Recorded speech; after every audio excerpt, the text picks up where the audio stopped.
Well, good morning, ladies and gentlemen. Welcome back. Last night, before you left, I gave you some very specific instructions and extremely important instructions. Number one is you could not listen to any news, couldn't watch any social media, could not, and also couldn't participate in any conversations other than the simple basics that you are here. You're with the court for the next 3 weeks, and that was about it. Did anybody violate those instructions? There are no hands or so. Very well, call your first witness. State calls Robin Reels.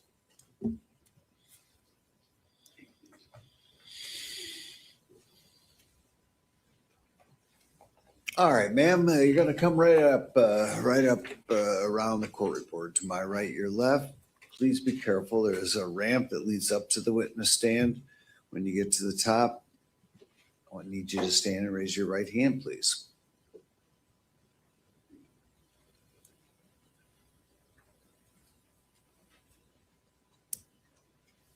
Do you swear to tell the truth, the whole truth, and nothing but the truth, so help you God? Yes. You may be seated.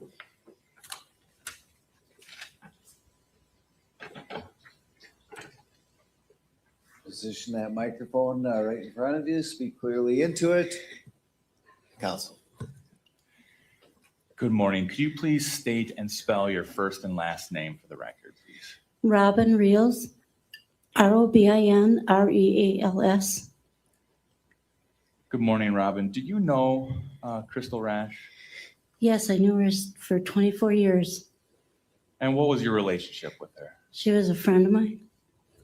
And during that friendship, how often did you guys stay in contact? Every day. And how would you usually? Sometimes text, sometimes with phone call.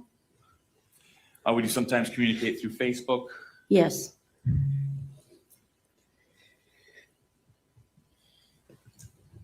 Now, I want to direct your attention to June 23rd of 2024.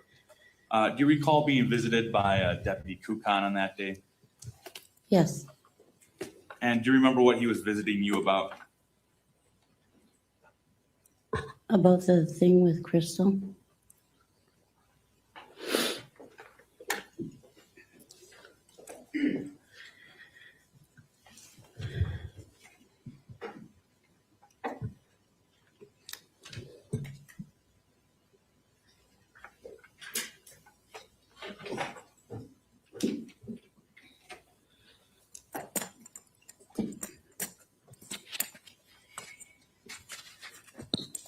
Now, while you were meeting with Deputy Kukan, did you receive any messages while you were meeting with him? Well, I was talking to him, yes. I'm going to show you what's been marked as exhibit number 5. Your Honor, if I may see the exhibit. Oh, sorry. Thank you.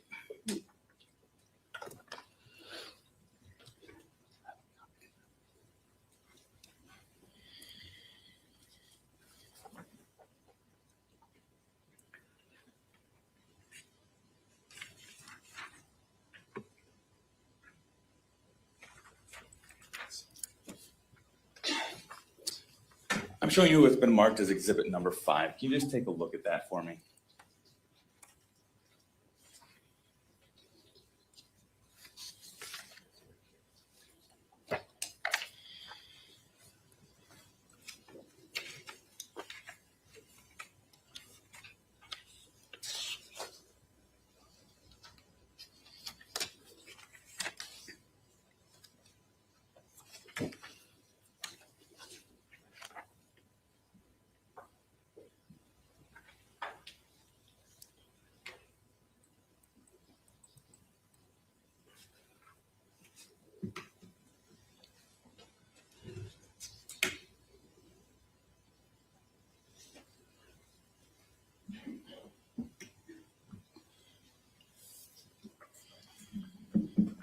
Ma'am, have you had a chance to take a look at that exhibit?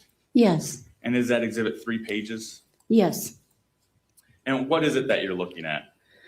I'm looking at the text that it was between me and Crystal, but it wasn't Crystal. So first, let me ask you, was there anything unusual about the account that you were receiving those messages from? Yes, it was a new account.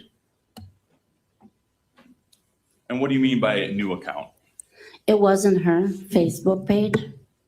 So it was a different Facebook account than you were used to communicating with Crystal? Yes.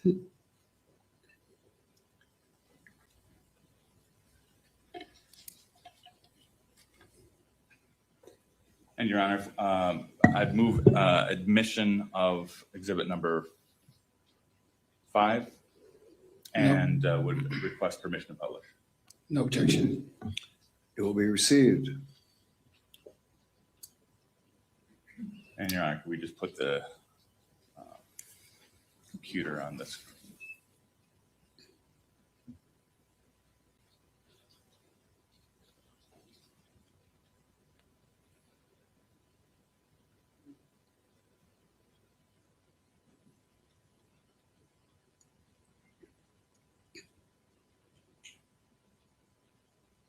Oh, I think we're using the other.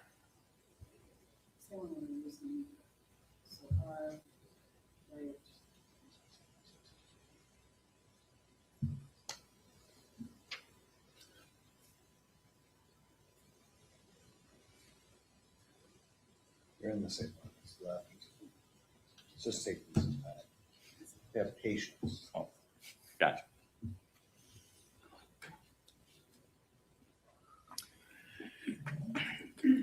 All right, Robin, directing your attention up to the screen, is that the same image as page 1 of the exhibit in front of you? Yes, it is. And so were these the messages that you received at the same time that you were meeting with Deputy Kukan? Yes. Now, what stood out to you about these messages?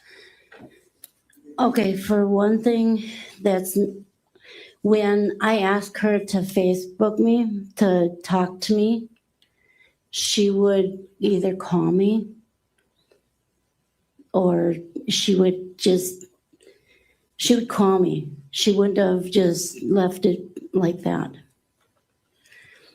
Whether she was in the mood to talk or not, she would still call me. And so directing your attention to the 3rd page of that exhibit, about halfway through that page, do you send a message say, indicating, call me on Messenger so I can see you face to face, you are okay? Yes, And was that you asking for Crystal to call me. and did Crystal ever call you? No, And was that unusual? yes. Because no matter how mad she was at me or anything, she would call me. If she was upset about something, she'd call me. Was there anything else about the messages in general that seemed unusual to you? She never talked bad about her stepmom and dad. She never talked bad about them to me. She'd always have emojis on everything that she sent me. And in these messages, were there any emojis? The only ones that were on was the first page. Like a crying emoji, but that's it. And is that one seen on the screen now? Yes.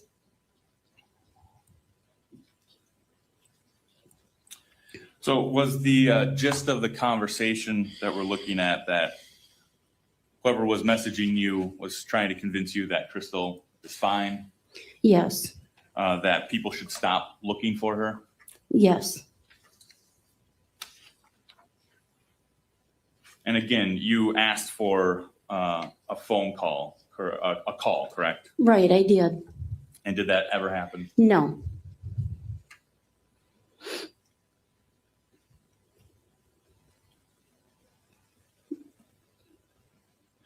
No further questions.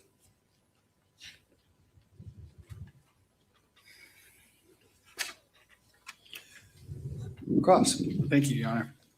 Good morning, ma'am. Good morning. The Facebook messages that you received were all after June 11th, Yes, sir. 2024. Is that correct? Yes, Okay. Now, in May of 2024, specifically May 28th of 2024, Crystal told you that she was going to the Dells on June 8th. Is that right? she said that she was in the Dells with With what? friends. Okay, and you say friends with like plural, like multiple people. Yes. Okay, she didn't give any names of the people that she was with. No,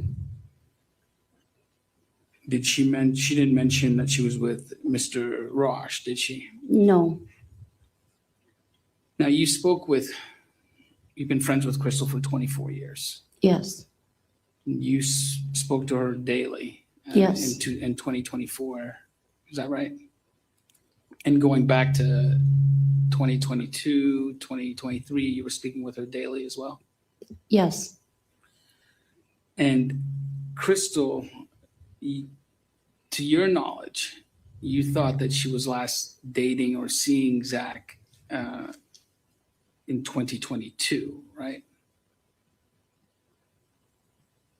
I don't remember.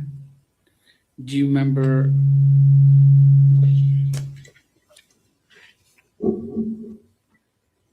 In your mind, did you believe that Crystal was dating Zach in 2023?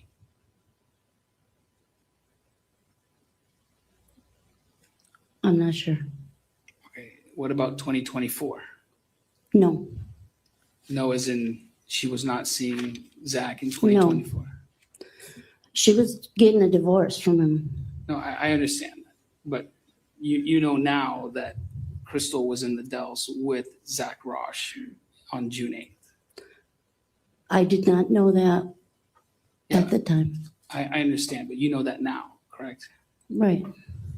Okay, and that's information she didn't share with you, that she was going to the Dells with Mr. Rasch, correct? She didn't tell me she was going there with him. Okay, is it your understanding that you believed that Crystal last was dating or seeing Mr. Rasch in a romantic capacity in 2022? No, I didn't.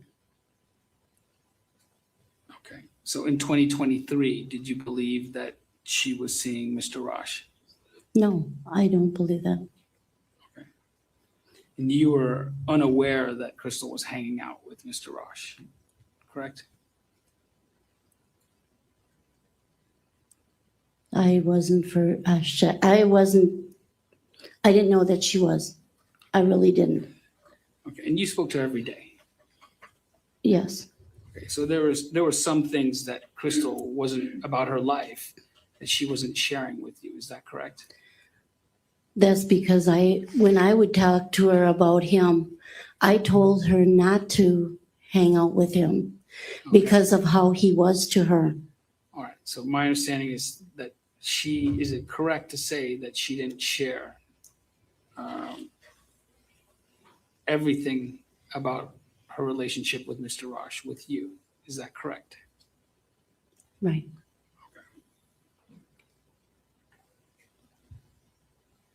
One moment, Your Honor.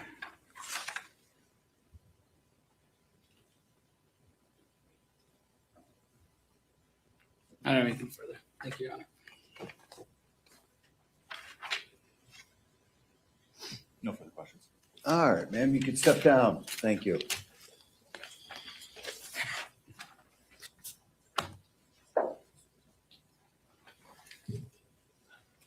And Your Honor, I think for our next witness, we might need to do some configuring with Zoom. Okay.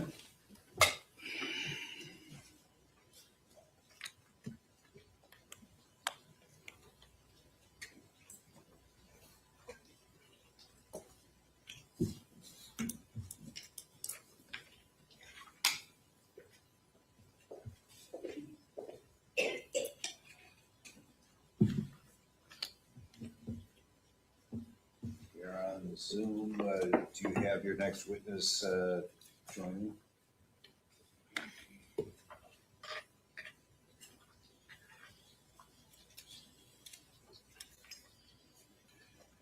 One moment, Your Honor. Let me go check.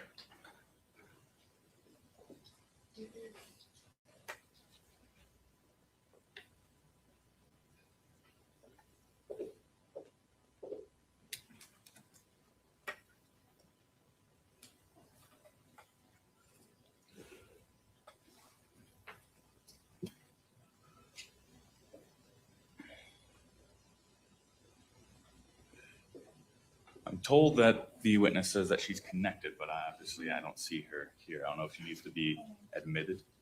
Jody just has to get her. Okay. Sandy Gear did it. Oh, not yet. Jody's got it.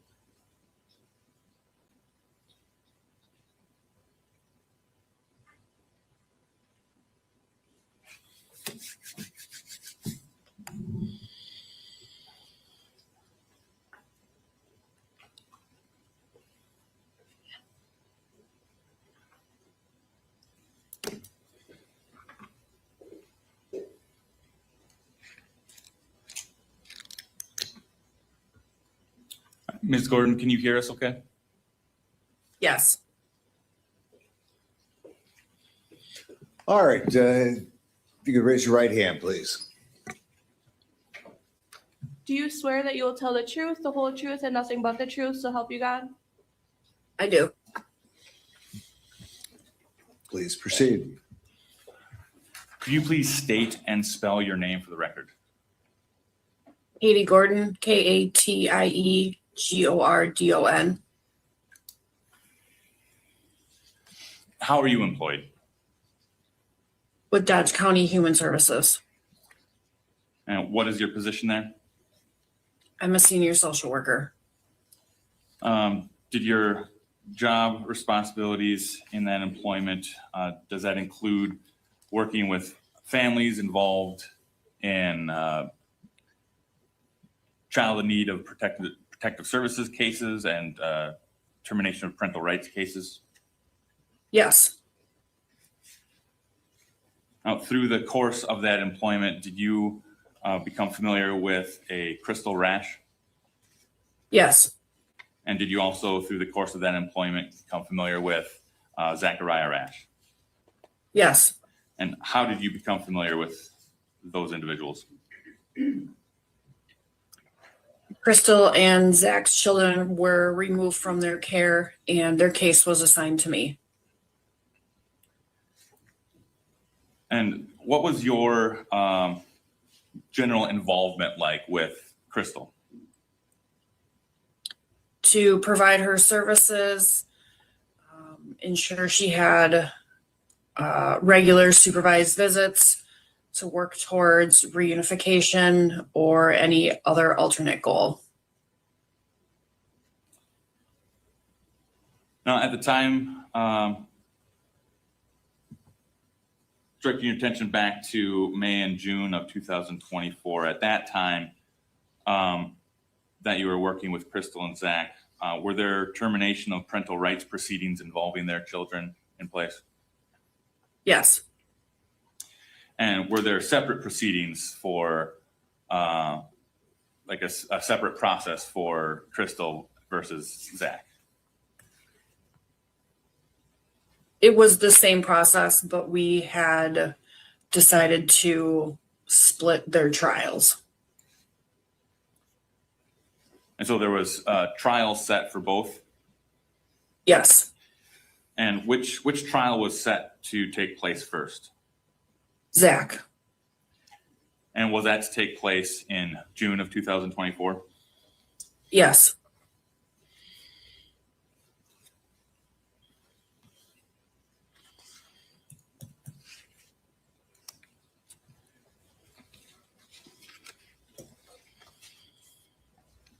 Now, from your perspective, during this time leading up to June of 2024,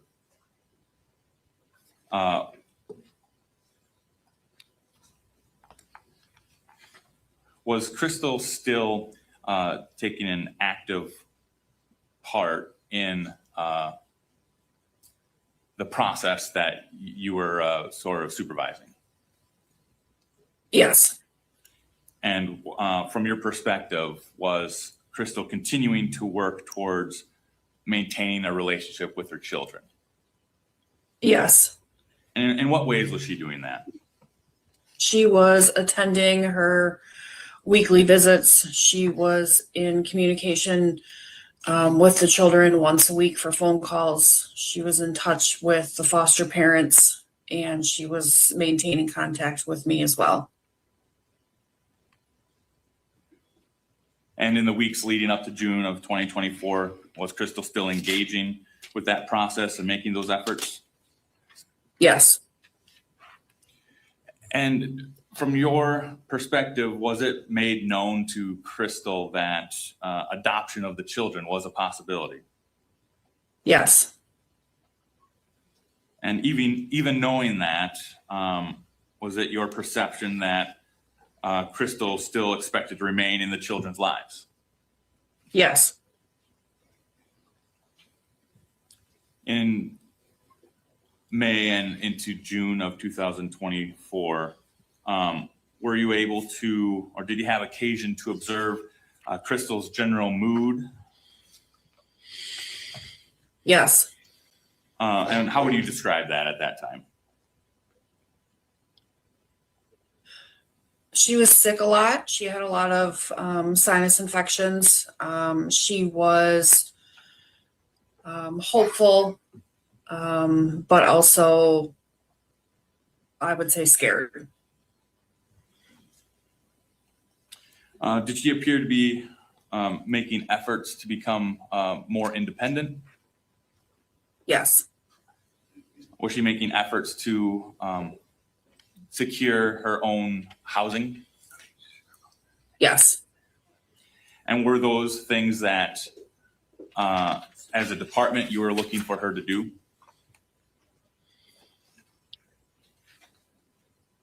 It was encouraging that she was looking to do that on her own.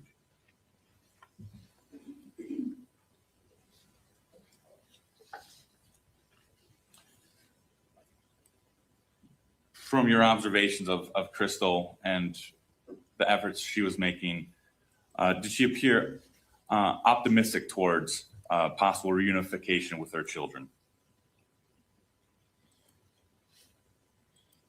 In a way, but she also understood that the trial was going to move forward.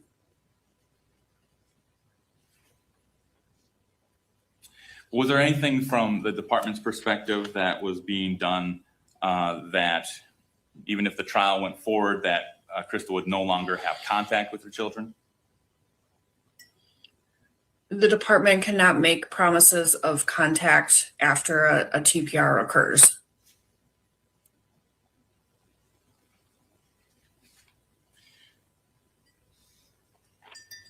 But during your working relationship with Crystal,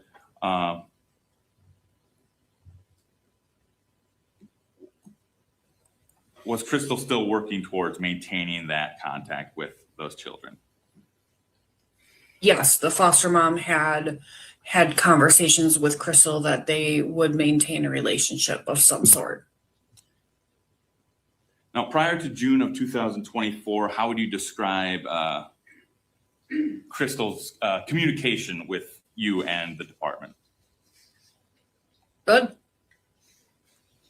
And can you expound on that? What does that mean, good? She was in email contact. She was in very good contact with the visit supervisor on a weekly basis. She was able to respond to me when I needed to ask her any questions.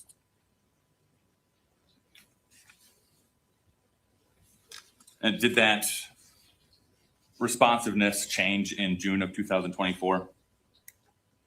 Yes. And how so? There was no response from her. And was that unusual? Very.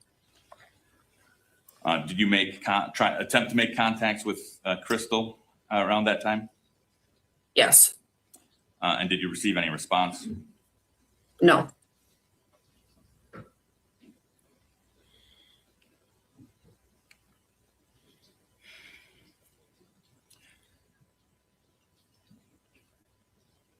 Now, directing your attention to June 10th of 2024, did you or someone from your department receive unexpected communication from Zachary Rasch about that time? Yes. And what was that regarding? He had reached out, or his attorney had reached out, indicating that he wanted to terminate his parental rights to his children. And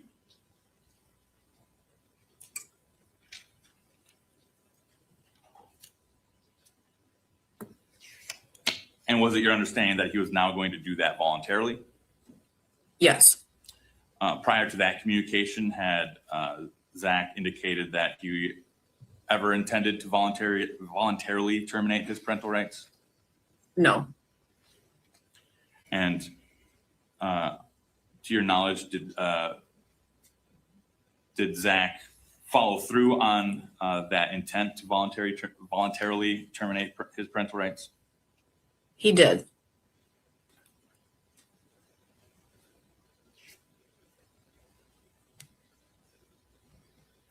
And was that on, do you know whether the defendant, Zach, came to the courthouse to sign paperwork regarding that? He did. Was that on June 17th of 2024? Yes.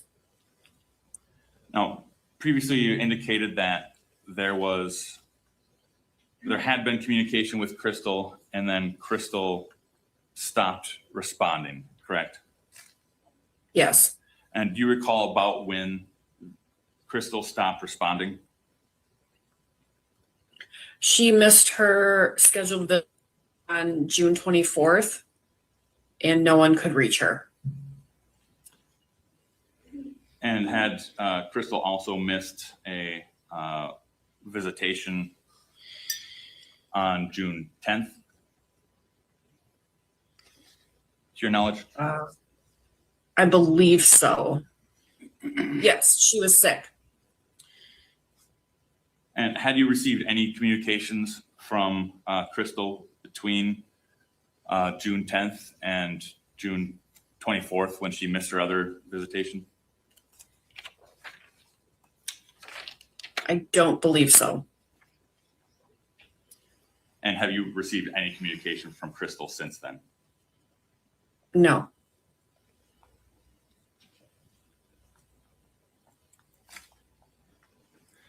Nothing further. Cross. Yes, thank you. Good morning, Ms. Gordon. Good morning. And so you work as a social worker with the Dodge County Human Services, is that correct? Yes. Okay. Now, when it comes to hearings with regards to termination of parental rights, obviously that's a very big decision that needs to be made. Is that fair to say? Yes. And sometimes when a consensus or an agreement can't be made with the parents, the cases head towards a trial where a judge will make a decision about what happens to the children. Correct. And that's at a point where a judge can legally take somebody's children away from them. Terminate the parents' rights, correct. Okay. And that's when we're talking about the possibility of foster care or adoption. Adoption. Okay. And once there is an adoption, it is completely up to the family that adopts the child to decide whether the biological parents have any role whatsoever in the upbringing of those children. Is that fair to say? Yes. Okay. In this particular case, the Rasch children were in foster care for 5 years, or about in 2024. Correct? Yes. Okay. And they were placed in the care of is it the Dohertys? Yes, Heather and Tyler. And by large measure, they were very good foster parents. They were excellent. Okay, and all 4 children were adapting well to living with their foster parents. Yes, Is it fair to say that the foster parents were both looking to adopt the children? yes, And that was made clear to Crystal Rasch. Is that correct? yes, So she knew that there was a possibility that she would lose her parental rights to her children. yes, And it would be up to the Dohertys to decide whether, if any, role she would have in the lives of her children. correct. Now, the children themselves had expressed being happy with the Dohertys. Is that right? Yes, And were the children informed of the possibility of being adopted by the Dohertys? the ones that were old enough to understand the concept of adoption, yes, And all the ones that were old enough to understand the concept of adoption were expressed happiness about being adopted. yes,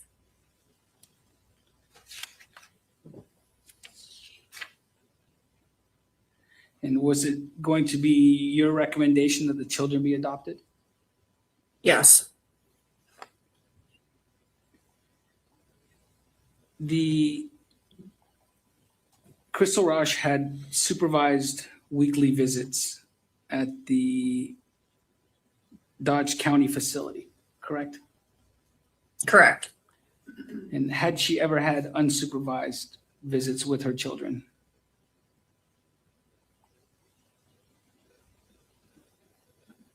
I believe for a brief time she did. Do you remember when that was? I can't recall. Okay, but at least in 2024, she was not allowed to have unsupervised visitation with her children. Correct.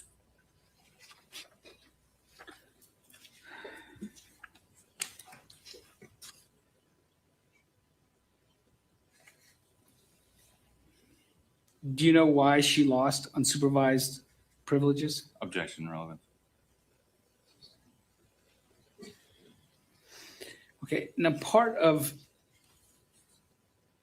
the process when it comes to the termination of parental rights is it fair to say that there are 2 paths that are sometimes created, one towards adoption and one towards reunification of the children with their biological parents? Yes, Okay, and when it comes to the reunification with biological parents, there's generally a plan set out for the parents to follow. Is that correct? yes,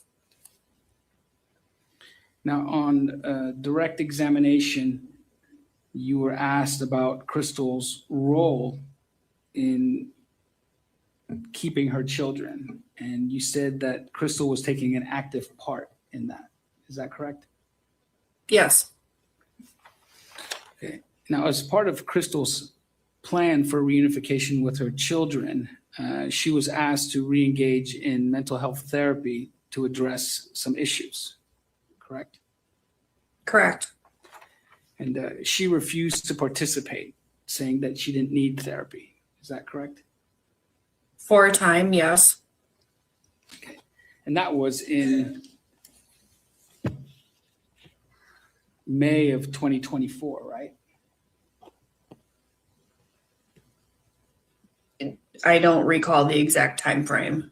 Was it in 2024, if you remember? It could have been, yes, Crystal was also asked to take a parenting class. yes, That was also part of the plan towards reunification with her children. yes, She said, though, but the class was too hard for her. Is that correct? I believe so.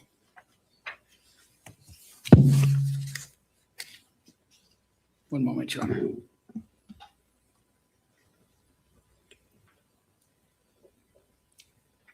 Okay, thank you. No further questions.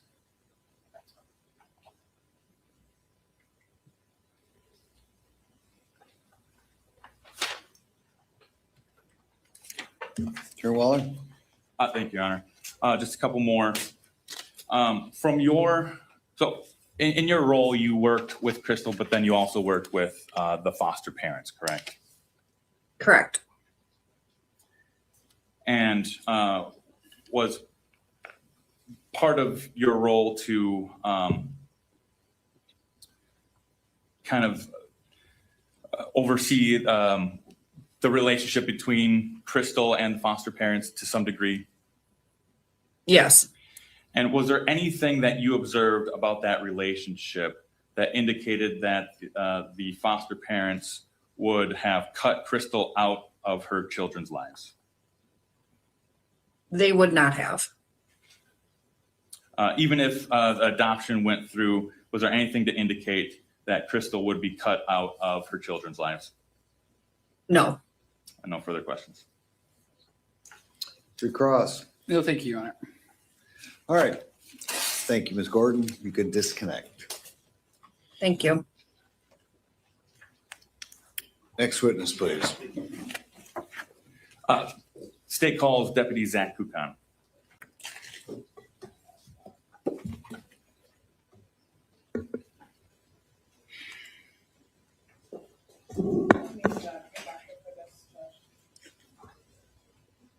All right, Deputy, come on up. Come right around the court reporter. To my right, your left. Please be careful. There's a ramp there. When you get to the top, I want you to stand and raise your right hand, please. Do you swear to tell the truth, the whole truth, and nothing but the truth, so help you God? I do. You may be seated. Pull that microphone up. Speak directly into it. Counsel.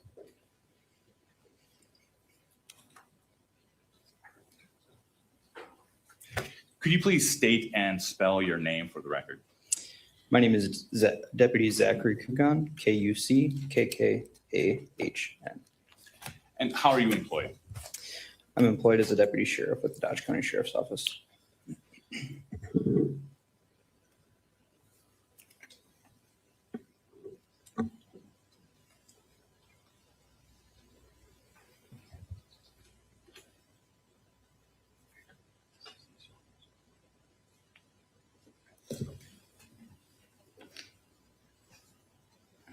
Now, were you on duty in the course of that employment on June 23rd of 2024? I was. And did you receive a report of a possible missing person on that day? I did. What was the initial information that you received? The initial information from the complainant was that a female at the address of the call had not been heard from since June 11, 2024. And was the subject involved Crystal Rasch? It was. And so upon receiving that call, what did you do first? At first, I made phone contact with the complainant. Did you gather information about Crystal's last known whereabouts and so forth? I did. And so then what did you do next? After the initial phone contact with the complainant, I spoke with the female's mother. Did you attempt to gather additional information about where to look for Crystal? I did.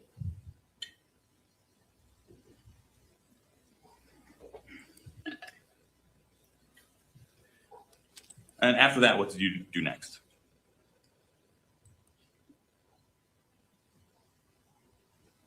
After I spoke with the subject's mother, I then I then spoke to the ex-husband of the female. And was that Zachariah Rasch? That was. And so did you go and meet with Zachariah Rasch? I did. Where was that? That was at his residence.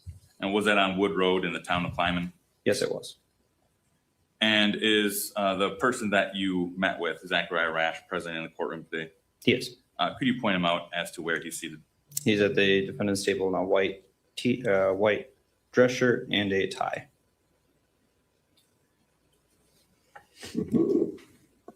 Now, while you were on duty that day, was your squad outfitted with a squad camera? Yes, it was. And was your uniform fitted with a body camera? Yes, it was. Were both of those cameras working in proper working order during the time that you had this contact with the defendant? Yes, they were. Had you had an opportunity to review those videos prior to today's date? Yes, I did. And were those videos a true and accurate representation of those interactions? Yes, they are.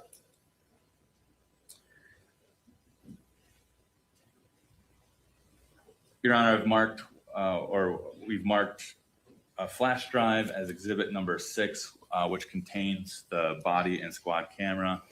I'd move for its admission and ask permission to publish those videos. Any objection? No. It'll be received.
All right, bear with us here as we get the technology up here.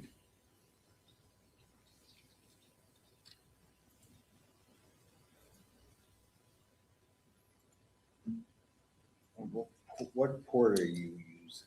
Same as previously, same as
All right, sorry about that delay.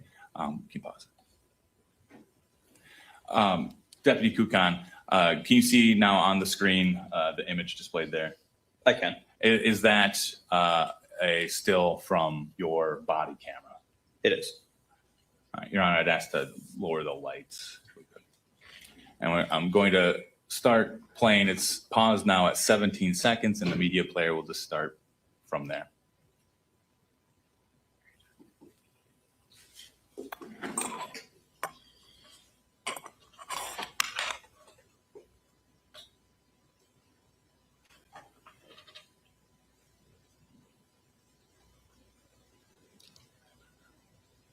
You're muted.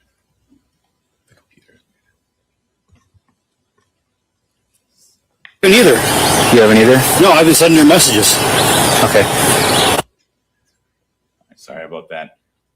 I'm going to back up to 29 seconds. We'll start the video from there now with audio. Are you Zach? Yeah. Oh, hi. I'm Deputy Kukan with the Sheriff's Office. Yeah. So the only reason I'm contacting you, I guess nobody's heard from Crystal Rasch. No, I haven't either. You haven't either? No, I've been sending her messages. Okay. So you don't know where she's at? No. Okay. When was the last time you heard from her? Yeah, it was a couple weeks ago. A couple weeks ago? Yeah. All right. You don't know anywhere she would have gone by chance? No. No? All right. And this isn't like her, I take it, to just kind of up and leave? Oh, she's done this before. She has? Yeah. And then she just comes back, or Yeah. what? Oh. She won't talk for a while, then she'll come back. Is there somewhere she usually goes when she does this? She's went to Pave, Okay. and she's went to Michigan. That's Supposedly that's what happened this time. She's in Michigan. But the family that's in Michigan hasn't seen her. really. Yeah. So that's why we're where we are. But so I'm just trying to figure out what's going on. But so She's you been hanging around with a lot of people. I don't know. okay. But you didn't give her a ride up there or anything?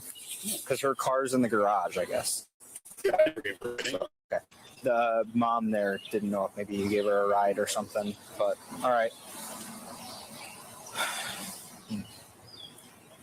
Okay. Well, other than that, that's all I got for you. All right. I just wanted to make sure, obviously, if you hear anything, All right. then Yeah, reach I was out. just figuring But she's mad and just letting her cool off. did you guys get in an argument or something? No. No?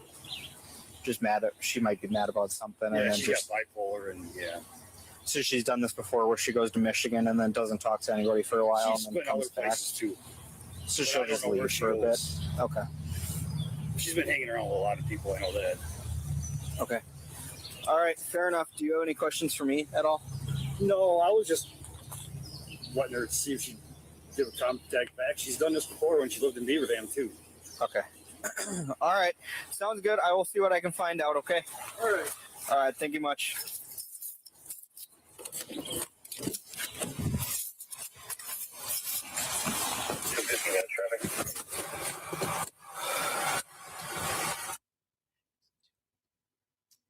The video is now paused at 2 minutes and 54 seconds. Now, did your squad camera, was that also operating? It was. Yes.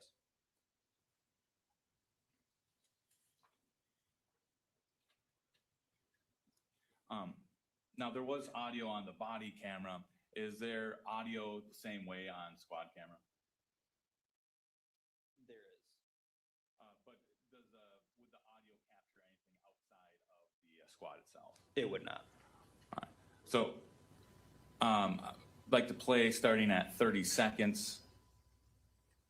Now, there's no audio to this, but does the squad camera capture your approach to the property? It does. All right, start playing at 30 seconds.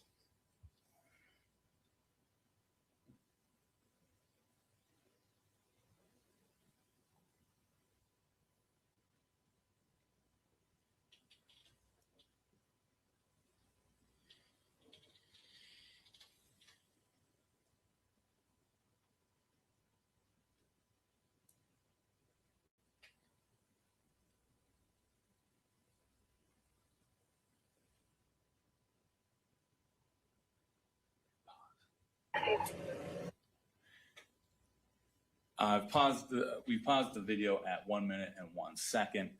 Do you observe Zachary Rasch coming from the right side of the screen? I do. All right, go ahead. It's continuing again from 1 minute and 1 second.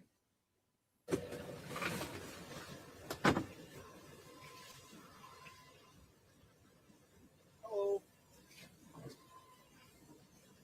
Zach here.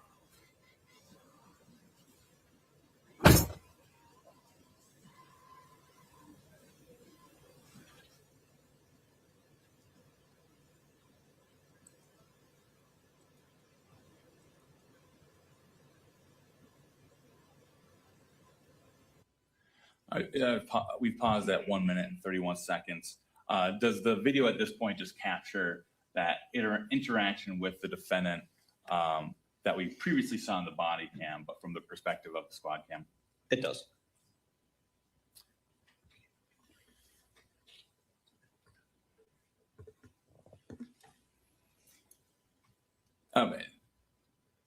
In the image that is paused right now, do you observe anything in the defendant's left hand? I believe it was a phone, but it's hard to see from here.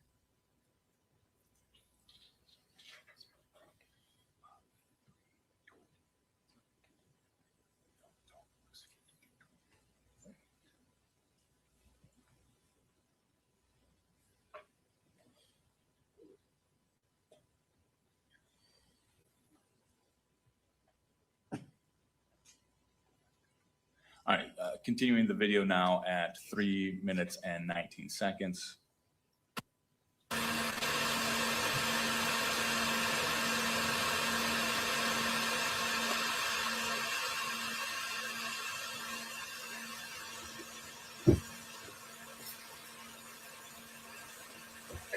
Traffic. Touch 215. 215 is going to be an Iowa plate. Nora Tom 340. Nora Tom 340. We're going to be on Milwaukee Street at Church Street, Colors Gray. Super 215.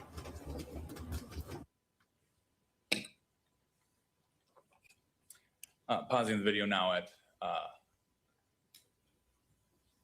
3 minutes and 58 seconds. Now, after that interaction with the defendant, what did you do next? After my contact with the defendant, I had dispatch put out an attempt to locate for the county in Michigan that she was possibly going to. And then did you also make contact with a Robin Reels? I did. And was that because Robin Reels was described as a friend of Crystal Rasch's? It was. Do you recall anything occurring during that interaction with Robin Reels? Yes, she'd informed me that she was receiving friend requests and messages from somebody that she did not believe to be Crystal Rasch. And was that happening as you were there with Ms. Reels? It was while I was on the phone with her, correct? Right. And then when was this phone contact with Ms. Reels relative to your contact with the defendant? It was later on in the evening after my contact with him. And so it was that same day? Same day, correct.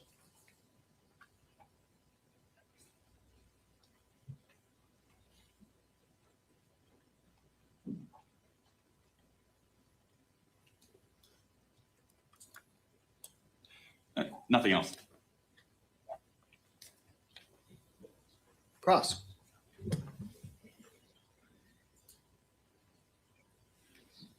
No questions, Judge. Thank you. All right, you can step down. Next witness, please. Statement called. Taylor Niels.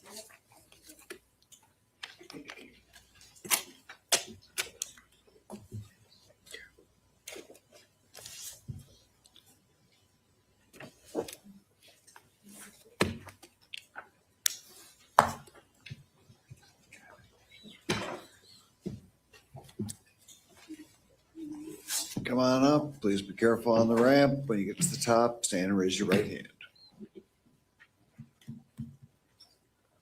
Do you swear to tell the truth, the whole truth, and nothing but the truth, so help you God? I do.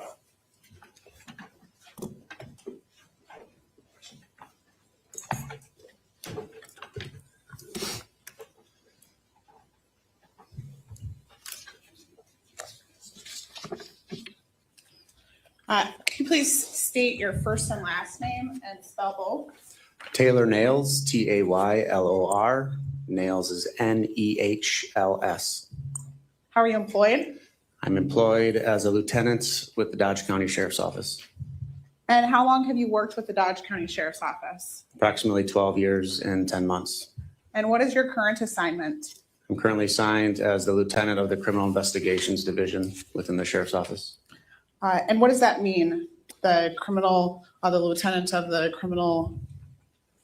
My position, I oversee all the detectives within the agency as well as our county's multi-jurisdictional drug task force.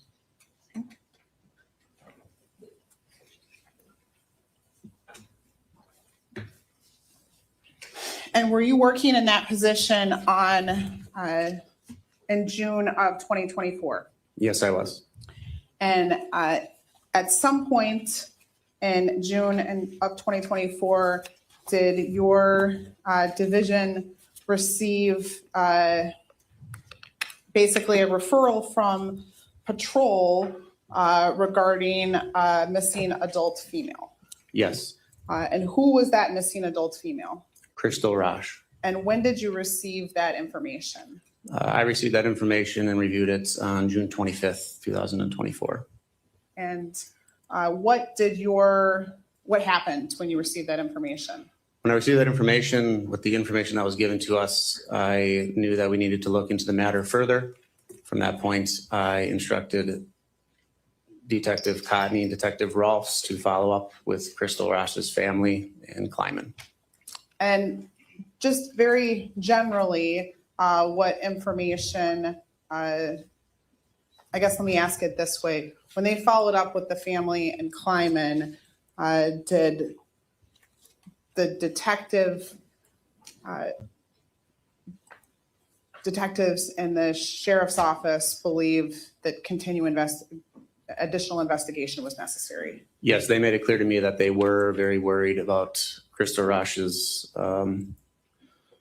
well-being and felt that we needed to look into this quickly. And so then what, if any, next steps did you take? So at that point, I had a briefing with our administration team at the sheriff's office, which would have included the sheriff and the chief deputy, and informed them that I wanted to bring back our detectives within the division to come back and begin working this case to see if we can identify where Crystal Rasch was. Okay.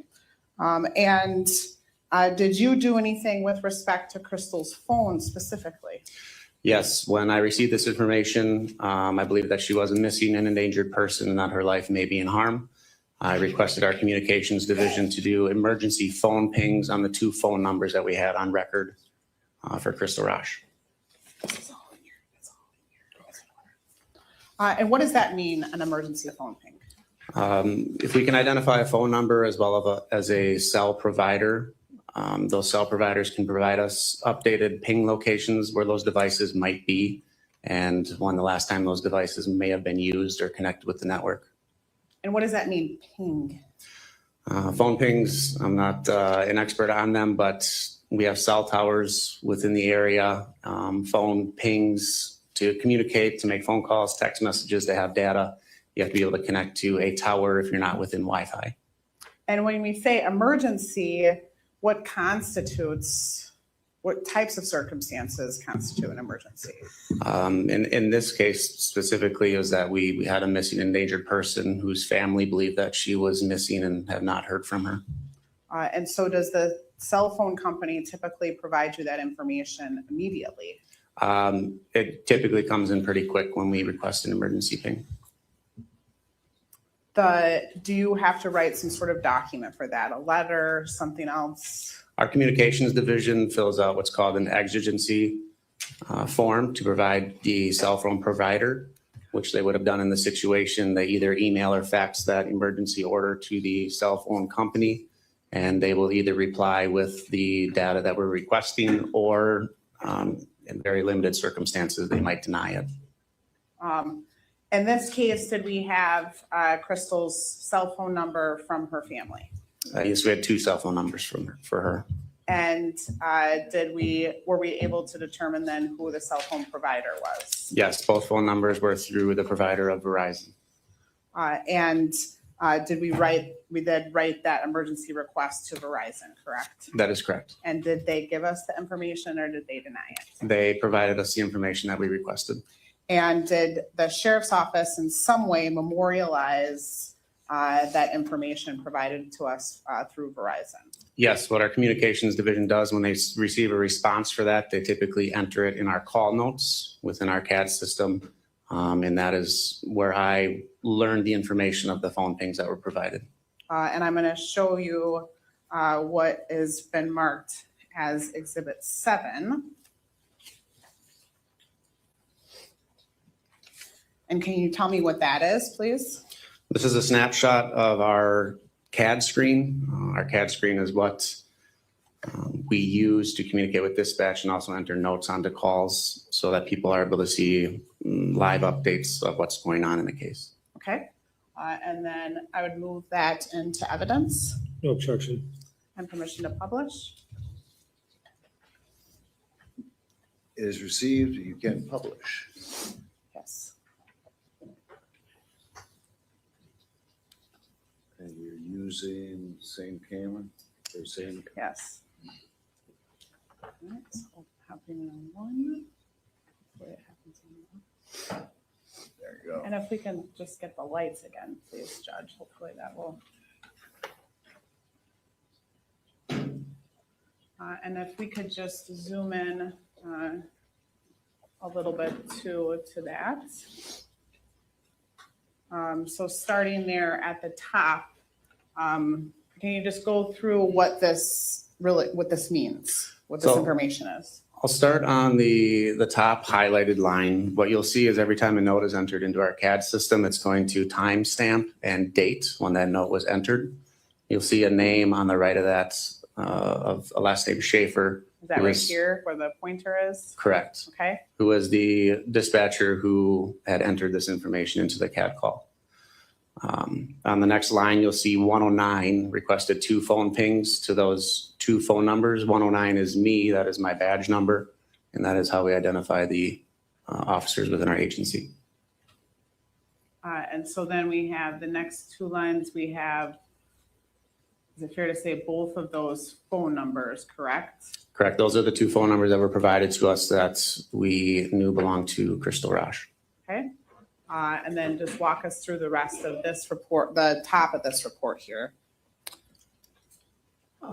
So our communications division contacted Verizon to do the pings at approximately 4:36 p.m. on June 25th. As you can see, the exigency form that we had discussed earlier was faxed to Verizon, and Verizon said that they would give us updates on our request. And then if we can zoom out and go to the bottom, please. So now going to the bottom, starting with the line, so 17:20:58.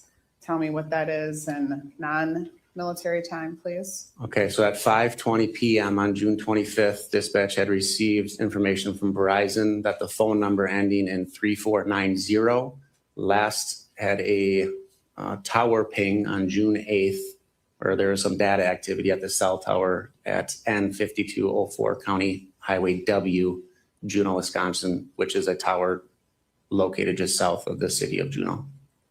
And at this point, did you know where Crystal Rasch resided? Yes, And where did she reside? in Kleiman. And so would that tower be in close proximity to her residence? Yes, it would. Are you aware of whether or not there were other Verizon towers closer to her residence? I cannot speak for certain on where the other towers would be. So going to let's see, we were at this 1720 line, so the June 8th, and then the next, so 1723, so 523, we received information. What was the information that we received there? That Verizon had gone back a month and there was no phone call made from the telephone with the phone number ending in 3490. And that was the data. So talk about the difference between a phone call and data. So your phones are always connecting with networks, cell phone towers. That's how your phone stays connected so people can call and send you messages. So the phone providers are able to determine if your phone is connecting to a tower in a data session, that your phone's connected, but they can identify if you're receiving text messages or phone calls or vice versa by sending them out. And I know you're not a digital forensics expert or anything like that, but based on your training and experience and the investigations that you have done, data sessions, sometimes does that mean that the person's even using the phone? Not necessarily. Phone call, typically, is that usually indicative that the person is using the phone? I would say yes. So then going to, if we can just scroll down even more past, so we left off at 1723 here, so that number ending in 3490, there was no calls, and then going to information that we received about a minute later, what other information did we learn about that number ending in 3490? Verizon had informed us that there was one text message on May 28th. However, the content of that text message is gone and you weren't able to see what it said. And then going on to 1729 and 28 seconds. So 529, what information did we receive for Verizon and with respect to the number ending in 8225? Verizon had informed us that the phone number ending in 8225 had last activity on June 17th at the same tower location, which would have been the County Highway W Tower south of Juneau. Okay. And again, Crystal was living at that, in the town of, the village of Kleiman, correct? Correct. And at this point, on June 25th, at about 5:30, did we know anything about a spouse or anybody else that Crystal may have been in contact with? Did we know whether or not she had a husband? I knew that she was currently in a marriage. And who was she married to? Zachariah Rasch. And where was his residence? On Wood Road, which is in the town of Kleiman. And approximately how far away is that from from Crystal's residence and the village of Kleiman? If I had to put an estimate on it, I would say 3 to 5 miles. And how far away would that be from this address on so this tower on W and Juneau? The tower in Juneau from Zachariah Rasch's residence on Wood Road is approximately 5 miles. Okay. So then the last entry here on 1732 and 8 seconds, what information did we learn from Verizon about that 8225 number with respect to phone call? So Verizon informed us that on June 10th at approximately 10:55 a.m., there was a phone call made from the 8225 number to a phone number 262-719-5968. And then that phone call had hit a tower on Highway 13 near Adams, Wisconsin. And Adams, Wisconsin, where is that located? That would be northwest of Dodge County. And is that in close proximity to any popular tourist location? The Dells is a popular tourist location. Okay. And at this point in the investigation, did that mean anything to us, that location? Yes, we had information that she was in the Dells with Okay. Zachariah Rasch. So that phone call, did we later, or did you later make any determination who that phone call was, who she called? Yes, I did follow up with that phone number that was contacted, and it was Crystal Rasch's attorney in regard to a civil case from a car accident that she was involved in. And did you, so I'm just gonna need to take a moment here. We did not finish marking these, unless you just, So I just, it's all one. okay, that's And then fine. this, all these photos are gonna be filled in, we numbered all the pages. We marked that large exhibit. If we could just go off it. So we really start. Do 1 through 57. Put a page number on all of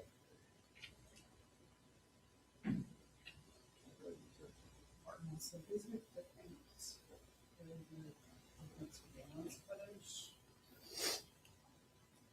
Are you running through all of this with the same? You refer to it as, what is it? That big, it was 13. 13, page 1, 13, page 2, 13, page 3.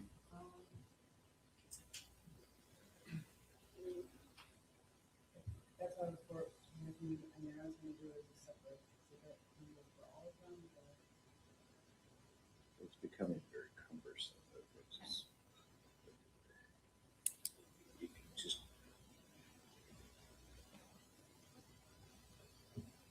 It's just some of these exhibits might refer to exhibit 17 with different. If you use. Okay.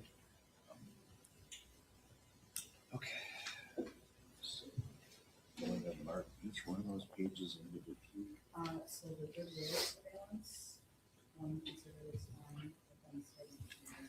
All right, folks, we have some housekeeping to do, so we will take a morning break. We'll take 15 minutes.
Remind you, you're under oath. Do you recall that? I do. All right. Before we bring in the jury, anything? No, we're all marked and ready to go. Just Fantastic. to address the issue at the next break, Your Honor. with regards to- Fantastic. All right. Bring in the jury, please.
Very well. Thank you, Judge. If we could have the projector back on too, on the state's computer, and the first bank of lights off.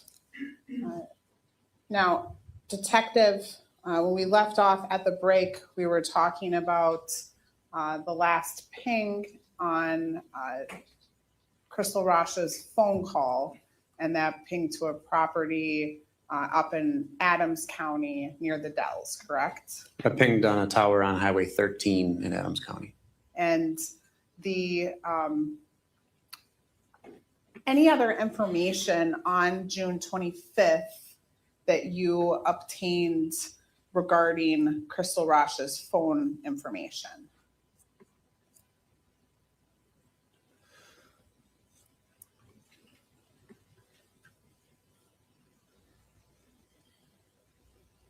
Are you referring to the phone number that she had contacted?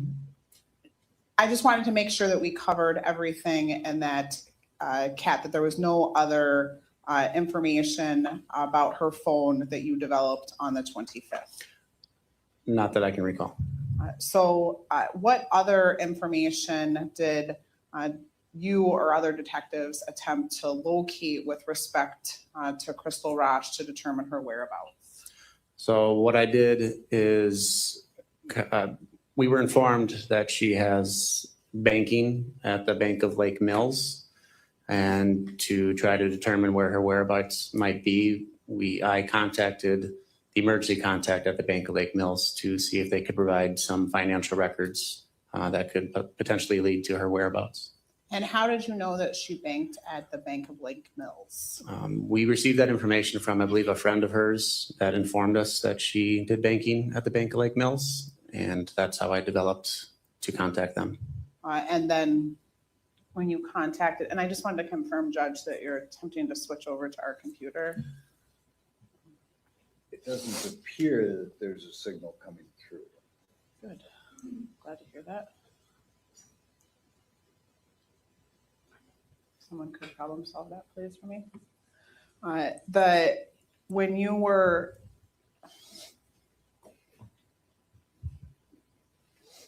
when you contacted the person at the Bank of Lake Mills, did they confirm that she in fact had an account there?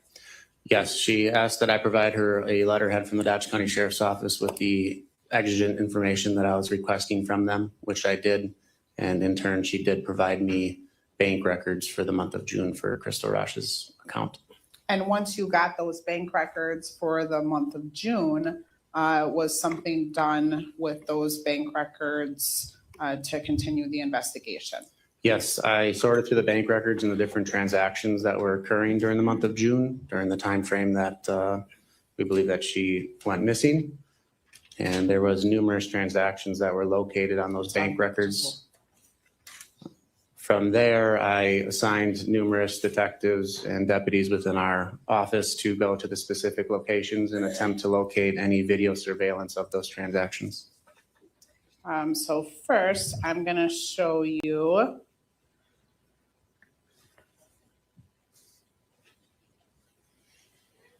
exhibits 8, 9, 10, and 11.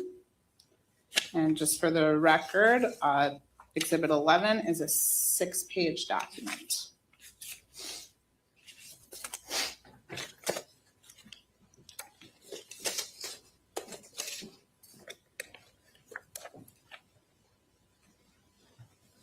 And do you recognize those exhibits? Yes, I do. And what are those exhibits? So a portion of these exhibits are the bank records that were provided to me by the Bank of Lake Mills that show the transactions during the month of June, specifically from June 2nd to June 24th on Crystal Rasch's bank account. And then I believe it's 7 through 9, correct? The first 3 documents that I gave you are those numbers, right? It'd be 8 through 10. 8 through 10, thank you. What are those documents? These are screenshots of maps that identify points of interest. Some of those points of interest being transactions that occurred at various businesses within Watertown, Beaver Dam, and then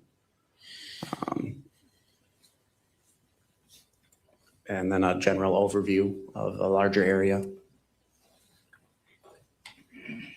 So permission to publish, or I'm sorry, I will move in those exhibits into evidence, please, and then permission to publish them to the jury.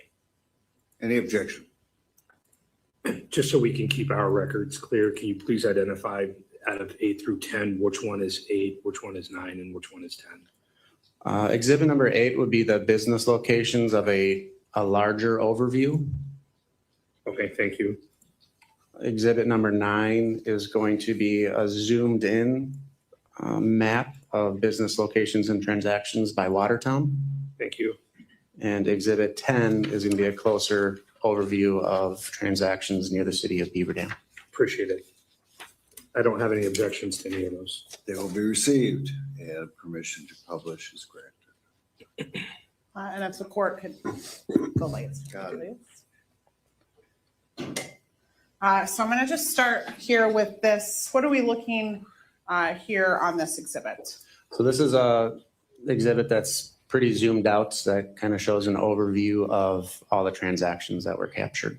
Okay, and these are all the transactions on Crystal Rasch's banking records, is that correct? The icons that are in red will be transactions from Crystal Rasch's account. The icons that are in yellow would be transactions that were obtained for Zach Rasch's accounts. Okay, And then the green boxes are locations of interest, like the residence on Wood Road. And then the Adams County property, I believe. right up here, is that right? Up the 9th Avenue? Yes, I believe that's The laser it. pointer is, and I think not on this map, but Crystal Rasch's residence at the time. Is it accurate that it's about where the laser pointer is? It's not gonna be quite that far. I would say it's probably right underneath the 5 in the fire number. Okay, so even closer. Yeah, So right there. yes. So is there a major highway that basically runs between the two residences? Yes, State Highway 26 runs north and south, and Wood Road address would be on the west side of State Highway 26, and the Crystal Rasch's address in Kleinman would be on the east side. Okay, so then moving to Exhibit 9. Up or down?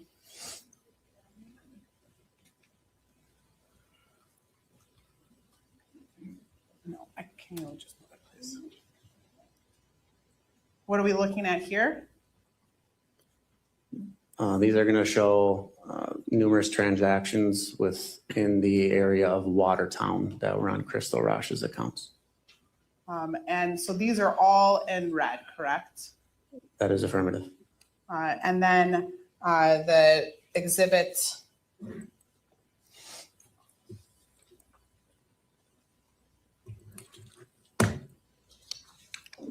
ten.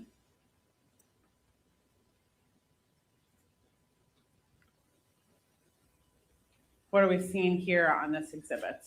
These are transactions that occurred near the city of Beaver Dam on Crystal Rasch's account, but then it also has, I believe, some deposits that were identified through Zach Rasch's accounts on the south side by the Chase Bank ATM, which is marked in yellow.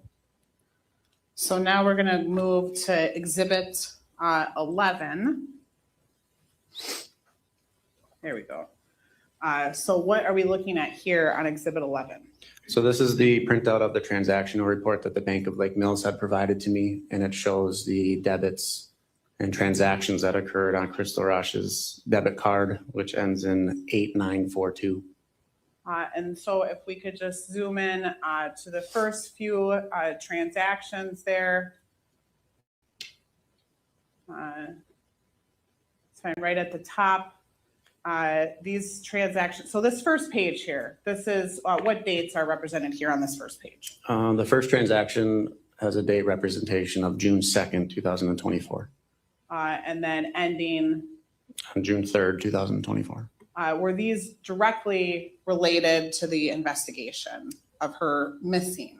I mean, we looked at them, but we didn't believe that this was the dates of interest that we were concerned of. Okay, and what was the beginning balance then? If we could just zoom out a little bit here. What was the beginning balance? I'll go to the next page. Of her accounts, June 10th. So if we look right in the middle of the page there, if we can zoom in. On June 10th, it shows a beginning balance of $8,110.14. So, and that's right here on this side. So this transaction, June 10th, 1:18 p.m., correct? Yes. And so starting on June 11th, what is that first transaction that we see? That is a transaction at the Goodwill store in Oconomowoc for a total of $13.81. Okay. This next transaction here, what date is that? Can you point to that? Are you talking to the next one down? Yes. The next one is on June 11th at 10:31 p.m. I'm just going to stand back here, make sure I can see. Let me zoom in just a little bit more. I'm good. I can see it now. I just want to make sure that everyone can see.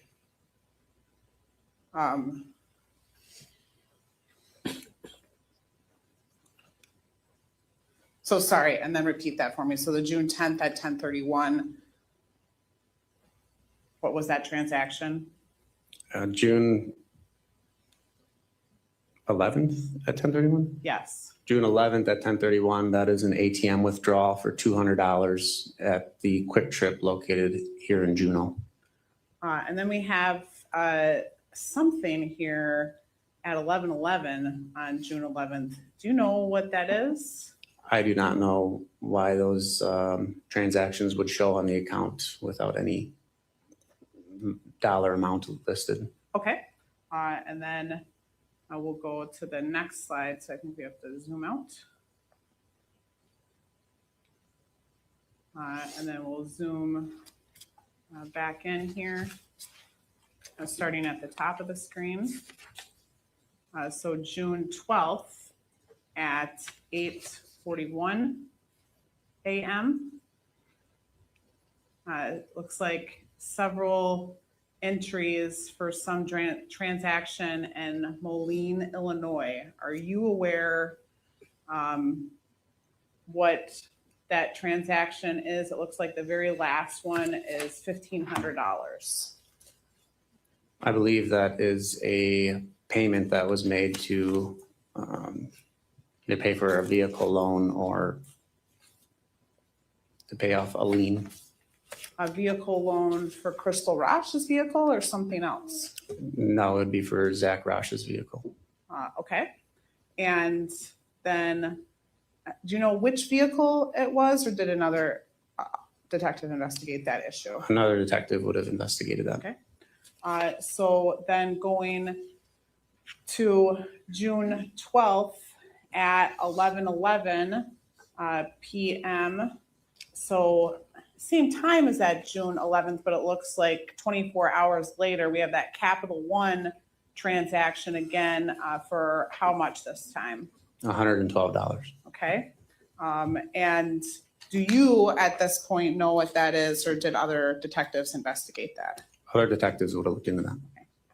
So then going down to June 14th at 11:27 p.m., what is this transaction here? That shows a $200 withdrawal from Crystal Rasch's bank accounts, and that would have occurred at a Quick Trip located in Watertown. And remind me, on June 11th or June 10th, our balance was 8,100 about. Is that correct? Is it okay if I confirm? Yes.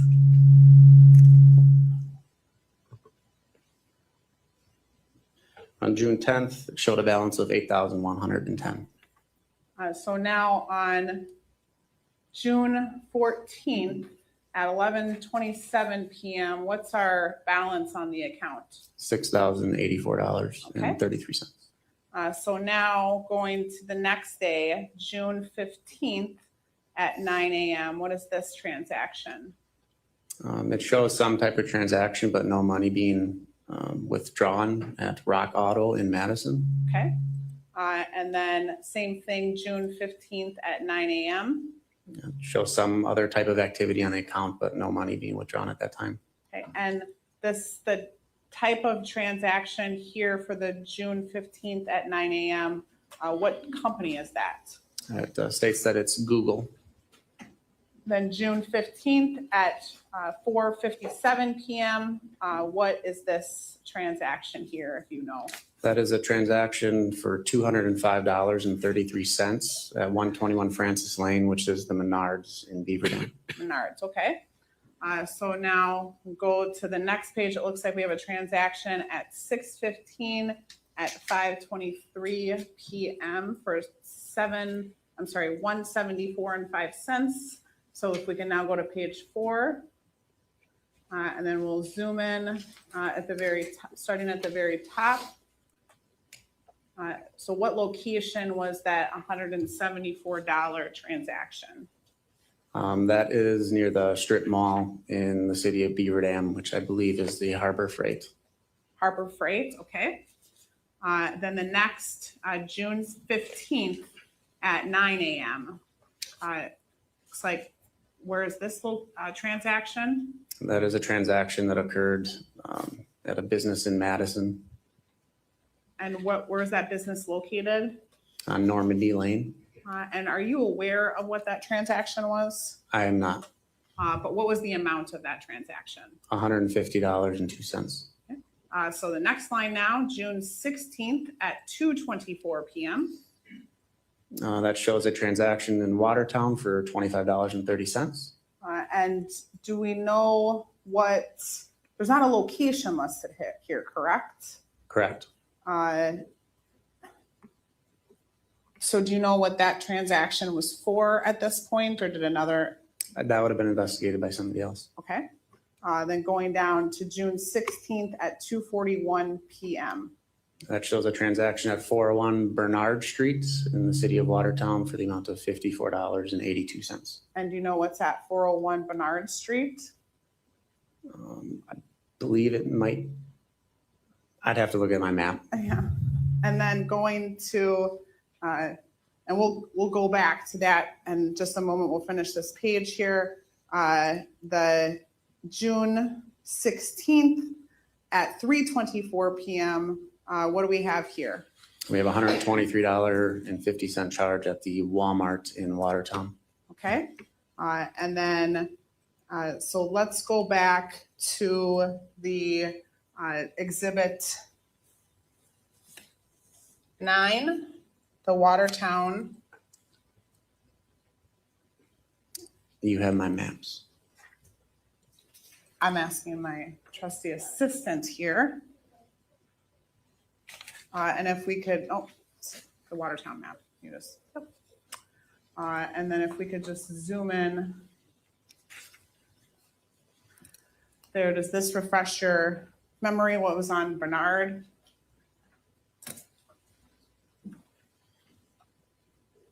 If not, that was also investigated by another detective. Is that Correct. correct? So going back to the transaction history starting, so page 4, starting with the June 18th at 6:46 a.m.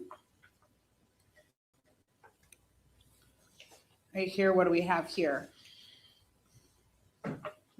Can you point to which one?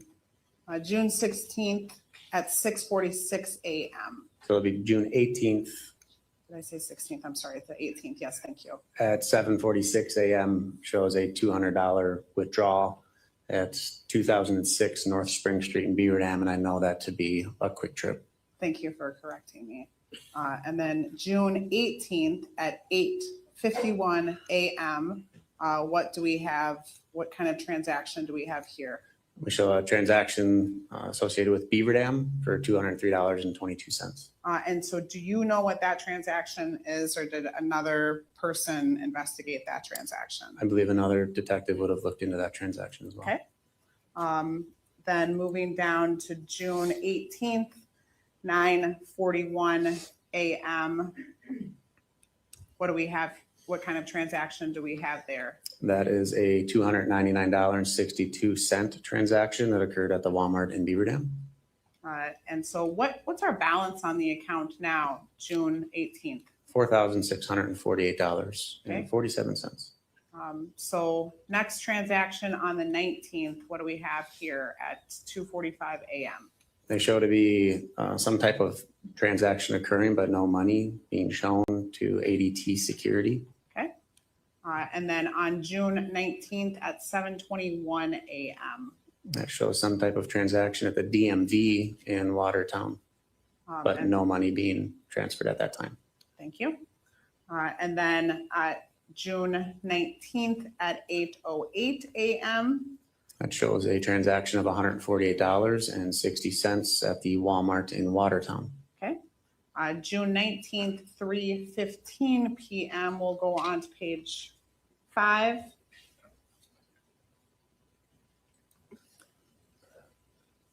We can just zoom in to the top there. Looks like, again, we have that what transaction is that? It shows Rock Auto in Madison, but no money being shown to be transferred at that time. Okay. The next line, another ADT for $0, correct? That is correct. And then on 6/20, what, That shows another transaction somewhere within Watertown for $33.68. okay. On 6/20 at 10:17 a.m. That shows a transaction of $105.49 at 1107 South Church Street in Watertown. Do you know what business that is? I If you don't recall. don't recall. That's okay. Then June 20th at 10:30 a.m. That shows a $200 transaction at 900 West Main Street in Watertown, which is a Quick Trip. And how, did you say that's for $200? Yes. Correct. And then scrolling down the page further, looks like we have a transaction on June 20th at what time? At 10:31 a.m. And what's the location of that transaction? That is also a Quick Trip, but I'm not showing any money to be withdrawn with that transaction Okay. listing. And then on, it looks like now we have a couple of June 19th transactions that pop up at 3:15 p.m. At 6418 Normandy Lane. What's the amount for that transaction? $163.29. And again, I think that's a business that you did not know what business that was in Madison, correct? That is correct. And then on June 19th at 7:21 a.m., 3rd Street in Watertown. Do you recall what business that is? I believe that is the DMV. And what was the amount for that transaction? $326.91. And then looks like the next two on June 19th and June 20th are for ADT. What are the amount are those transactions? The first one is for $31.64, and the second one is for $11.18. And then moving down the sheet, please. The last transaction on this sheet on June 22nd at 5:55 p.m. What business is that transaction? That would be at the Menards located in Johnson's Creek for the amount of $28.81. Okay. And then, so we do have, sorry, before we move on to the next page, we do have a transaction on June 22nd at 6:18 p.m. for $0. So now we'll move on to page 6.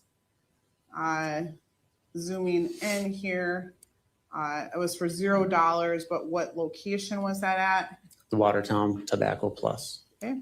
And then June 22nd at 6:43 p.m. Next transaction. That shows a transaction of $171.67 at the Walmart located in Watertown. June 23rd at 11:26 a.m. That shows a transaction of $137.23 at a location in Beaver Dam. And then do you know what this transaction is here, this one at 11:26 a.m.? Don't at this time. June 23rd at 11:49 a.m. That shows a $200 transaction at 2006 North Spring Street in the city of Beaver Dam, which I know is a Quick Trip.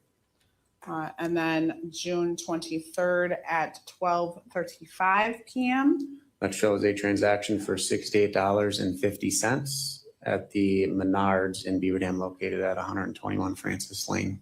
And so on June 23rd, what is our ending balance? $2,907.75. And then so we have another transaction here that sort of popped up out of order on the 22nd of June at 6:18 p.m. What was the address of that transaction? 1907 Market Way in the city of Watertown. And what's the amount of that transaction? $63.72. Do you know what business that is? Not specifically. Okay. And so through the course of this investigation, was there video surveillance that was collected? Yes, when I received this transactional reports, I had assigned out numerous detectives and deputies to go to these specific locations to look for surveillance of the specific times and dates of the transactions. And was one of those, I guess he was an acting detective at that time, was one of those people, Detective David Trevarthen. Yes, And so did he collect a lot of video surveillance? yes, And prior to your testimony here, did you then go back and review all of the video surveillance that he reviewed and collected? yes, I did. Because he's not available to be here to testify this week, correct? That is correct. I'm going to start with exhibit number 12.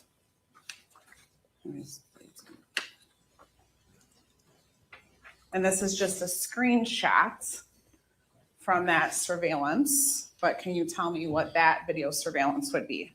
The surveillance signifies a transaction that was located from June 11th, 2024 at approximately 10:32 a.m. at the Culvers located in Oconomowoc. Now, was that Culver's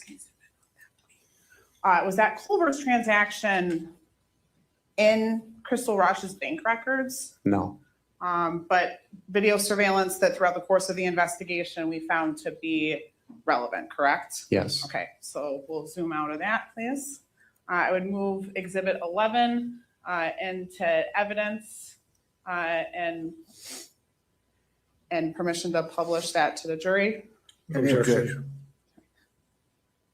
And I'm sorry, Judge, no objection. Received. You can publish. Okay. And then we'll go ahead, so don't start playing it yet. So this is the same that you see, we're on 15, correct? Is that? what number? 12. 12, thank you. And this is video surveillance from June 11th, 2012, correct? And at 2024, 2020, thank you. At what time? 10:22 a.m. Thank you. And so on the top of this side, it says 10:22. If you can see on your exhibit or on the video surveillance, there's a different time reflected in the video. Was there any investigation done to see if Culver's video surveillance was accurate time? Not that I'm aware of. Okay.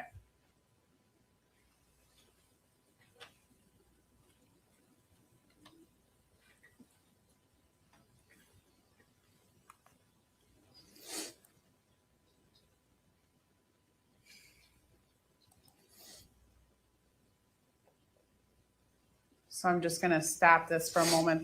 This is a clip. Who do we see in this clip? You can see Zachariah Rasch standing in front of the register, and directly behind him in this frame, walking towards him, would be Crystal Rasch. And so I stopped that at what the timestamp on the Culver's video, 10:26 and 53 seconds.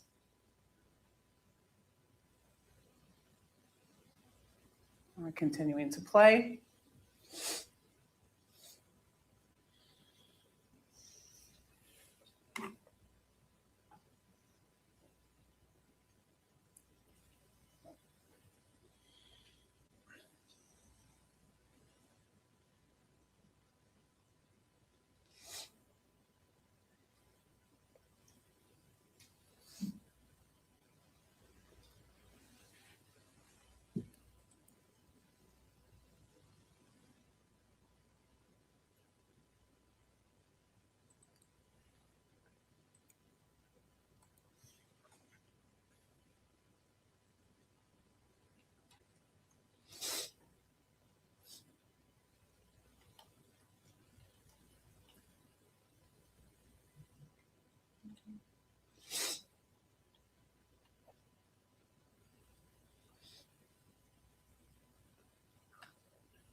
So I'm gonna pause that at what is 10:28 and 58 seconds in the video. Who does it appear paid for that transaction? It appears that Zach Rasch would have paid for that. And what shirt is Zach Rasch wearing in this video surveillance? He's wearing a black t-shirt that appears to be a Chevy Silverado t-shirt. And if you can tell, what type of shirt is Crystal Rasch wearing? She was wearing a black hoodie, which I believe has some insignia on it indicating the Wisconsin Dells. And does it appear as though she's wearing a purse or a bag or something in this video? I believe she has a small bag or purse on. Okay. And I'm just going to play just the end of this, starting at 3 minutes and 26 seconds.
And that's the end of the video at 10:31 and 3 seconds, according to the video timestamp.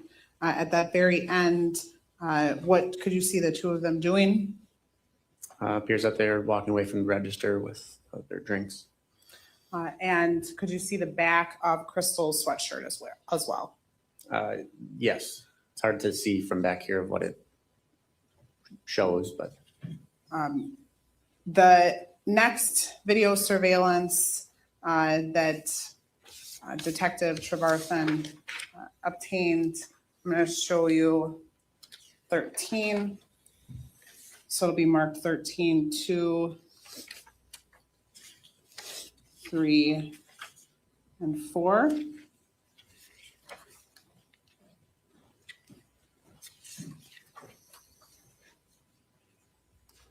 Do you recognize that screenshot? yes, I do. And what is that? These are video surveillance clips that were obtained from the Goodwill located in Oconomowoc. And these were identified through Crystal Rasch's debit card transactions on June 11th. And do you still have that? You still have those bank records up there, correct? Yes, And was this transaction in Crystal Rasch's bank records? yes, it was. And permission to, I would move exhibit 13 into evidence and permission to publish to the jury. Any objection? No. To be received, can be published.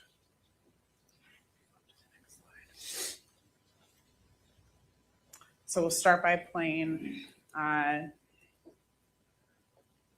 13, which is, so if I told you that in Detective Trevarthen's reports that he found that the timestamp was incorrect in the Goodwill video, would you find that that was accurate? Yes, So, because throughout the course of the investigation, were we able to determine that they went to Goodwill after they went to Culver's? yes, So the time on the Goodwill video shows 10:26, but on the slide it indicates 11:36. Is that the accurate time? I believe so, either 11:36 or 12:36, depending on looking at the bank records and comparison to the Goodwill. Okay, so let's just look at those and make sure that we're correct here.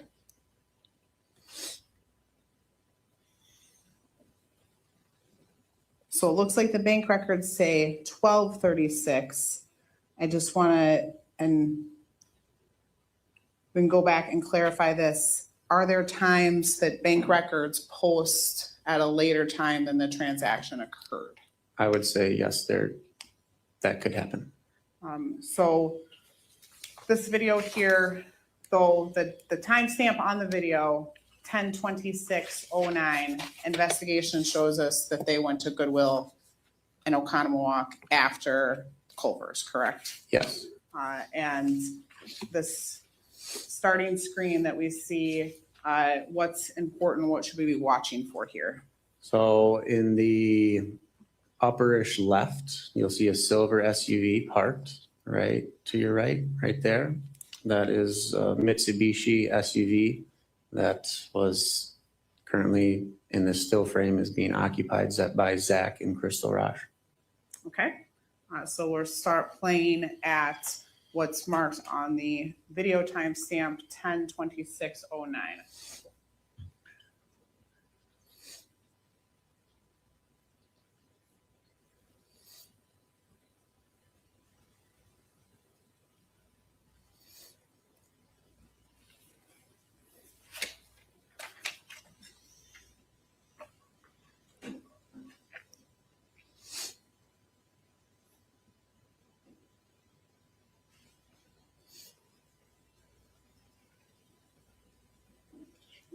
And then ending at 10:26:36. What did we see there in that clip? You can see Crystal Rasch exit the passenger side of the Mitsubishi and Zach Rasch exits the driver's side of the Mitsubishi and begin walking towards the door of the store. And what did they appear to be wearing? The same clothes that they were wearing in the Culver's video that was just shown. Okay, going to the next clip, which is 13:2. What are we looking at here? This is an interior camera of the store. On the top left of the frame is the main doors for customers to come in and out of. Okay.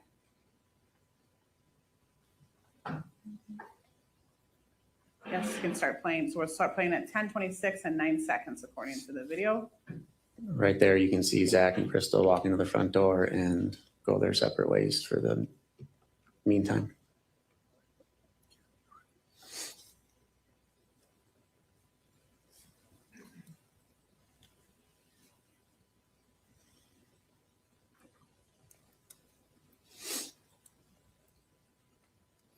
And that video clip ends at 10:26 and 34 seconds. So now we'll go to 13:3.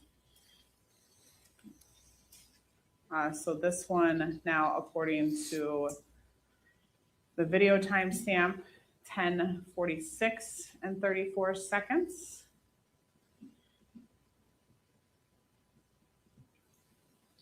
Just walking in. So we'll pause at 10:46 and 40 seconds. What do we see here? On the bottom of the screen, you will see Crystal Rasch walking towards the front doors and Zach Rasch directly behind her. Okay.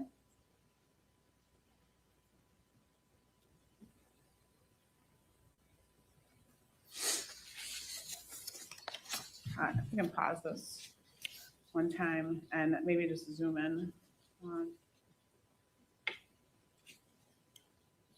a little bit more if you can, if possible. So now can we see that sweatshirt that she's wearing? Yes, Wisconsin Dells. And does it look like she's wearing some type of bag? Yes, she has a bag, appears to be draped over her left shoulder, kind of hanging by her left hip. Okay, so we can zoom out. Start playing again according to the video's timestamp, 10:46 and 49 seconds.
pause it. So I'm pausing it there at 10:48 and 11 seconds. Zoom in.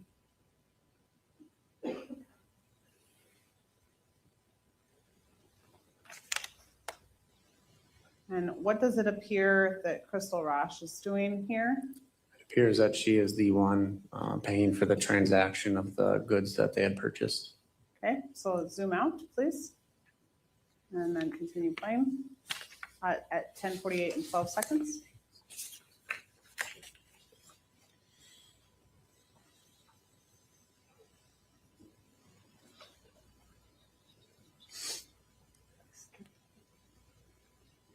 Did you skip it or did it? Oh, okay, so just, yes, please go back. Sorry, we had a, we're just gonna start at 10:48 and 54 seconds. Okay.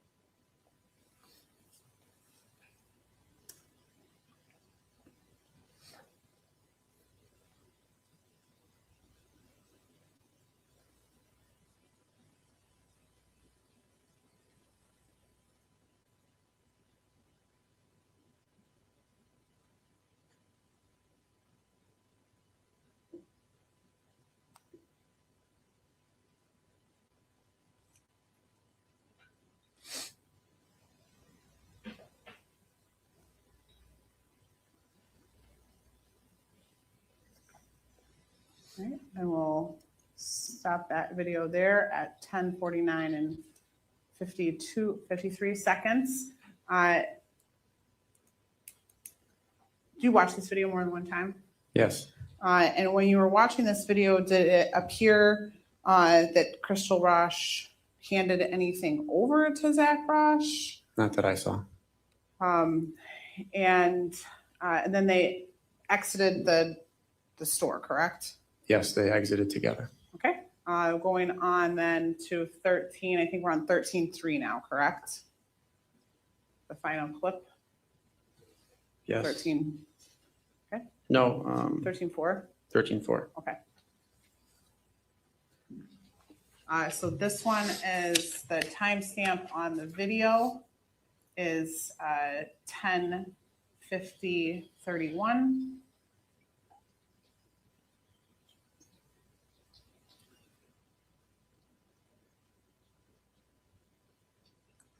On the left side of the screen is where you'll see Zach and Crystal walking back towards the silver Mitsubishi SUV.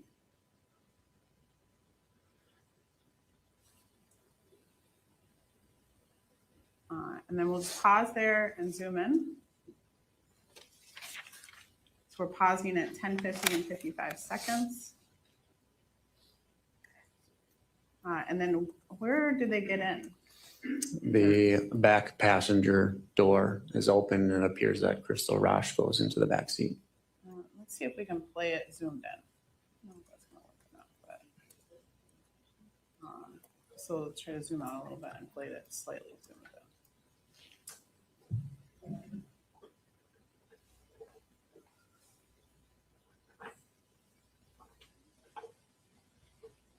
It's okay, just gonna play it normal and then we'll stop and. So we started it again at 10:50 and 57 seconds.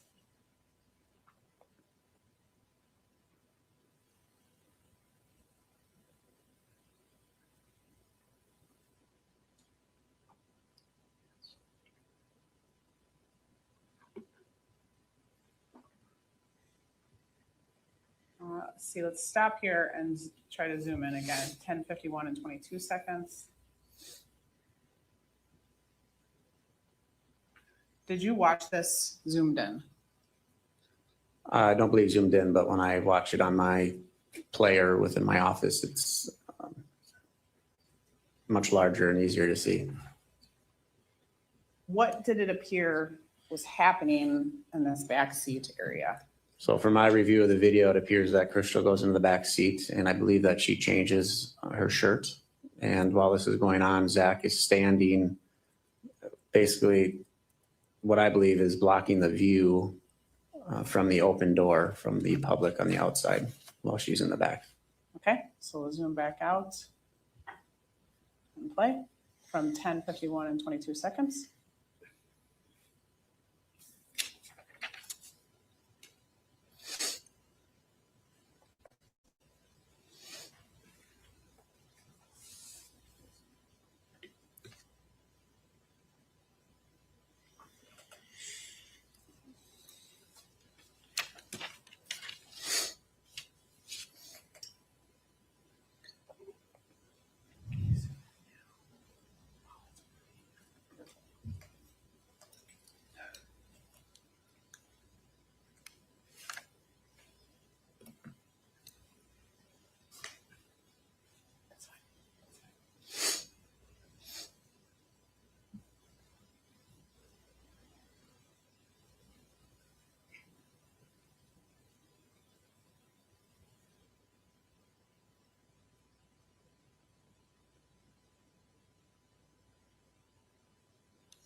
And the video ends according to the video timestamp at 10:55 and 20 seconds. And what did we observe at the very end? At the very end there, you can see Crystal get into the front passenger seat of the Mitsubishi, and then Zach walks over to the driver's seat. They're both in the vehicle, and the vehicle leaves. Any other surveillance video after this video of Crystal Rasch? No. So is this the last video surveillance video that we have of Crystal Rasch alive? That I'm aware of. I still have more. So now going to 14. What do we observe there? Or what is this surveillance video? I'm sorry, it's the next. We're just going. Thank you. This is surveillance video that was captured at the Farmers and Merchants Bank located here in Juneau from June 11th at 10:30 p.m. And as far as we know, that timestamp is accurate, correct? Yes. That transaction, did that transaction show up on the Bank of Lake Mills bank record? No, it did not. How did you come to know about this transaction?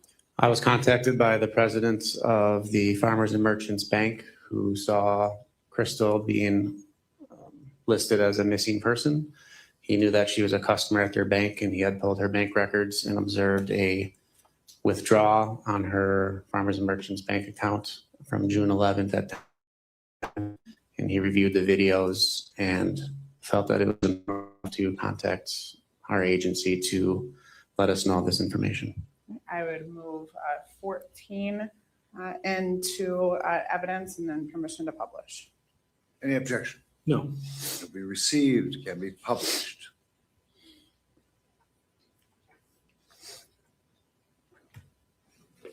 We just need the.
We can stop that video at 22:34 and 31 seconds.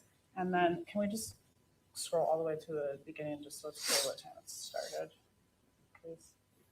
And just so the record is clear, it started at 22:31 and 43 seconds. On that video, what shirt is Mr. Rasch wearing? He's wearing a black Reebok shirt, What vehicle is he driving? a blue Dodge Ram pickup truck. Is there anybody else in the vehicle with him? Not that I can see. Can you observe him pull a card out of his wallet? Yes, Does he put that card back into the wallet? it appears so. Do you see him get a receipt for the transaction? Yes, I do. Do you see him get cash for the transaction? Yes, I do. Does it appear that he knows the PIN number for that transaction? It appears so. Okay. And again, there was Farmers Merchant, correct? Yes, That Farmers and Merchants Bank, that's here in the city of Juneau, correct? yes, 198 Southwestern Ave. And did you say that was the manager of that bank location? The president and CEO of Farmers and Merchants. And he confirmed that Crystal Rasch had an account at that bank, correct? Yes. Okay. So I'm going to move on now to Exhibit 15.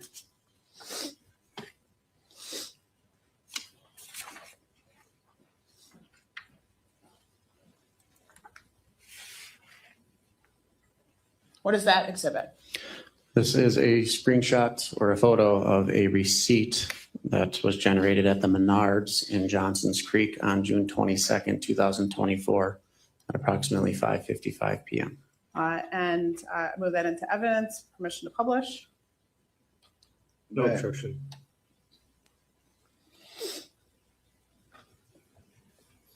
Any objection to the receipt? No. Sorry.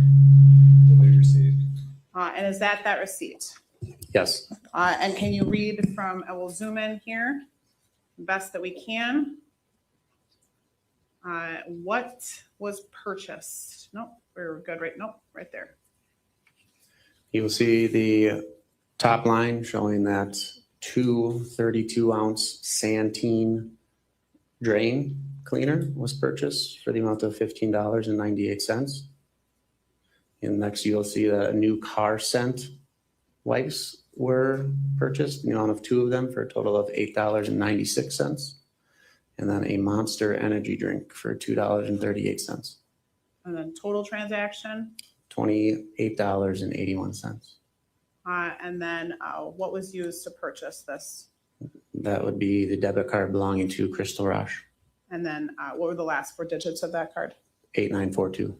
And this transaction shows up in those Bank of Lake Mills accounts that we referenced earlier, correct? Yes, it does. And then were we able to obtain video surveillance for this transaction? Yes, we were. And did we in fact obtain this video surveillance on June 25th?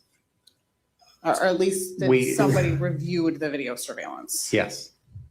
We didn't get a physical copy of it on that date, but a detective, specifically Detective Trevarthen, had eyes on the video surveillance at Menards on June 25th. That is correct. And what was noteworthy from that video surveillance? That the surveillance only shows Zach Rasch being in the store for this purchase. Okay. And I'm going to show you Exhibit 16, 1 and 2. Oh, this is not. We're going to have to, this is wrong. Is this Johnson Creek? Oh, the receipt is Johnson Creek, sorry.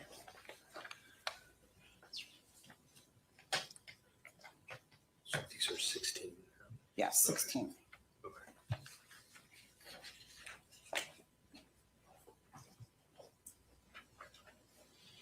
And what is depicted on the screenshots of the video surveillance on 16:1 and 2? You can see Zach Rasch in line at the register purchasing these items. And is that the video surveillance also from Johnson Creek on June 22nd, 2024? Yes, it is. The transaction depicted in that receipt. Yes. So I'd move 16:1 and 2 into evidence. Permission to publish. Any objection? No objection. They will be received. They can be published.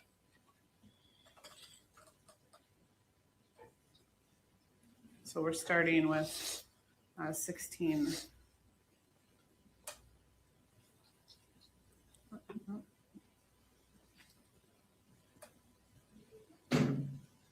to zoom out and play it. It's okay.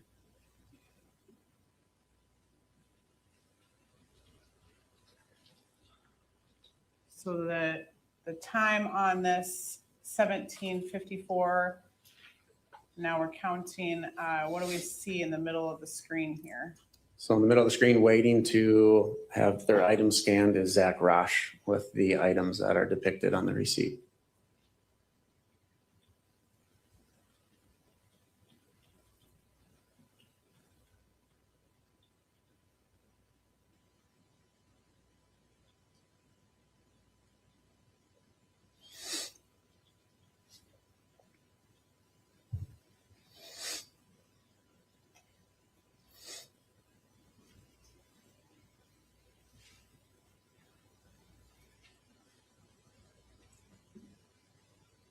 Can we zoom in, please?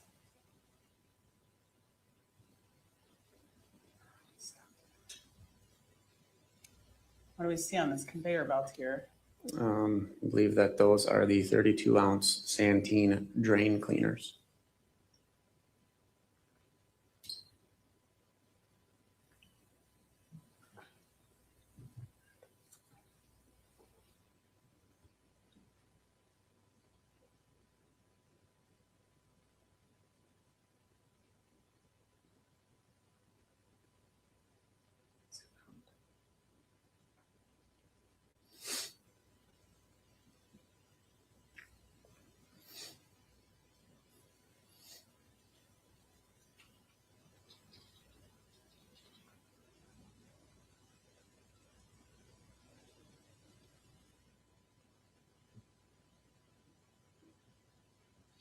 So and then this video ends at 17:56 and 25 seconds. And if we can just go, sorry, to the very front again. So I just want to mark the record when we started.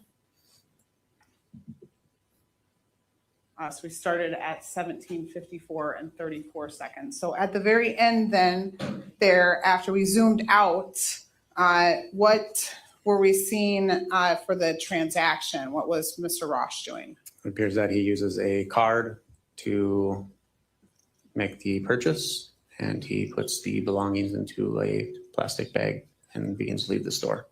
Did you see him use the pen pad at all? It's hard to tell from back here if he was manipulating the ping pad, but I could see him swipe a card. Okay. And then on the conveyor belt, besides the Santeen drain cleaner, did you see anything else? Appeared that what I believe is the Monster Energy drink kind of rolling back and forth next to it. And throughout the course of the investigation, did we learn what Mr. Rasch's drink of choice is? Monster Energy drinks. So I'm going to show you, go through these a little bit faster here. 17, 18 to 1, 2, and 3. So it'll be, and then the video surveillance here. Thank you. So I'm going to show you those exhibits. If you could just identify those for me. I'll get some of these out of your way here. The exhibits that were just given to me show the receipts that was obtained from the Menards in Beaver Dam of transactions that occurred on June 23rd, 2024 at approximately 12:24 p.m. and then subsequently video surveillance of that transaction. And move those into evidence. Permission to publish. Any objection? No. They will be received and they will be published. Go back to the, oh, sorry. Yep, I cut those from, I'm sorry. I didn't, yeah, just, I apologize. Just scroll back to the receipt, please. The Beaver Dam. I'm sorry, I cut these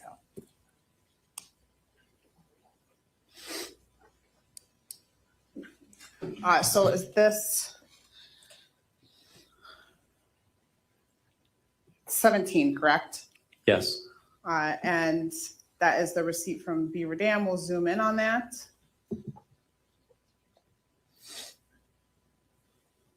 And what was purchased here? The first item purchased is a portable air cooler in the amount of $16.99. And then 6 32-ounce Santeen drain cleaner in the total of $47.94. And what card was used? A card ending in 8942, which would belong to Crystal Rasch. And remind me again the date That is the 23rd, June 23rd of 2024. and the time? Is 12:24 p.m. Do you know, did law enforcement go to Mr. Rasch's house on this date? Yes, they did. And what time did that happen? Do you know? I don't recall the time the officer made contact with him that day. Okay. Do you know what shift that officer worked on? Do you know what officer it was? That would be Deputy Kukan. Okay. And is he a first shift, second shift? At that time, I do not recall. I know that when he did make contact with Zach Rasch that day, it was still daylight. Okay. So we'll zoom out there and then move on to the next, to 18 there. And what are we looking at on 18? So this is the Menards video showing the parking lot, and you can see the red Chevy Cobalt in the middle aisle. That is a Cobalt belonging to Zach Rasch. So don't start playing please yet. So right here in the middle, correct? Correct. And the timestamp here on this video is 12/19/55. And I think the time on the top of this 12/24, that's the time of the transaction, correct? Yes. So we'll start playing here at 12/19/55.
We're gonna pause this and go.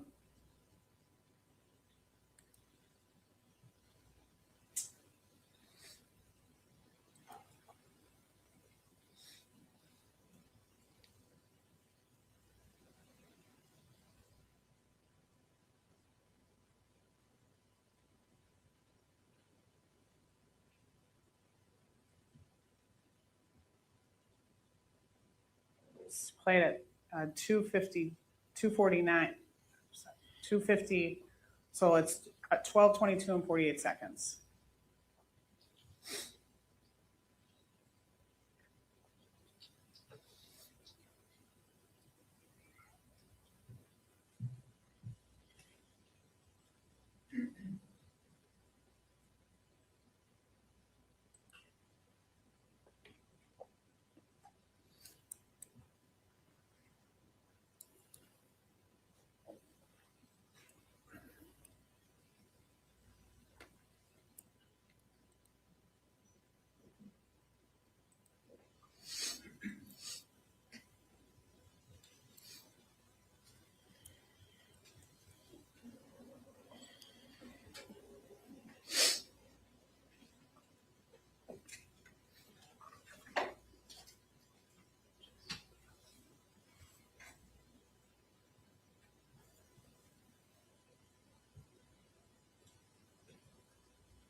And right at the very end there, 12:23 and 50 seconds, what did we observe?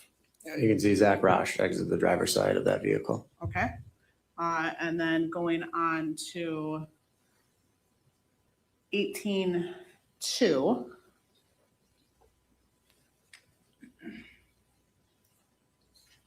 What do we see there at this entryway?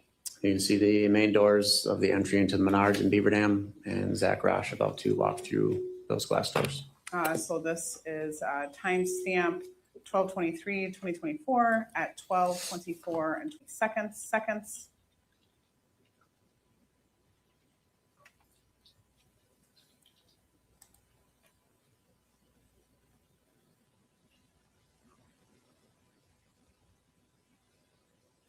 And then we'll stop that at 12:24 and 39 seconds.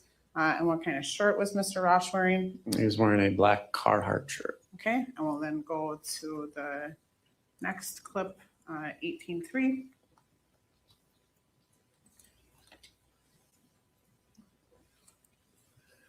This is at 12:34 and 40 seconds. Go ahead and start playing this. And then at the very top of the screen, what are we seeing? You can see Zach Rasch putting the items that he is purchasing on the conveyor belt.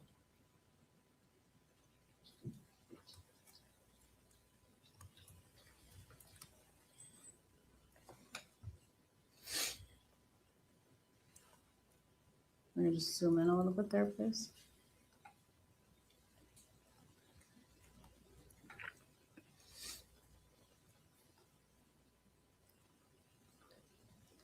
These bottles, what are these bottles again? Those bottles are the 32-ounce Santine Drano.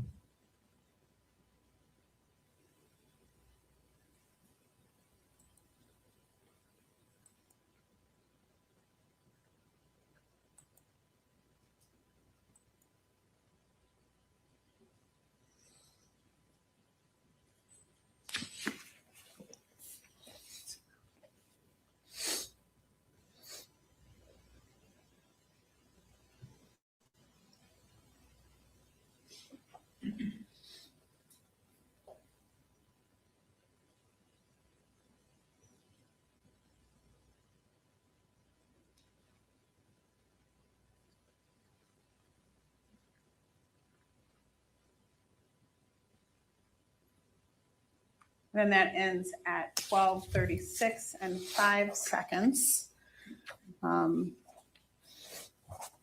Again, in any of this video surveillance from the Menards and Beaver Dam, do we ever see Crystal Rasch?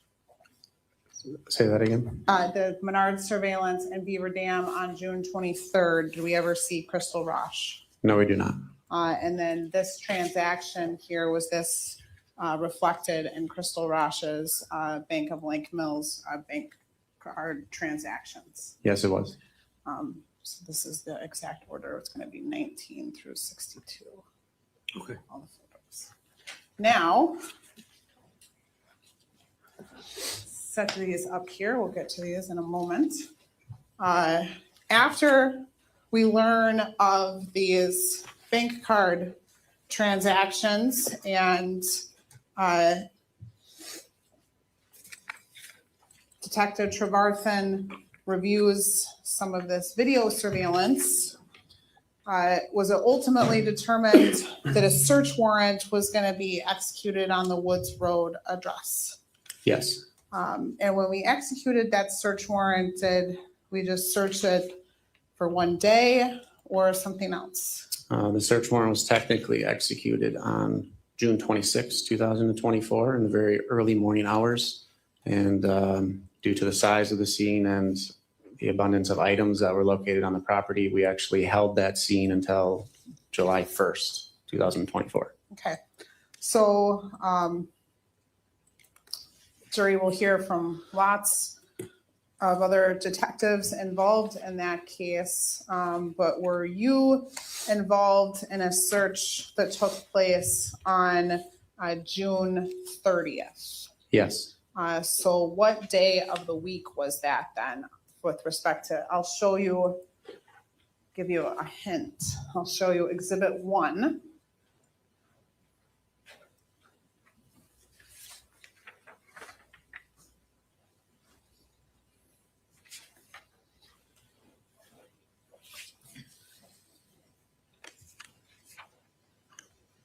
So June 30th would have been a Sunday. And so tell me again, we executed the search warrant was signed on what date? I don't know if it was signed on the 25th or the very, very early morning hours of the 26th. Okay, but we served it the early morning hours on the 26th, correct? At approximately 12:54 a.m. on the 26th. And then, so on the 30th, that was towards the end of us holding the scene for that time period, correct? Yes. So now I've handed you exhibits 19, I think it ends on 62. Can you verify that for me? That is correct. And if you could look through all of those pictures and confirm that you recognize all of those pictures.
Yes, these pictures are familiar to me.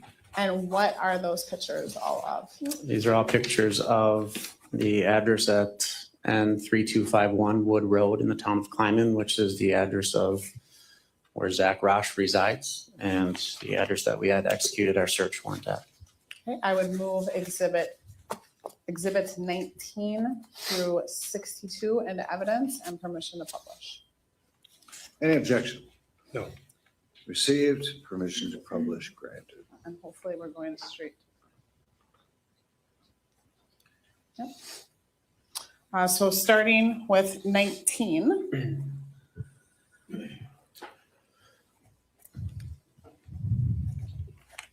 And if you could get the lights too, here, Judge. I will. Should be able to see these pretty good, but just in case. What are we looking at here, 19? This picture depicts standing at the intersection of County Highway J and Wood Road. And this photo is facing eastbound on County Highway J. And so would this have been towards the direction of Crystal Rasch's residence or away from her residence? Towards. Okay. And which side of the photo would the Wood Road address be located? On the right side. On the right side and directionally? South. South. This is standing at that same exact intersection, but facing westbound on County Highway J. And if you can help me too, you have the stickers there, so tell me, this is 20, correct? That's correct. And you said we're facing south here, or no, west. West. And just so it's clear, these vehicles here, are those associated with individuals at the search warrant. Correct. 21, what are we looking at here? This is standing further back on Wood Road and looking north at County Highway J. Okay.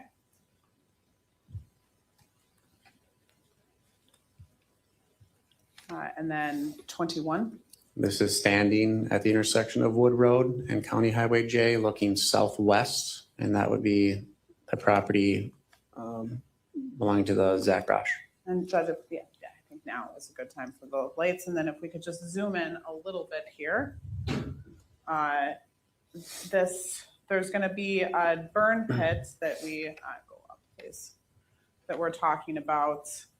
Where approximately would this burn pit be located in this photo? Middle left, So right in there. right But in here? Some yards back though. Yards back, but this is if a person was standing on the roadway or passing by and trying to look directly at the burn pit, this is what they would see. Yes. Okay, so we'll zoom out there. We're now on 22, correct? That was 22. This was 22. Going to 23. What are we looking at here? So this is standing in the driveway of Zach Rasch's property, looking to the north. And between those two vehicles is that burn pit area. So hold on. We have this sort of white van here, right? And then what is this here that my laser pointer is on? It appears that it's a walkway or frequently traveled path. Okay, and is this exactly how it looked on June 26th and then into June 30th? Yes.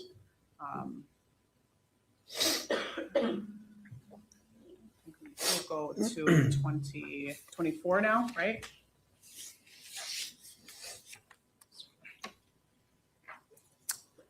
At 20, sorry, we both did it at the same time. Yes, I'll do it. Okay, so this is 23, right? Yes. 24, what are we looking at here? You were looking at a small tree that was in the vicinity of the burn area. And what's significant about this tree is that it's missing a lot of its lower leaves, and some of the leaves that are still attached to it appear to be significantly singed. So, hold on, sorry. So you're saying the lower leaves, so down here at the bottom, those are where you're saying the lower leaves are missing, correct? Yes. And then if we can zoom in to the top of this photo, tell me again the observations. You can see numerous leaves that have browning on them that appear that they have been singed by heat. So is this right here what you're speaking of, this sort of wilting or browning at the tips of those leaves? Yes. Why was that significant? Shows that there was a significant heat source in the area of that burn location. We'll zoom out again and how, let's see if we can.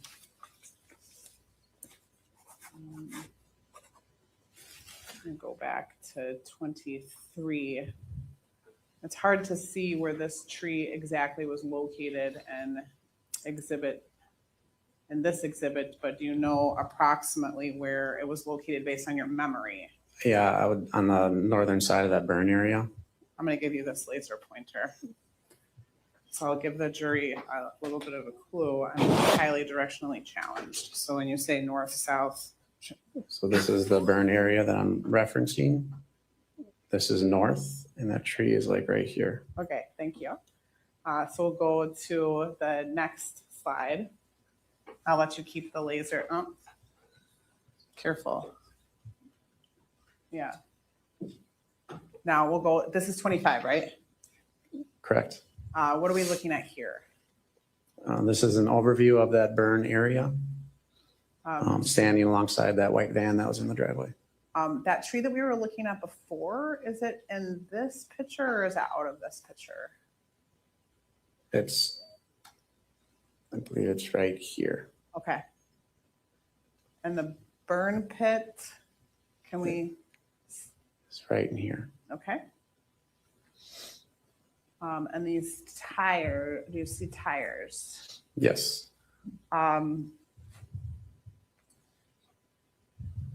Was that their original location, or when we first arrived on scene, were they positioned a different way, if you know? On the 26th, I believe, if these were the 26 photos, these would have been their original location. Okay. And what are we looking at here? So this is coming into the driveway off of Wood Road. So you are facing westbound. And you can see the white van and the other broken down vehicles just parked off the driveway.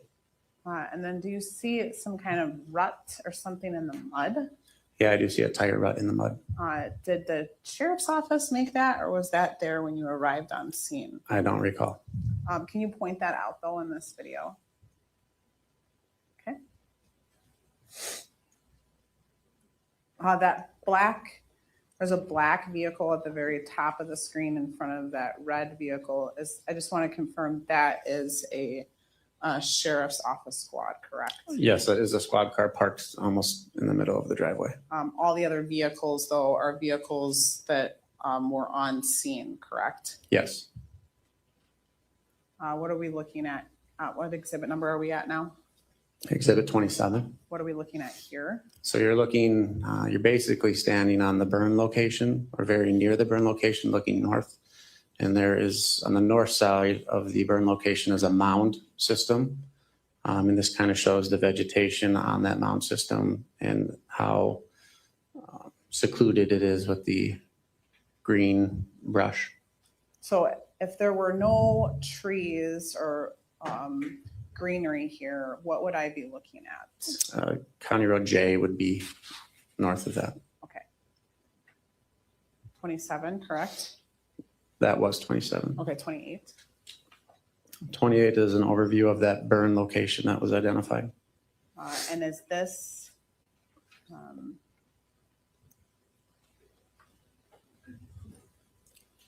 so the tire, now we have more other tires, right? Yes. So the burn location, the top of the picture of this is north. If you guys remember, there was a white little metal shed in the photo that is directly to the left of this photo. And I would say you're almost basically standing right behind that white van. And what exhibit number are we on? Exhibit 29. And what are we looking at here? This is an overview of a bone that was located in that burn area. Okay, so you say a bone. Can you use your laser pointer to see what we would be looking at? Right there. And was this located? This little gray area. Did we locate this on the 26th, No, 27th, no, 28th, no, 29th? no. So on June 30th. Correct. Okay.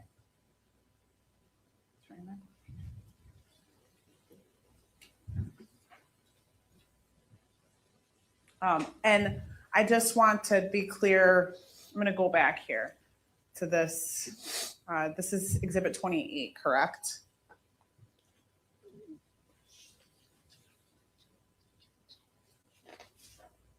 Yes. So this burn pit here had the crime lab and detectives from the sheriff's office removed dirt and debris off the top of this pile at this point. Yes, before this picture was taken. Okay. And we'll have more testimony later about that, but I just want to be clear that debris had been, this is not how it originally appeared when we arrived on scene on the 26th. That is correct. So this is after the burn pit had been processed a couple of times. It's slightly processed. But I guess debris removed off the top when I say processed. Yes. So we talked about this photo 29, and now we are on 30. What are we looking at here? Now you are looking up at a close-up photo of that bone that was located within that burn area. Okay. And what is this here? That is another angle of that same bone that was located.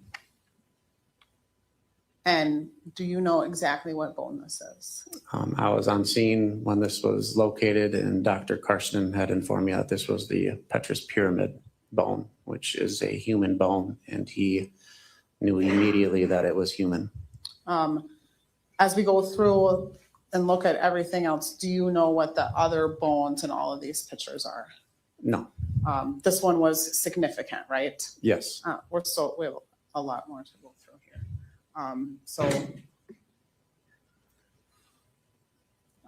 Moving on to 32. I think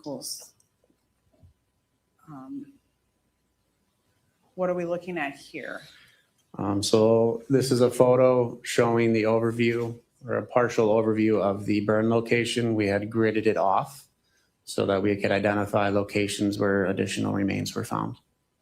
There's some rope in basically 4 squares within that burned area to identify the remains that are found.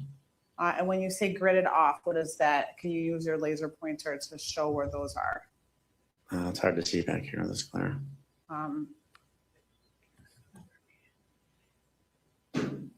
Now I can see.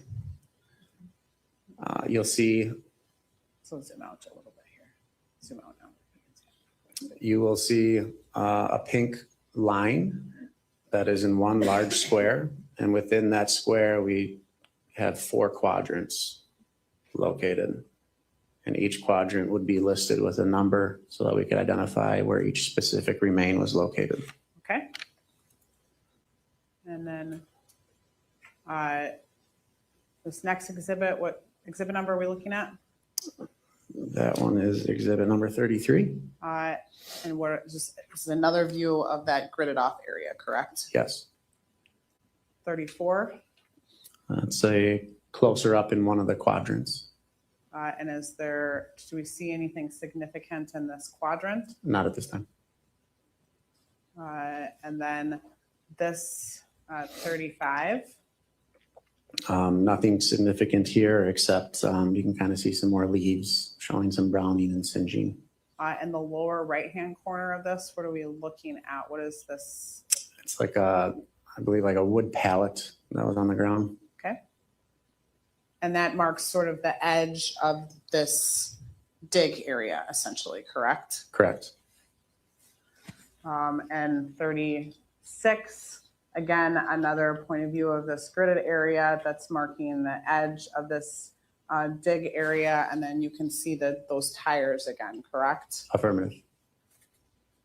And then 37, another viewpoint of this dig area just from another angle.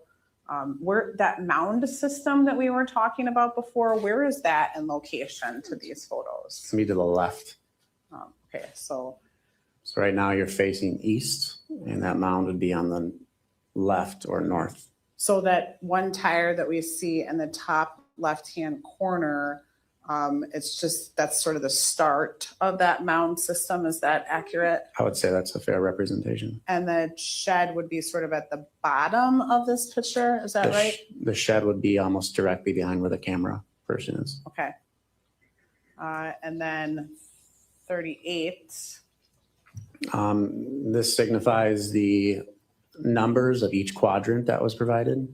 As you'll see in the top left, it shows quadrant number 1, top right, quadrant 2, bottom left, quadrant 3, and then you can't see the number symbol for quadrant 4. And then if you can just have me zoom in just a little bit on that vegetation next to 1. Is that the same tree we were looking at before or different? I believe that is a different tree. But what are we seeing there? Some more singeing and browning of the leaves. Okay.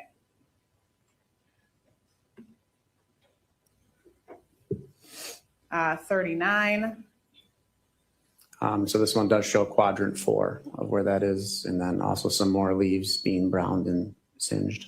And this roping off or quadrant, this would be on the outside of what the actual burn pit though was, right? Yeah, it would have been extended slightly past where we had the expected burn area, so we could recover as much as we could.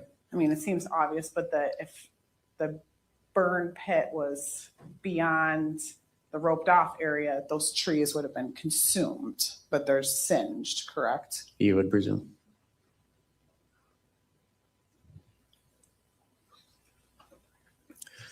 What are we looking at here in 40?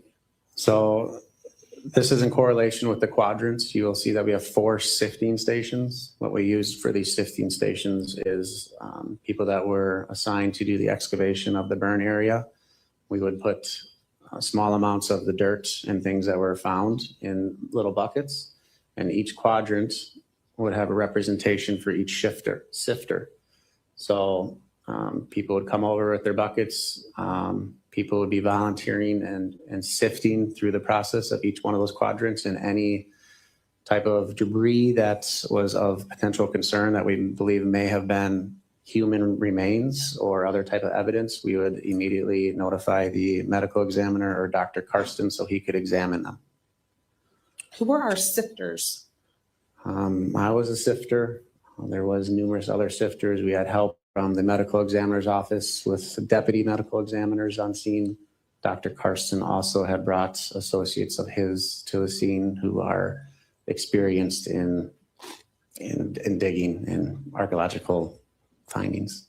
And so am I just to understand that we basically are bringing big buckets of dirt and fire debris basically to this area and moving that back in a back and forth motion and then picking out what could be bone. Is Correct. that accurate? 41. So 41 represents a piece of evidence listed as number 16 by the crime lab. This is just an overview, and that appears to be in quadrant 2. 42? This one is closer up, and this is of that Petrus pyramid.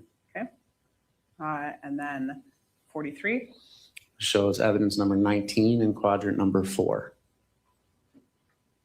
This shows a close-up of potential human remains that were located. And can you just use your laser pointer to show what that is? Like what they're pointing out there? If you can. It is recall. hard for me to discern on this photo. Right there. If I'm correct, but somewhere in this photo anyway. Yes. And to be fair, the anthropologist was there putting the numbers and telling them kind of where to take photos, and you were the primary law enforcement officer present, correct? Yes, whenever somebody located something of significance, he would immediately be contacted to examine them, and he would let us know if that was human remains or not. Correction, spoiler. We'll go to the next one, then we'll come back and look at this. 19. I believe now looking at this, can you tell what this is here? It is potential human remains, but what part of the body, I do not know. Okay.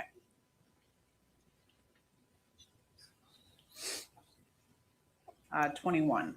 This shows evidence number 21 marker in quadrant number 4.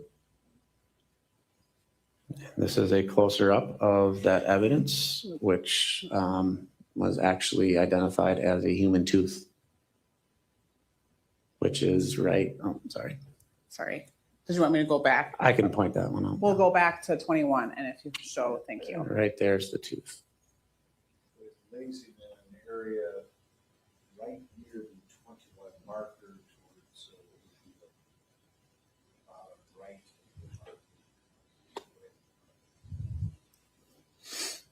And then 48, what are we looking at here?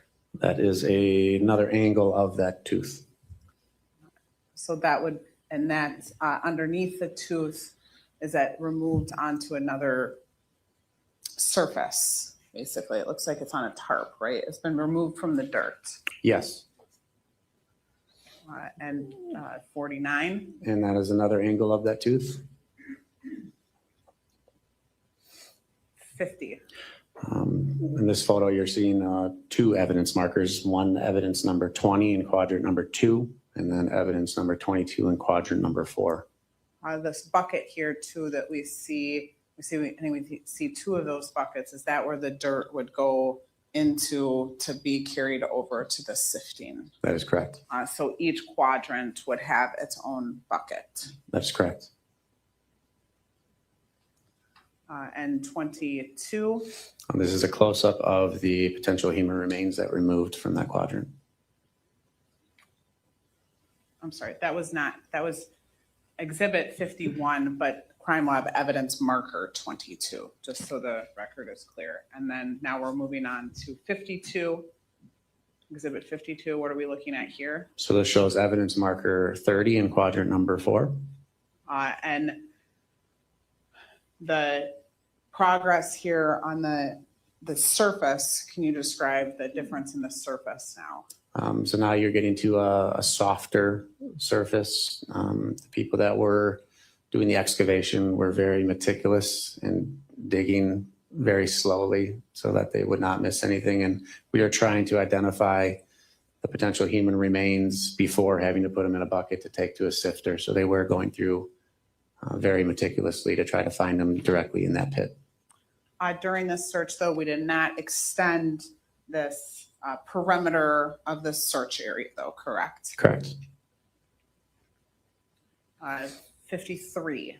This shows evidence marker number 30 and another potential human remain, which is right here. And that's can you describe where you're pointing? So on the right, almost in the middle of that marker on the right side, it's a kind of a taller, skinnier object. So between the pink perimeter line and the crime lab marker 30, correct? Yes. Now we're going to 54. What do we see here? This shows that potential piece of human remains. 30, exhibit 51, evidence marker, exhibit 55, evidence marker 31. More potential human remains. Evidence number 56, crime lab marker 33. More potential human remains. So we don't have these markers in the dirt, correct? So are these things likely that were found during the sifting? Correct. 57, That is more potential human remains. 58, More potential human remains. 59, More potential human remains. and this is marker crime lab number 38 too. We're going through, these are all marked with crime lab numbers in this search, correct? Yes. 60, More potential human remains. crime lab number 39, correct? Yes. 61, And this shows the overview after the burn area was excavated. and basically just how deep we went, correct? Yes. And 62, again, marking the perimeter there, correct, showing we didn't go beyond that perimeter, just foreshadowing that'll be important later, correct? Yes. I mean, And you can see some slight ground disturbance in this area. But yes, as for this search, the main searching was within that gridded area. okay, and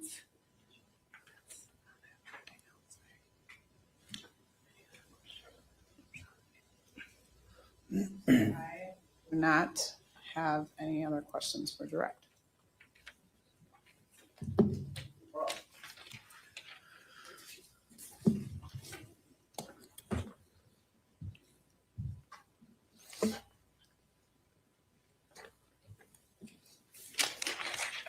Just 1 second, please. Good afternoon. I think it's morning still. Good morning, Lieutenant. Good morning. I just want to direct your attention to some of the testimony you provided prior to the exhibits, I believe 19 through 62, some of the earlier testimony, okay? You had testified in regards to the receipts and the videos that you obtained from the Culver's location and the Goodwill location. You remember that? So I did not receive the Culver's video. That was received by somebody else, but I had reviewed them. I don't know if that's what you're asking. Yes, you reviewed both of those? Yes. Okay. And so in terms, let's go with the first one. That was the Culver's location in Oconomowoc, Yes. and that was a video from June 11th of 2024. Yes. Okay. And that video indicated that they arrived at some point in the morning around 10:30 a.m. or so.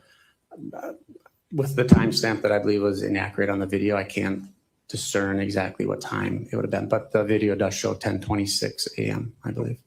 And you were able to observe that video, and it looked like it was from a position behind the registers. Yes. Okay. And in that video, you saw both of them get drink cups. Yes, and then they went and got their drinks. yes. It didn't look from that video like they ordered any food. I don't know. Okay. If they ordered just drinks or food, I don't know. Sure. And in that video, you remember that it looked like Mr. Rasch is the one who paid for that bill. It did appear so. And that was not a transaction that you noted on the bank records that you obtained for Crystal Rasch from the Bank of Lake Mills. That is correct. Okay. And it looked like they were inside of the Culvers for about 5 or 10 minutes. Yeah, that sounds about right. Okay. And during that video, you didn't observe any kind of unusual behavior between the two individuals. No, sir. Okay. So next we have the next stop on that day of June 11th, and that was at the Goodwill in Oconomowoc. Yes, Okay. And you would agree that the total amount of time that they were inside of the Goodwill was about 20 to 30 minutes? I would say sub 30 minutes. Okay. And in that video, we had, I guess, multiple camera recordings that were preserved. Yes, And there was a video from outside of the Goodwill, and then there was a video from inside the store. yes, Okay. And during that time that they were in that store for sub 30 minutes, the individuals, Mr. Rasch and Crystal Rasch, they weren't always together. correct. She was shopping independently at various points. From when they first arrived and went their separate ways, I don't know if they reconvened when they're outside of the frame or not, because I didn't have that angle. Okay. But you'd say it would be a fair statement that he wasn't inside of the store controlling her movements. I did not see that. And then at the end of, after she made her purchase, they went back out to the parking lot to the Mitsubishi. Yes, Okay. And then you observed what I think in your belief was he was standing outside of an open back door of the vehicle. yes, back passenger side.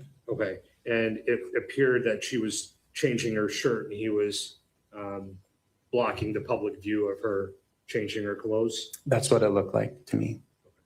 And you would agree that at no point in that video either did you see anything unusual in terms of any kind of malicious behavior that Mr. Rasch was engaging in. I would agree with that.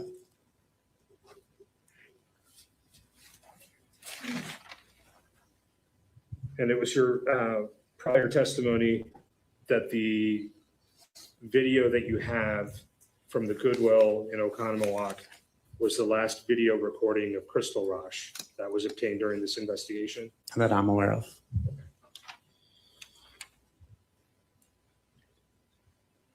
Nothing further. Very good. All right, you can step down. Folks, that brings us to lunch. Your lunch is here, so we will take a hour break. Again, I remind you, you cannot discuss the case, even though now you've heard some evidence. You need to wait until the final deliberations. So at that point, you'll have heard all the testimony and the court will have instructed you on the law. Have a nice break.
Appearances are the same. Are we ready for the jury? Yes, yes, Your Honor.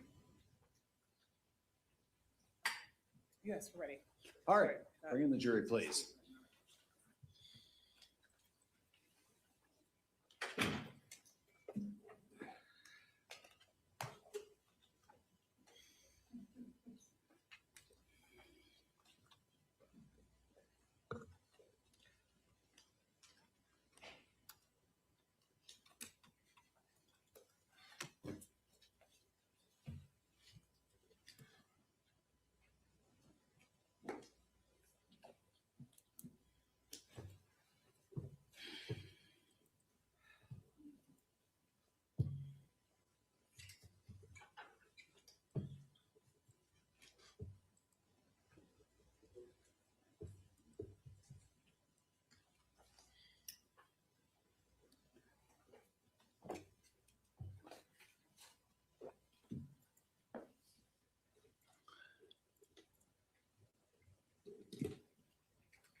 All right, ladies and gentlemen, prior to dismissing for lunch, the court gave you some instructions that you should not discuss the case. Did anybody violate those instructions?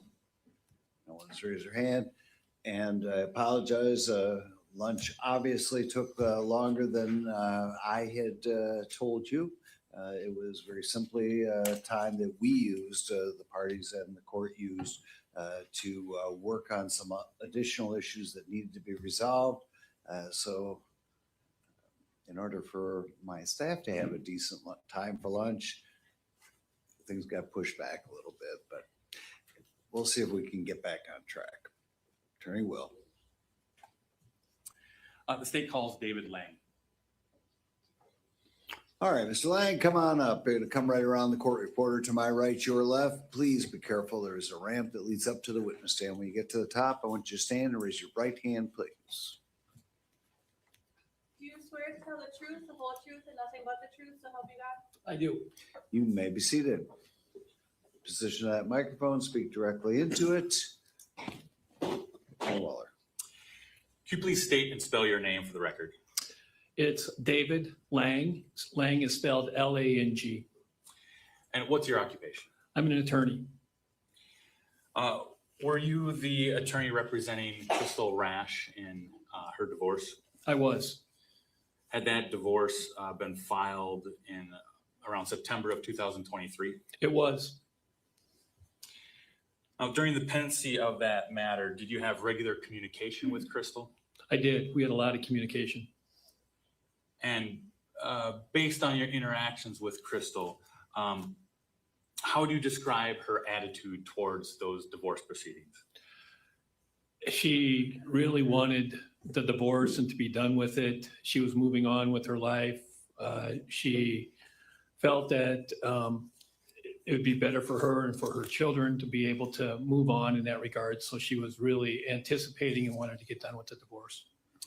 Was she making efforts towards getting her own housing? She was. The family had a house that Crystal was living in and had been residing in that she had owned. The house was expensive, or would have been too much for her to continue to pay for on what income that she had. So she had contacted government assistance, and this county was working with her and had found her a couple places, had found her a 2-bedroom place and a 1-bedroom place. So we had many discussions on whether she should take the 2-bedroom place or take the 1-bedroom place. In those conversations and in your interactions with Crystal, did she appear optimistic about her future? She was very optimistic and was very excited about having this new residence and not having to worry about all the repairs and everything that was happening with the house, and also the financial things with the house. She liked that this new assistance that she was going to get was nicer housing for her in that regards, and it would be easier for her to keep up and to clean and et cetera. Now, through the pendency of your representation of her, I think I asked this, but did Crystal stay in regular contact with you? She did. Besides the divorce, she also had a children's case going on that I was helping her with in that regards. Her children had been removed from her, and we are in the process of working with social services to try to have her children have regular contact with her. And that was going very well too, where she was having regular visits with her children. I don't think she ever missed a visit. Did Crystal regularly contact you or your office through email? She would contact us either through email or for phone. She had a very good relationship also with my secretary, Fran, that she would call on a regular basis. And did you receive communication from her, either you or your office, in early June of 2024? I did receive communication from her. I think the last time I spoke to her would have been around June 5th of that year by telephone. And I also had sent out an email to her at that point in time. And that's when we were talking about her housing and about her kids and going over her case. She had also been in an automobile accident too that she was going to be compensated for and receive some monies for in that regards. So then after that communication in June 5th, you said, did her communication pattern with you change? It changed. I never received more communication from her except for an email that I got from Zach's divorce attorney.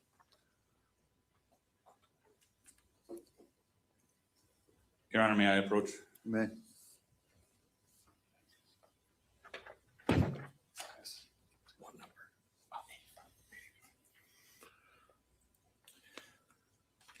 Attorney Lang, I am showing you what's been marked as Exhibit 85. Could you identify that? Yes, this is the email I was just discussing, that it came from Eric Bandoline's, who was Mr. Rasch's attorney on June 17th, and it came to me. And does that email include a forwarded message? It did. A forwarded message that came from Crystal Rasch dated Wednesday, June 12, 2024 at 1:21 a.m. And it was, do you want me to read what it said? Not yet. Okay. Is what's in front of you a true and accurate representation of that email that you received? It is. I would move admission of Exhibit 85 and ask permission to publish. Any objection? No. Will be received, can be published. And we are, God willing, connected.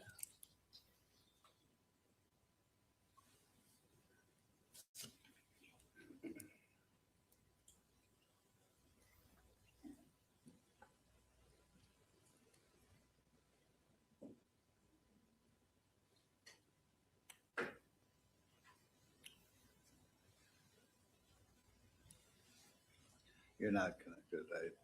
That's my test to see whether the machine is working.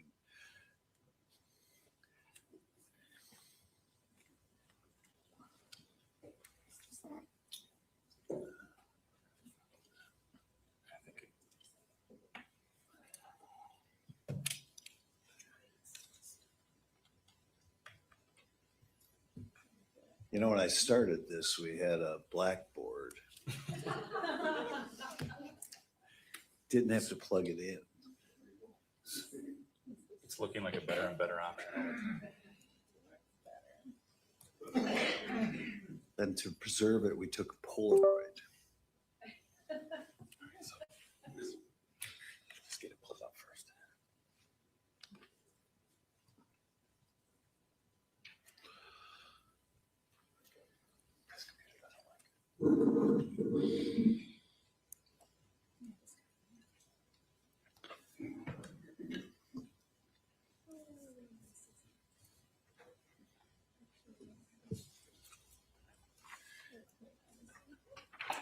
Judge, can we just pull up the document camera? Sure.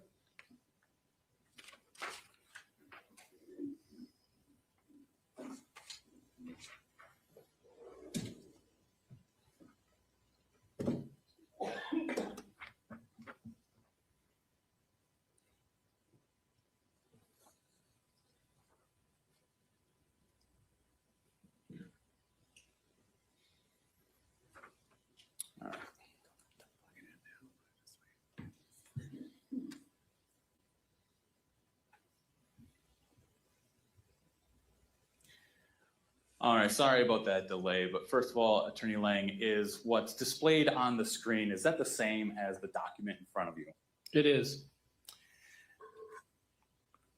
And so now directing your attention to the bottom area that says forwarded message, I want to go kind of line from line. So first of all, it says from Crystal Rasch.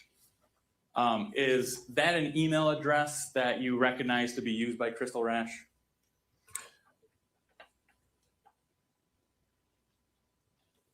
I guess I didn't look at that aspect of it, but that's her email or not her email.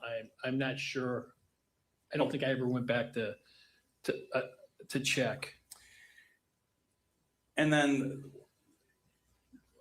underneath that, it says date. Can you again read the date that at least according to the forwarded message, that was sent? Yes, the forward message and the date says Wednesday, June 12, 2024 at 1:21 a.m. And then at the to line, what can you tell us about that email address?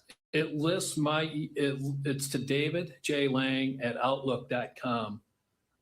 That is not my email address. My actual email address is davidjlanglaw@outlook.com.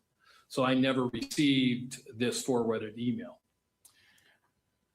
But you had testified before that Crystal had stayed in contact with you regularly through your regular email, correct? That is correct. And so Crystal Rasch was aware of what your correct email address was, correct? She was, very much so. And then the body of that email, could you just read that? Sure. The body states, this is Crystal Rasch. This is my new email. I can't access my other email account anymore. My phone isn't working that good either. I'm letting you know you're fired for my divorce case. And for the case with Haley, you are fired. No excuses or guilt trips.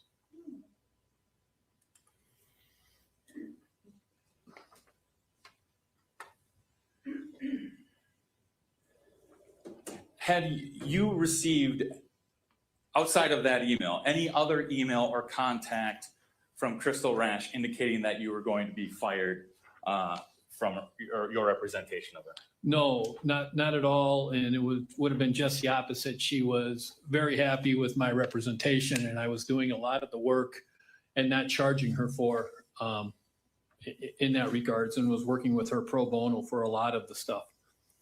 And in working with her, did Crystal seem committed to going forward with the divorce? She was very committed, and she wanted a divorce, and she was looking forward to life after that. And the plan was to sell the house and to move on. She'd have a little bit of fun. She'd be able to see her children on a regular basis, and she was going to start over. I have no further questions. Cross. Good afternoon, Attorney Lang. Good afternoon. Just a handful of questions for you. You said that, well, let me start that over. Did you know Ms. Rasch before she hired you to represent her in the divorce case? Ms. Rasch originally came to my office, and I originally started with her on Haley's matter, which was a children's court case. It was a guardianship case that was also going to be a termination of parental rights case. And when did that originate? I'm not sure. It was before the divorce case, because what had happened is that the children's court services in that regards, most of their case, and the reason they wanted to terminate her parental rights or go through a guardianship petition was because of the father, Zach's behavior and conduct in that regards with the children. And so we were attempting at that point in time even to delineate and felt that a divorce would also be best for her to separate herself from Zach so that she would be able to have more contact and more visit with her children. But to answer your question, sir, I really don't recall the specific dates of when I was retained for the divorce. On direct examination, you agreed that the divorce was filed in September of 2023. Does that sound about right? It does. Okay. And so obviously Ms. Rasch disappeared in June of 2024, correct? Correct. Okay. So from the time that the divorce action was filed to the time that she disappeared, you'd agree that was about 9 months? Correct. Okay. I assume that you've represented a lot of clients in your career? I have. Okay. And you've been a lawyer for about 33 years, I understand? 36. 36 years. You would agree that when you represent clients, you may not always know everything about them? Correct. Okay. And so although Ms. Rasch may share certain aspects of her life with you, she certainly didn't share everything that was going on in her life with you. No, she was very upfront. She called, I would say 3-4 times a week, would either talk with me or would talk with Fran. Okay. Yours was a professional relationship though? Correct. Okay. You didn't have a personal relationship with her preceding that case that you said you were appointed for regarding Haley? No, I liked her. Okay. In terms of, you had testified to the situation with her housing. You recall that? Yes. Okay. So she owned a house, right? Correct. And through the process of the divorce, she was not going to be able to afford the payment on the house. That's correct. And The mortgage was in her name or the loan was in her name. And you were aware that she wasn't working full-time. Correct. And so she wasn't going to be able to afford the house on her own. That is correct. And then you indicated that she applied for subsidized housing through the county. Correct. And you had a conversation with her about whether the 2-bedroom option or the 1-bedroom option was appropriate. Correct. Which one did she settle on? She was going to settle on the 1-bedroom because it was cheaper.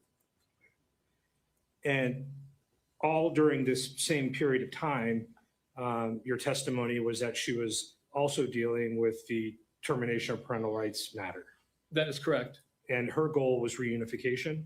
Her goal was in that regards is that they was going to be either some sort of guardianship or a termination where she would continue to have visitation and visitation rights with the children. At the point of your last conversation with her, and I think you said that occurred on June 5th?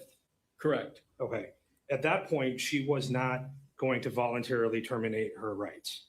No, at that point in time, she hadn't agreed to voluntarily terminate her rights. We are still in the process of trying to work out the arrangements and what her visitation and contact with her children would look like. Okay. You would agree that she was downsizing in terms of leaving a house and moving into a 1-bedroom apartment? She was, and she was going to have some equity from that house in that regards, which would also help. And that's why she felt that it was best for her to go into a 1-bedroom. That way she could afford to be around and spend money on her children.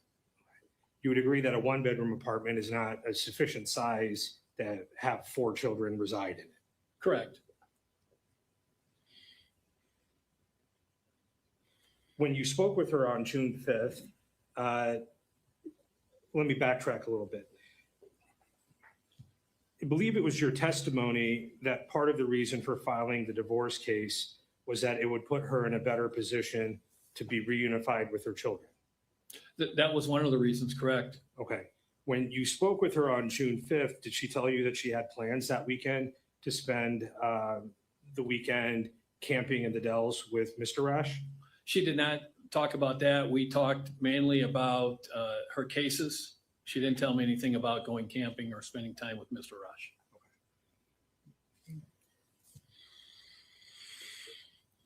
During the course of the investigation that occurred after she disappeared, did you become aware that she was actually looking for a new lawyer? The first time that I became aware of anything was when I got this letter or this email from Mr. Rasch's family court attorney. When I got that on June 17th, that came to me, and I didn't know what to make of it. As he stated in this Exhibit 2, he didn't know what to make of it. Are you aware that on June 11th, 6 days after you last spoke with her, she was in Milwaukee trying to meet with a new family law attorney? I don't know. I did not have any idea or any indication of that. And I should also remind you, not only did I had the divorce case with her, I had the children's court case with her that I was helping her on, and I also had an automobile accident with her.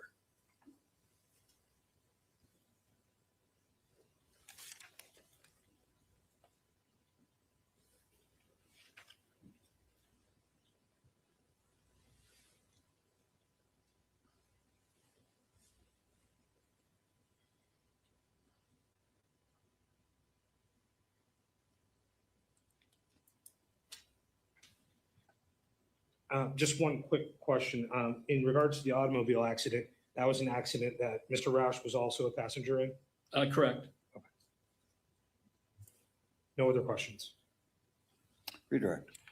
Just a quick clarification on that automobile accident case. Had there been a prior attorney on that case? There had been for both Mr. Rasch and in Crystal. Yes, it was Gruber's law office. Okay, nothing else.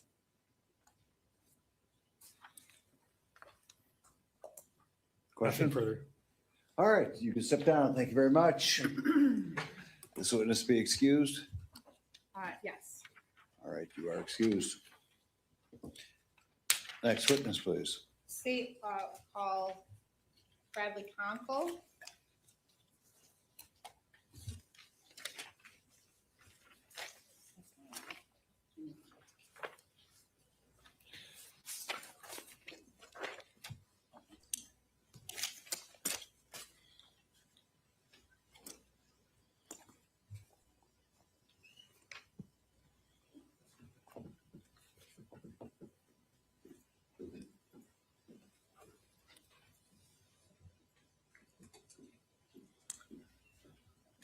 All right, come on up. Please be careful on the ramp. When you get to the top, stand and raise your right hand.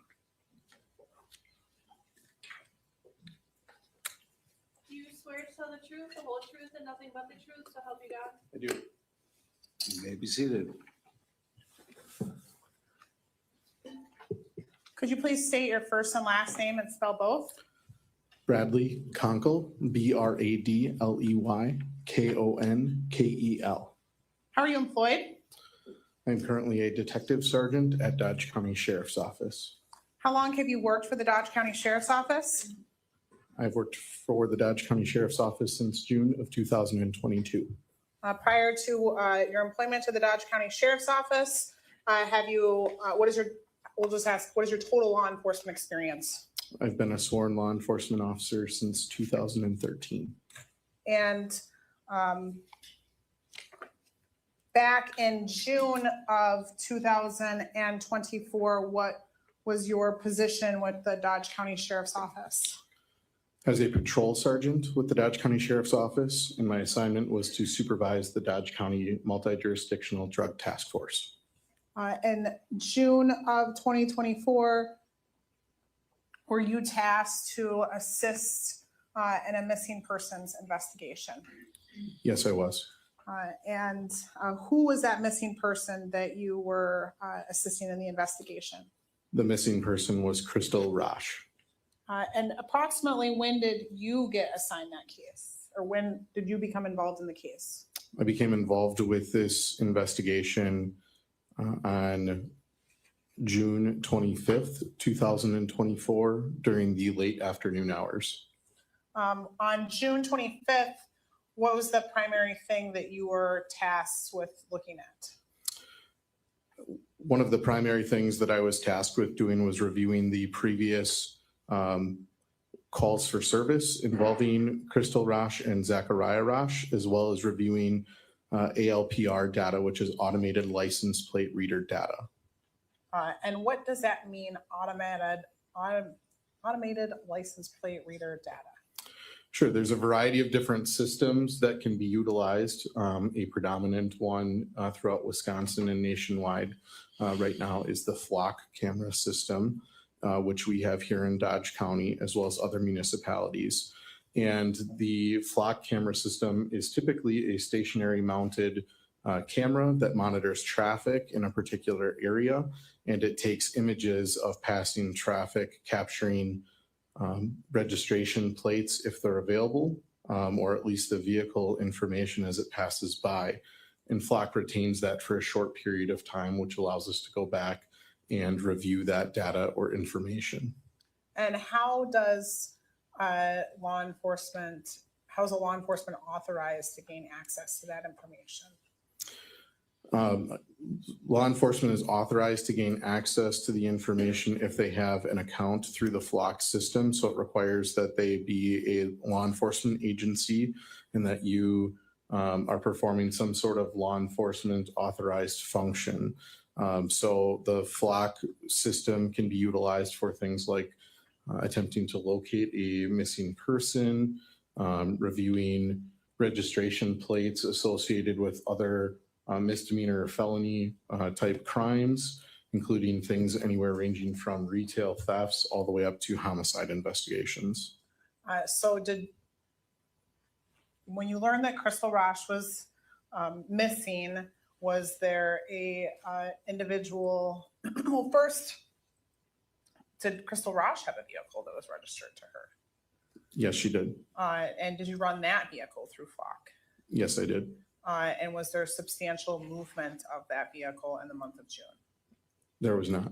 And so did you learn from family or friends who she might have been with in the month of June? Yes. And who was that person? I learned that she had been with her husband, Zachariah Rasch, during various points during the month of June. And did Zachariah Rasch have a vehicle that was registered to him? Yes. Did he have more than one? So this will say before June 11th, did he have more than one vehicle registered to him?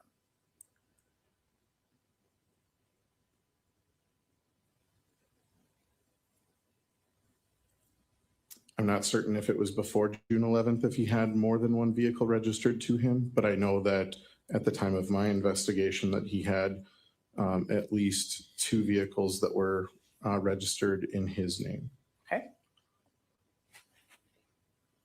Thank you for clarifying that. So on June 25th, he had at least two vehicles that were registered in his name. That's correct. Correct. There was a red Chevy car and a silver Mitsubishi Eclipse Cross SUV. And then were you aware of where Mr. Rasch resided? Yes, he resided at an address on Wood Road in the town of Kleiman, Dodge County, Wisconsin. And then who did he reside there with? He resided there with his two parents. And then did his parents have vehicles registered to them? Yes. And did you also run their vehicles through the Fox system? Yes, I did.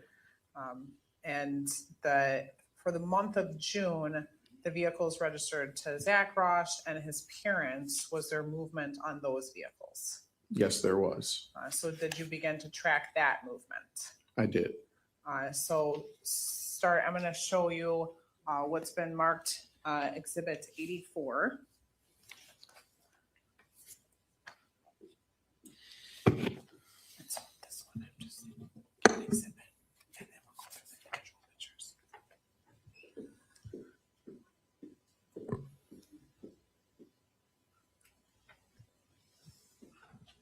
Do you recognize that exhibit? Yes, I do. And did you prepare this exhibit? Yes, I did. And what is contained within this exhibit? So this is a printout of a PowerPoint presentation that I prepared.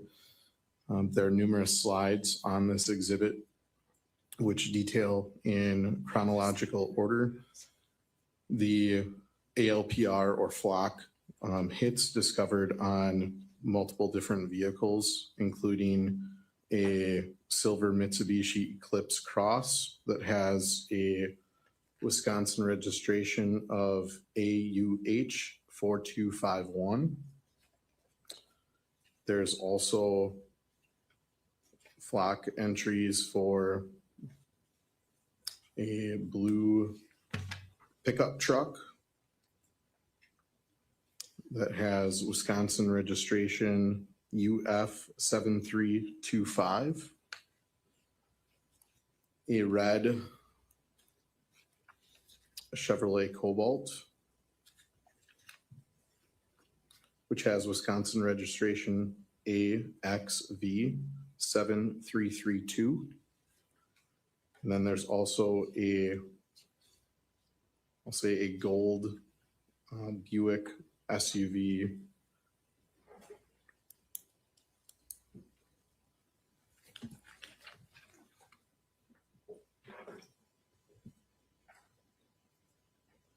And I believe the registration on that one is ends in 5412. And this exhibit, you said that Zach, the Buick, who was that registered to? The Buick was registered to Mary Rasch. The other three vehicles you referenced, who were those registered to? Zachariah Rasch was a registered owner.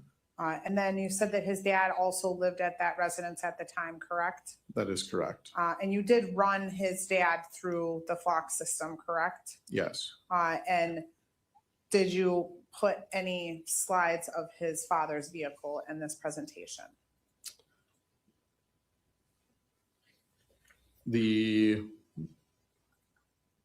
I would have to review to determine if the Dodge pickup truck is also registered to dad.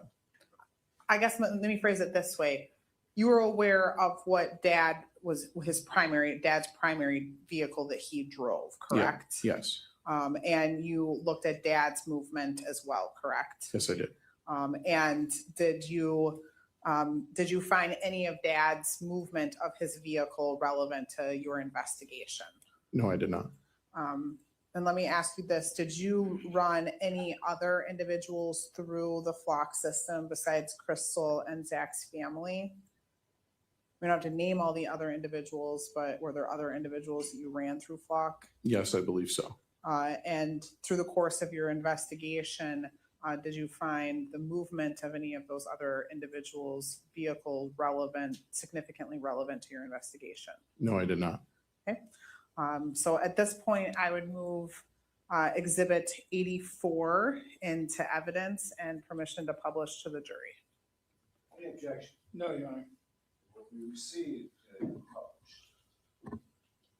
Fingers crossed. And how we attempted to accomplish this.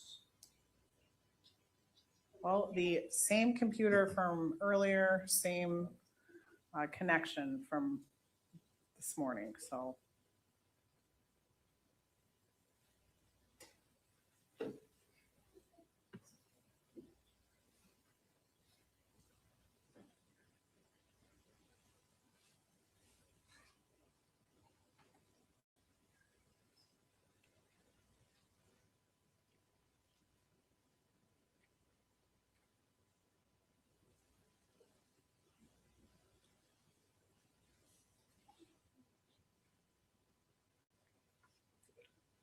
Yeah, it was working this morning. I don't know why.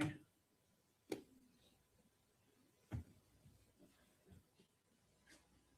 problem is we can't put it on that. Try. Caption alert.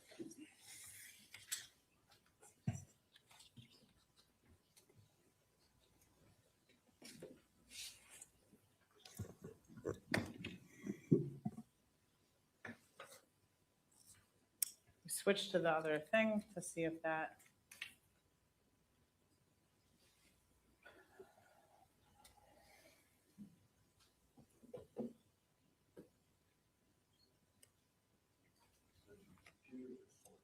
I'm switching cords.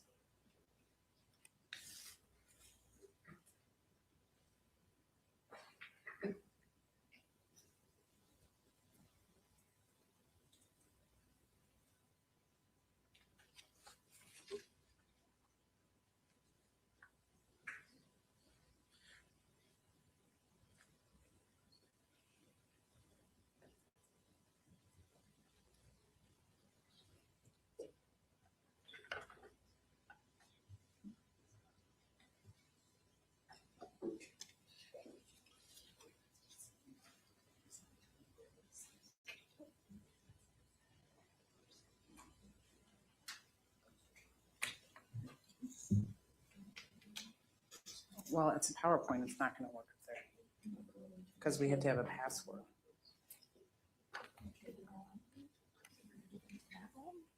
That doesn't work.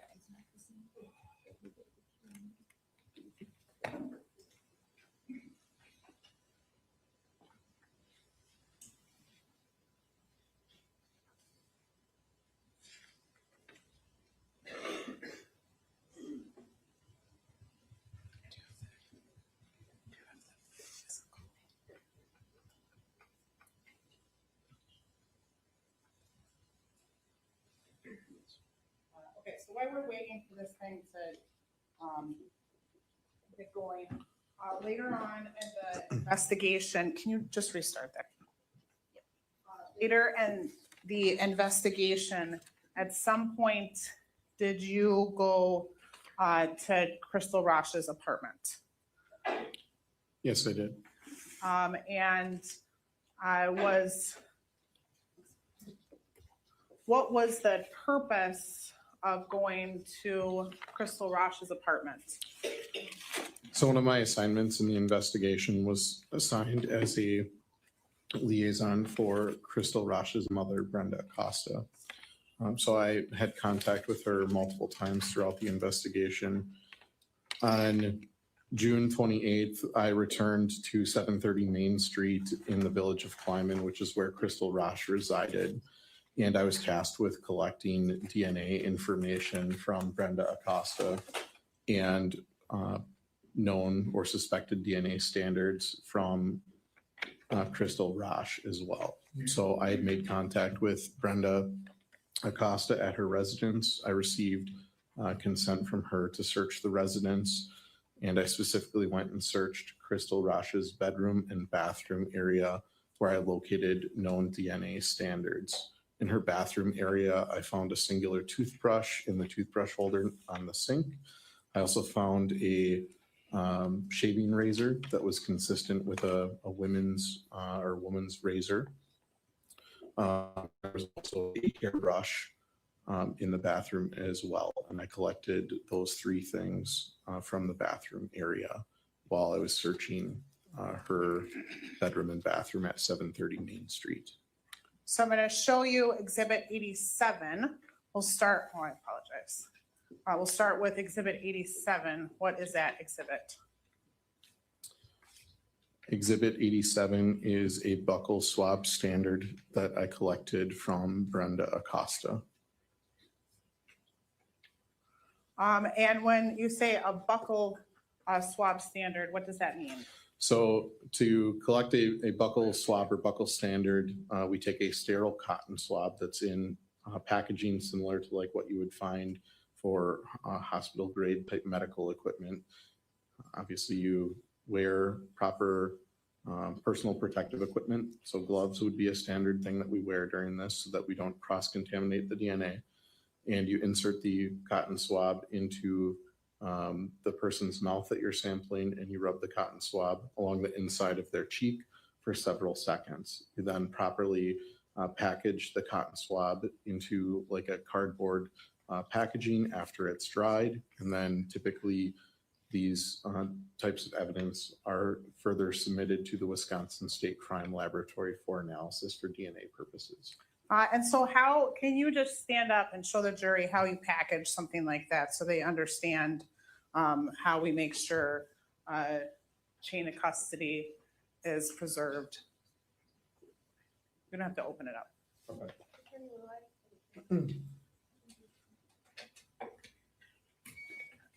Go ahead. So this is my label here on the front of the package with my initials and the date, so June 28th, 2024. We would also then seal it with evidence tape, which is shown here at the top with my initials and badge number, as well as the date. On the bottom, this is consistent with the Wisconsin State Crime Lab's processing and resealing of the evidence. So this is indicating to me that they had removed this item for processing at their lab and then reinserted the item back into the packaging and sealed it on February 27th, 2025. And then this yellow sticker on here is indicative of the lab number that was generated once we submit items to the Wisconsin State Laboratory. So going to 88. What is that item? So exhibit number 88 is the toothbrush that I collected from the bathroom area in Crystal Rasch, that's attached to Crystal Rasch's bedroom at 730 Main Street in the village of Kleiman.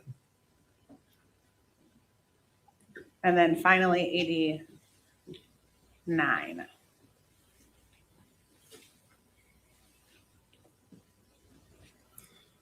Exhibit 89 is the second buckle standard that I collected from Brenda Acosta. So typically as we do these things, we'll collect 2 sterile swabs from our person, so one on each, the inside of either cheek.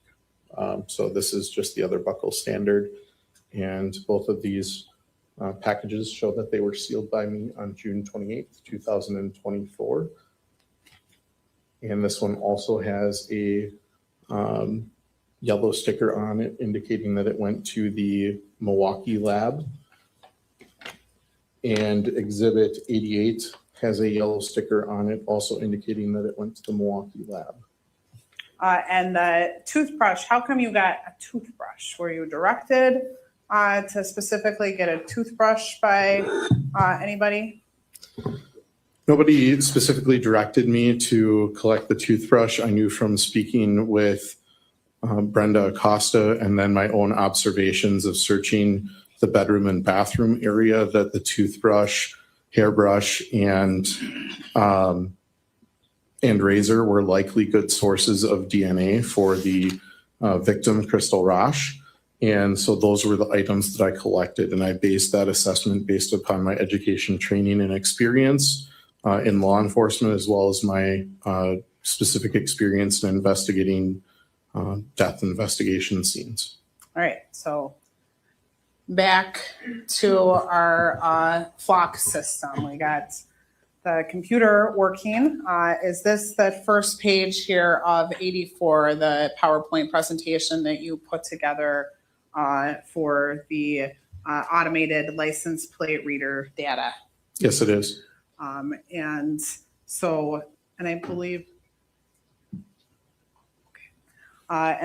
we did already move this into evidence with permission to publish, correct? Before we had the defect. So we'll start with slide number 1. What are we looking at here? This is a silver Mitsubishi Eclipse Cross that is registered to Zachariah Rasch. The map on the right gives a general indication of the location where that vehicle is passing by specifically in this map, the green dot. But you can tell from the description that the vehicle is located on Air Park Drive, traveling east or inbound in the city of Watertown towards the Walmart area of Watertown.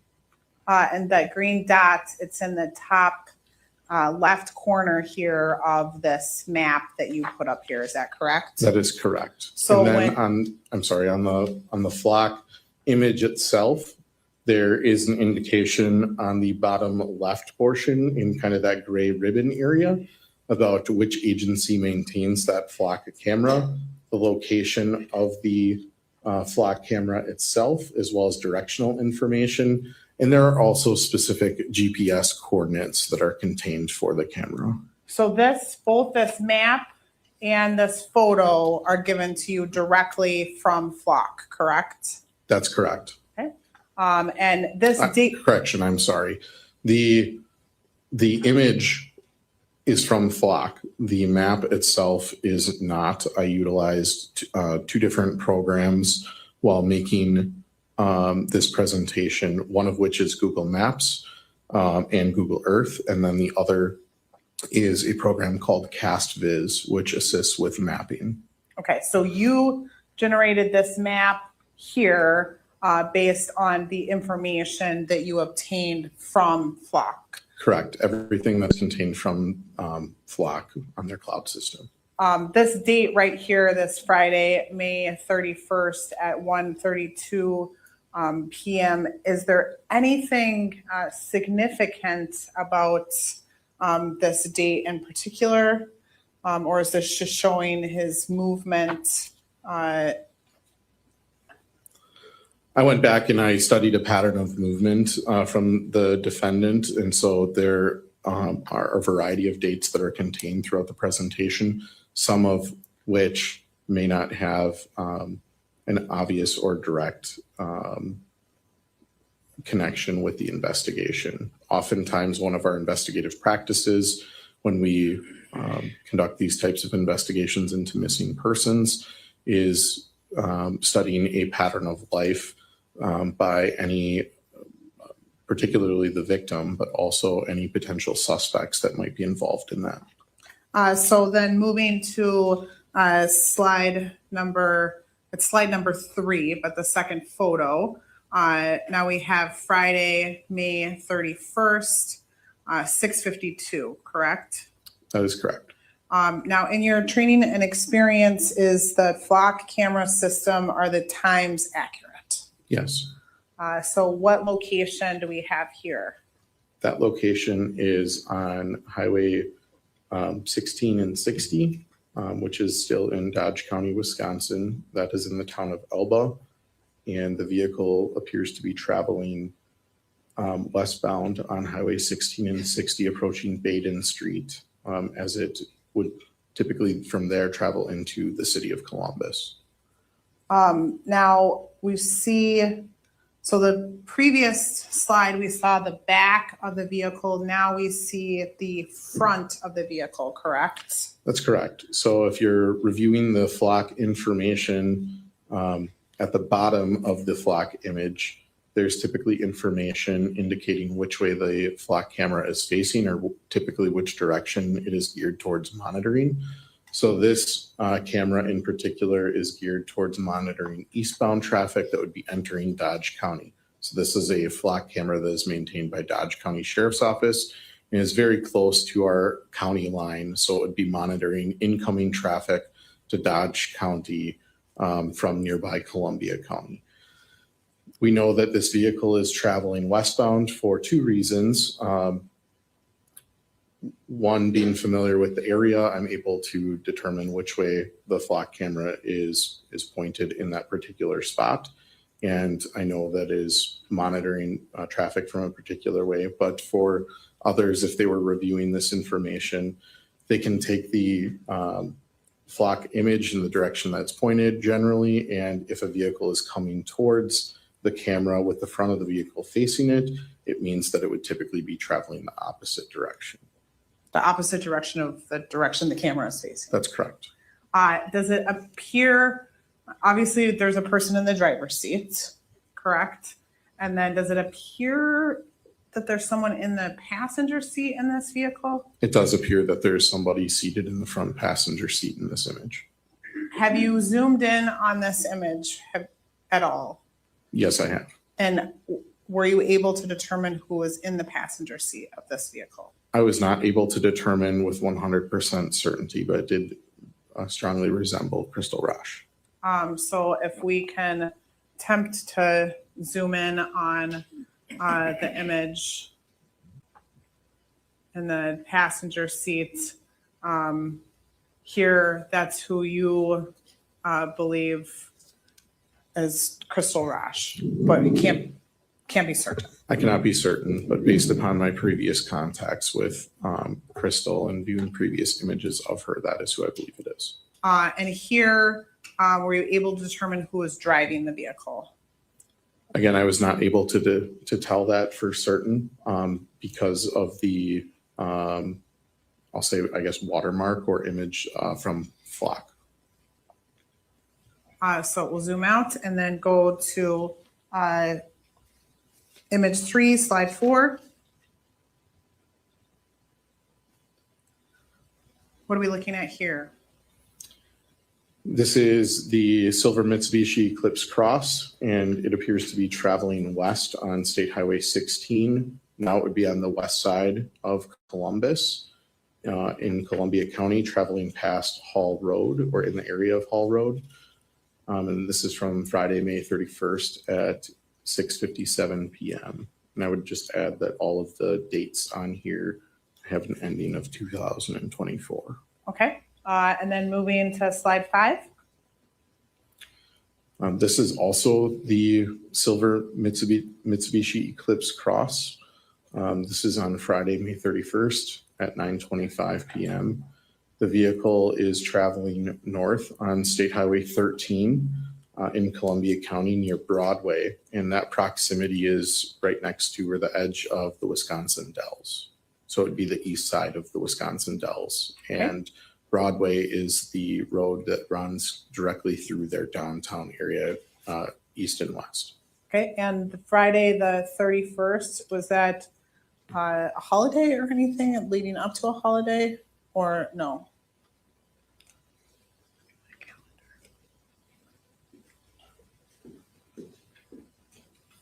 I would need to look at a calendar to know for certain. I believe it was after Memorial Day. It's showing you exhibit 1. So that would be I think that would, is it a holiday weekend or not a holiday weekend? I believe it is not a holiday weekend. So is it the weekend It would be the after? weekend after Memorial Day weekend. Thank you. So now next, slide 6. Now we're on June 1st. Yes, so this is from Saturday, June 1st, 2024 at 8:37 a.m. The vehicle is traveling west on State Highway 82 near I-90 in Mauston, Wisconsin. And this is the silver Mitsubishi Eclipse Cross that And is then- registered to Zachariah Rasch. And then you have the map there and then the red, this red bubble. I don't know what the fancy speak is for that. That indicates where the vehicle is, correct? The red pin indicates where the camera is located. The camera. And then Mauston, how far is that from the Dells? Mauston is about a 30-minute drive northwest of the Wisconsin Dells area. Are you familiar with the Adams property, the Adams County property that Zach Rasch's family owned? Yes, I'm familiar with his grandmother owning 2 different properties in Adams County. Do you know how far this location is from that property? I did at one point. I do not recall exactly what the distance is at this time, but I do know that it is not, it's not terribly far from that property in Adams County. Okay, so going to the next slide, slide 7. Where are we at here? This is back in Columbia County at Broadway, traveling west towards State Highway 13 and Highway 16. So this would be in the Wisconsin Dells area, particularly the east side of it. And the vehicle would be traveling westbound in towards the Wisconsin Dells downtown area.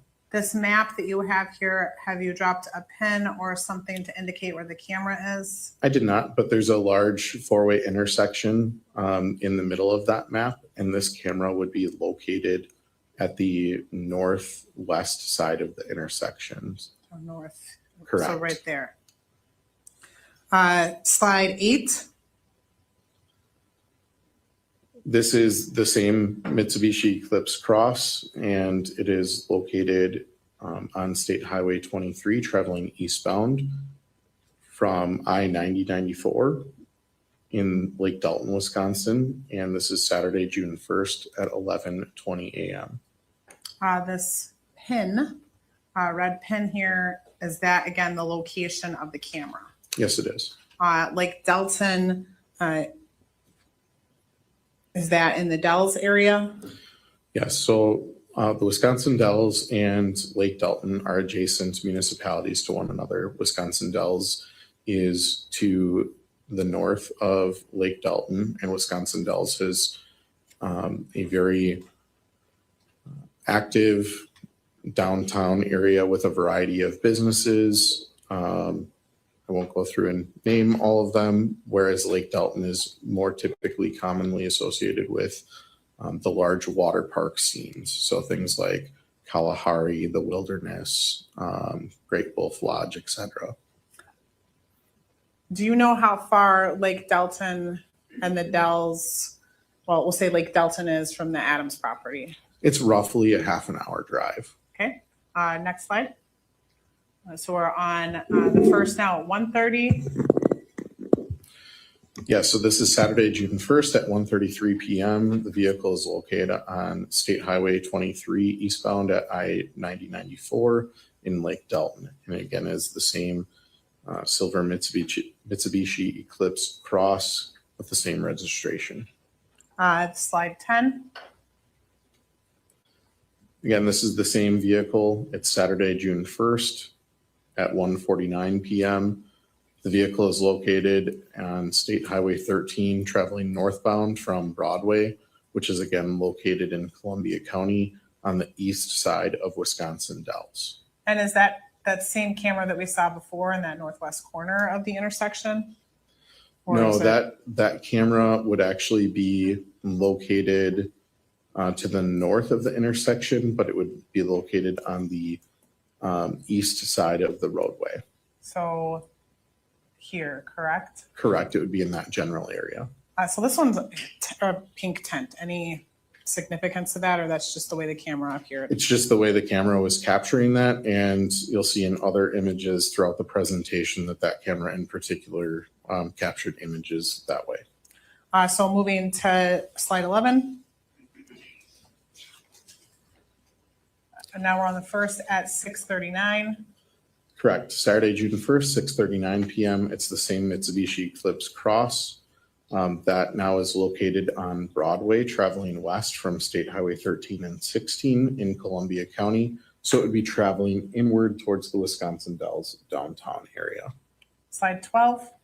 Where are we at now? Broadway, traveling west from State Highway 13 and 16 in Columbia County, the east side of the Wisconsin Dells, traveling inward towards the Wisconsin Dells downtown area. And this is at 5:12 p.m., correct? That is correct. So now slide 13. This is from Sunday, June 2nd at 5:29 p.m. This is on State Highway 12. Traveling northbound near Gasser Road in the village of Lake Dalton.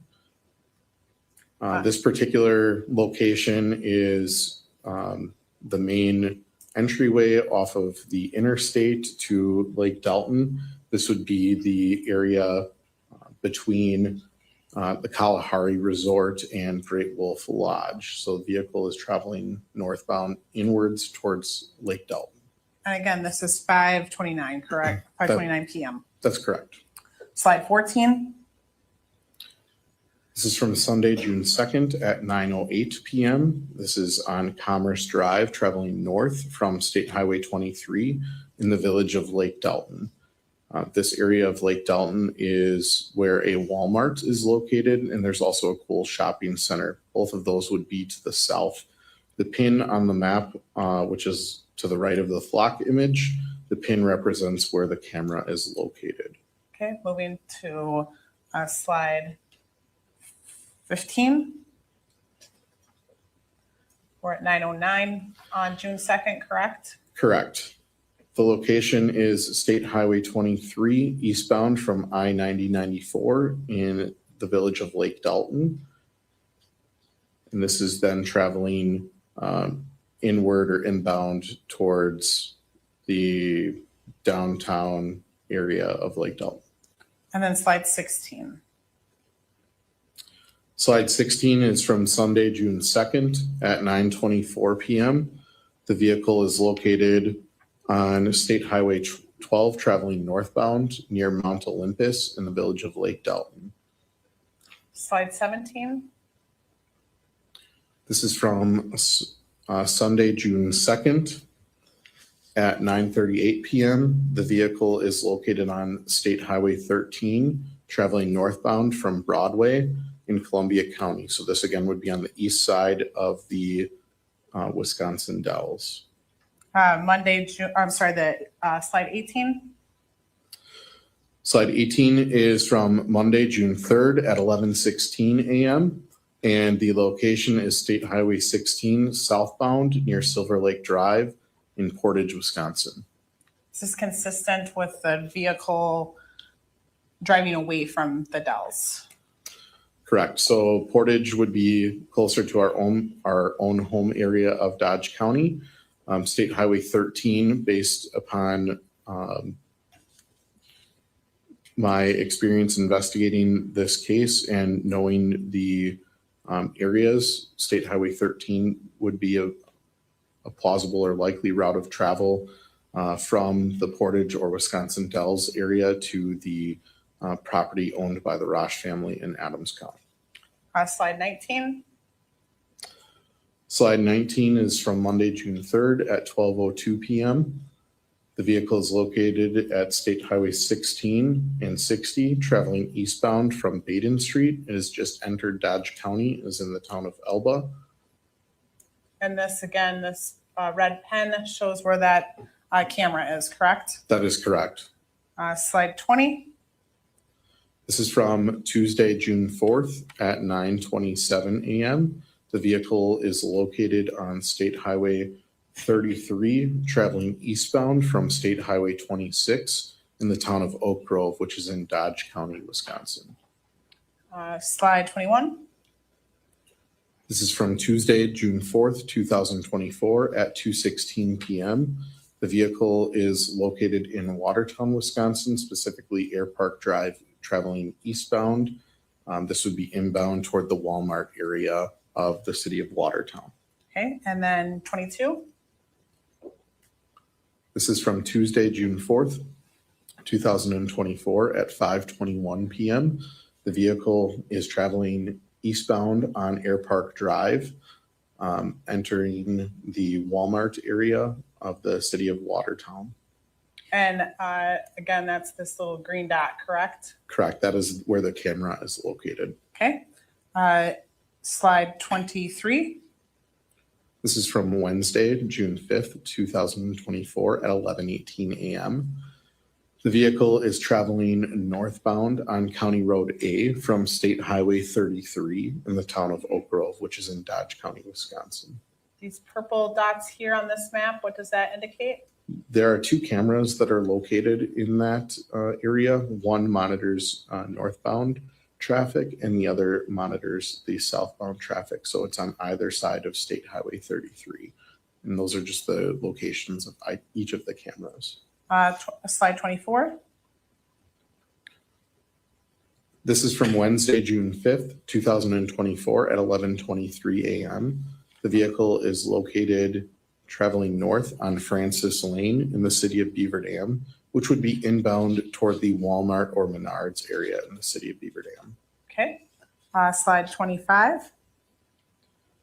Wednesday, June 5th, 2024 at 11:26 a.m. This is also on Francis Lane. This is traveling southbound or outbound from that same area in the city of Beaver Dam. Slide 26. Wednesday, June 5th, 2024 at 11:32 a.m. The vehicle is traveling south on County Road A from State Highway 33 in the town of Oak Grove, Dodge County, Wisconsin. And for people that maybe are not familiar with the route from Beaver Dam to the County J residence, is this the likely route that a person would take from Beaver Dam to that county? I guess it's not the J, it's Wood Road off of J. Is this the likely route that a person would take from Beaver Dam to the Wood Road address? Yes, I would say that is the likely route of travel. These flock pictures that we're seeing here, we can't see the driver though, correct? That is correct. So going to 27. This is from Wednesday, June 5th, 2024 at 9:31 p.m.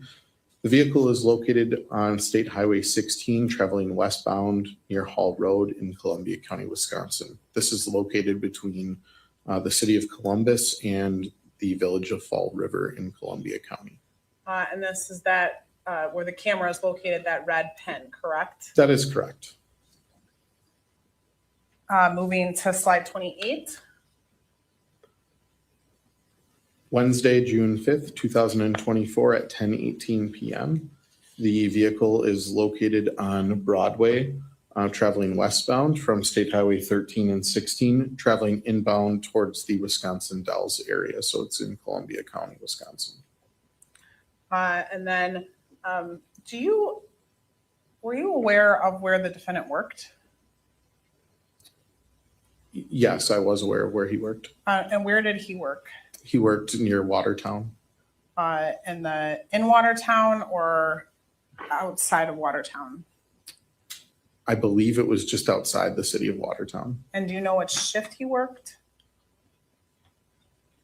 I don't recall what shift he worked on this particular date. Okay. So moving to the next slide, we're at, slide 29. This is from Thursday, June 6th, 2024 at 9:38 a.m. The vehicle is located on State Highway 51 near County Highway CX in Portage, Wisconsin. And again, that is consistent with the route traveling back from the Dells area, maybe? Yes, it would be consistent with a route traveling back from that general area, but potentially.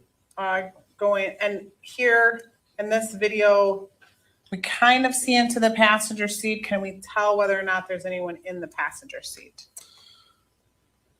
Would you be able to zoom in on the vehicle? Yes. In my review of the images, I'm able to see in one of the images that the front passenger seatbelt appears to be deployed. I'm not able to tell from this particular view if that is the case in this one. Okay. So we'll zoom back out in this case, in this one, and we'll go to 30.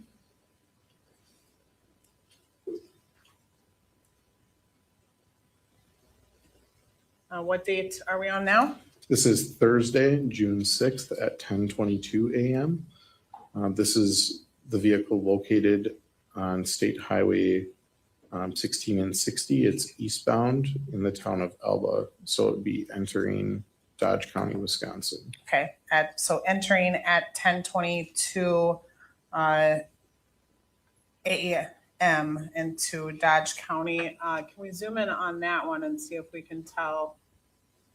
Again, we wouldn't be able to see who is in the passenger seats. Correct.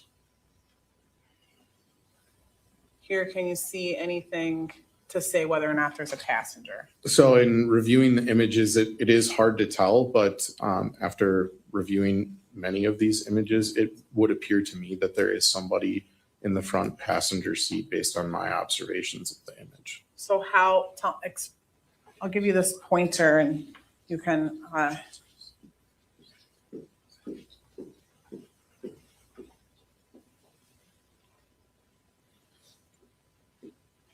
So in reviewing the image, there's a very straight line directly right in here, consistent with the seatbelt coming across. It is hard to tell based upon some reflection seen in the windows. As you can see, there's clouds here, but this would be inconsistent to see that in this type of motor vehicle, a direct straight line coming down like that, which does tend to be consistent with somebody having their seatbelt. but either way, we don't know who would have been in that passenger seat. Correct. So moving on to the next slide. This is from Thursday, June 6th, 2024 at 11:02 a.m. The vehicle is located on Air Park Drive, traveling east or inbound toward that Walmart area in the city of Watertown. And then moving to 32. Thursday, June 6th, 2024 at 4:40 p.m. The vehicle is located on State Highway 60 and is traveling eastbound near Pond Road in the city of Hartford. So traveling eastbound, correct?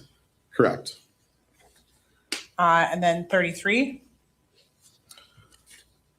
This is from Thursday, June 6th, 2024 at 7:13 p.m. The vehicle is located on Mill Road, traveling westbound on Parkway Drive or near Parkway Drive in Menominee Falls. Slide 34. Thursday, June 6th, 2024 at 7:59 p.m. The vehicle is located on Liberty Avenue, traveling northbound or inbound towards the Walmart area in the city of Hartford. Slide 35. This is from Thursday, June 6th, 2024 at 8:19 p.m. Vehicle is currently located at State Highway 60 and is traveling westbound from Goodland Road in the village of Rubicon, Dodge County, Wisconsin. And again, we don't know where this vehicle would stop or anything like that. We just see where it's getting picked up on this flock camera, correct? Correct. We would not know that information just from the flock information that we find. And then going to slide 36. This is from Thursday, June 6th, 2024 at 8:57 p.m. The vehicle is traveling northbound on North Spring Street from the parallel street area in the city of Beaver Dam, Dodge County, Wisconsin.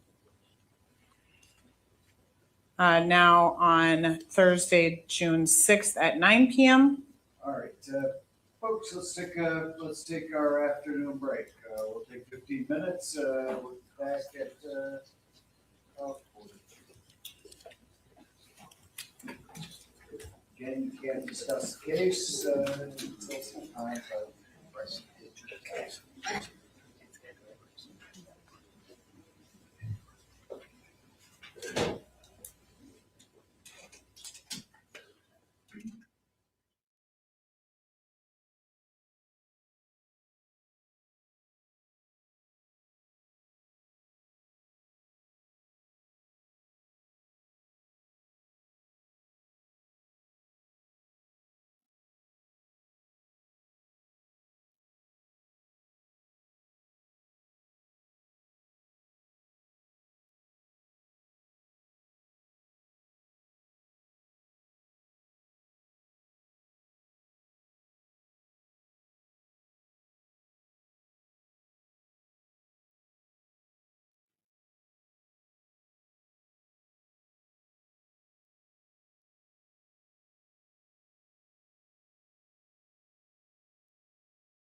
on the record, appearances are the same. Do you recall you're under oath? Yes, Your Honor. Bring in the jury.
All right. Please continue. Okay, so Detective Conkle, we left off Thursday, June 6th, 9 p.m., North Spring Street in Beaver Dam, correct? That is correct. And then that is slide 37. So going to 36, I'm sorry, 38.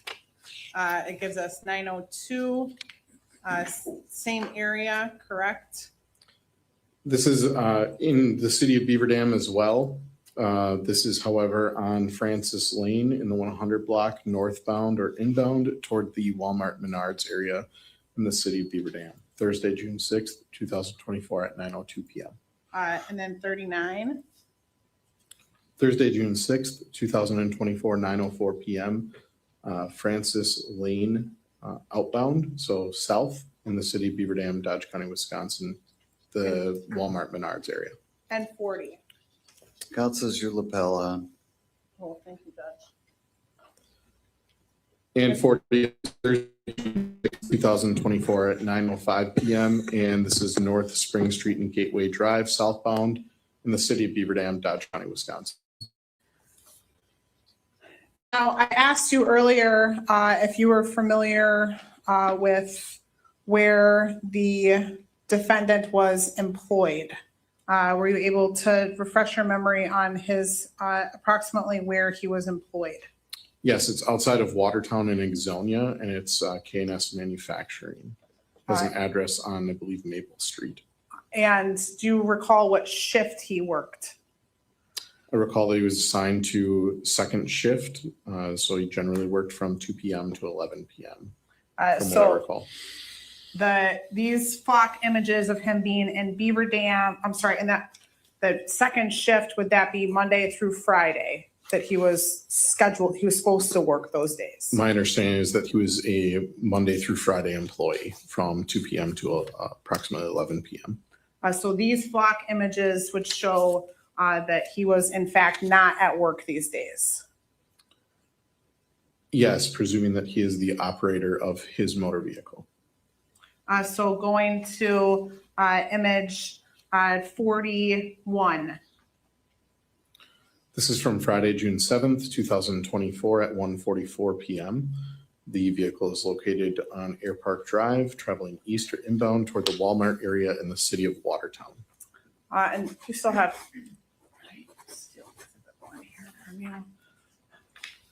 just going to put exhibit 1 on this document camera.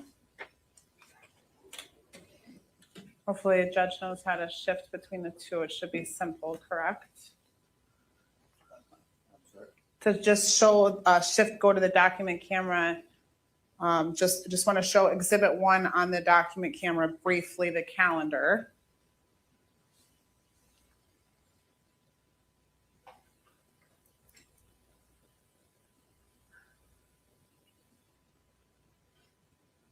So we're on a Friday.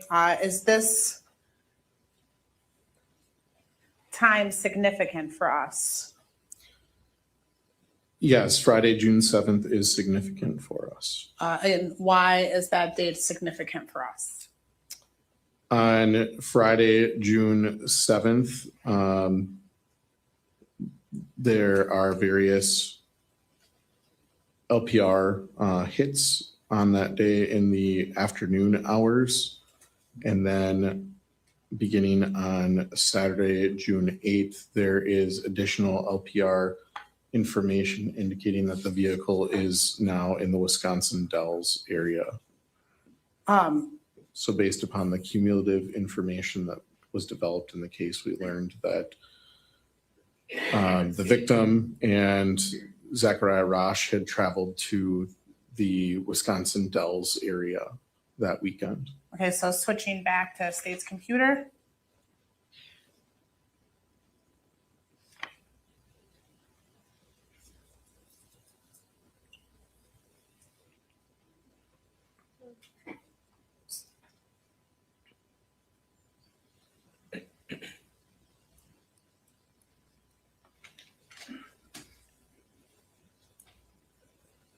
So Friday, June 7th, 1:44 p.m.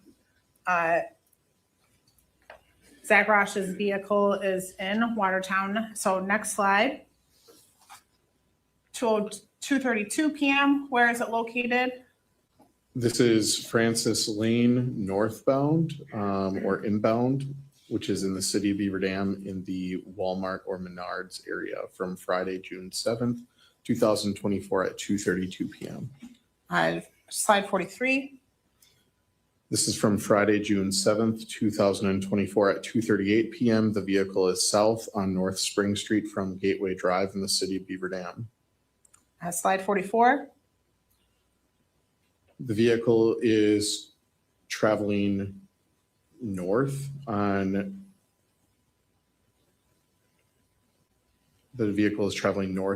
County Road A from or in the area of State Highway 33 in the town of Oak Grove on Friday, June 7th, 2024 at 2:26 p.m. It's traveling north on A. So is that consistent with going back to his home or away from the Wood Road residence? This would be consistent with going away from home based on the image. So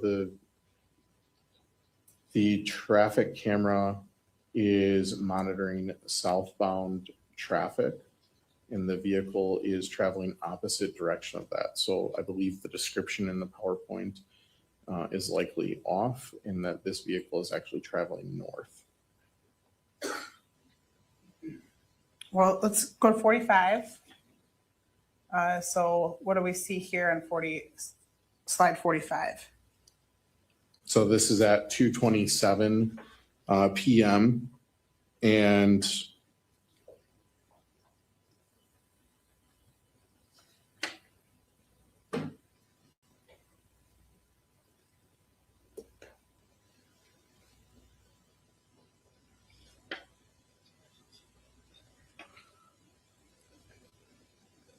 I'm sorry, I need to correct my statement. So the vehicle in slide 44 is actually going south.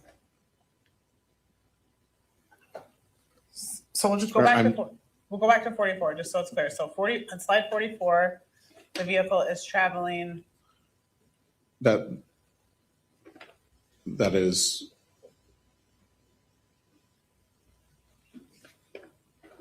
correct. That is actually traveling north. So Okay. you can tell from slide 44 to slide 45 that there are two different flock images.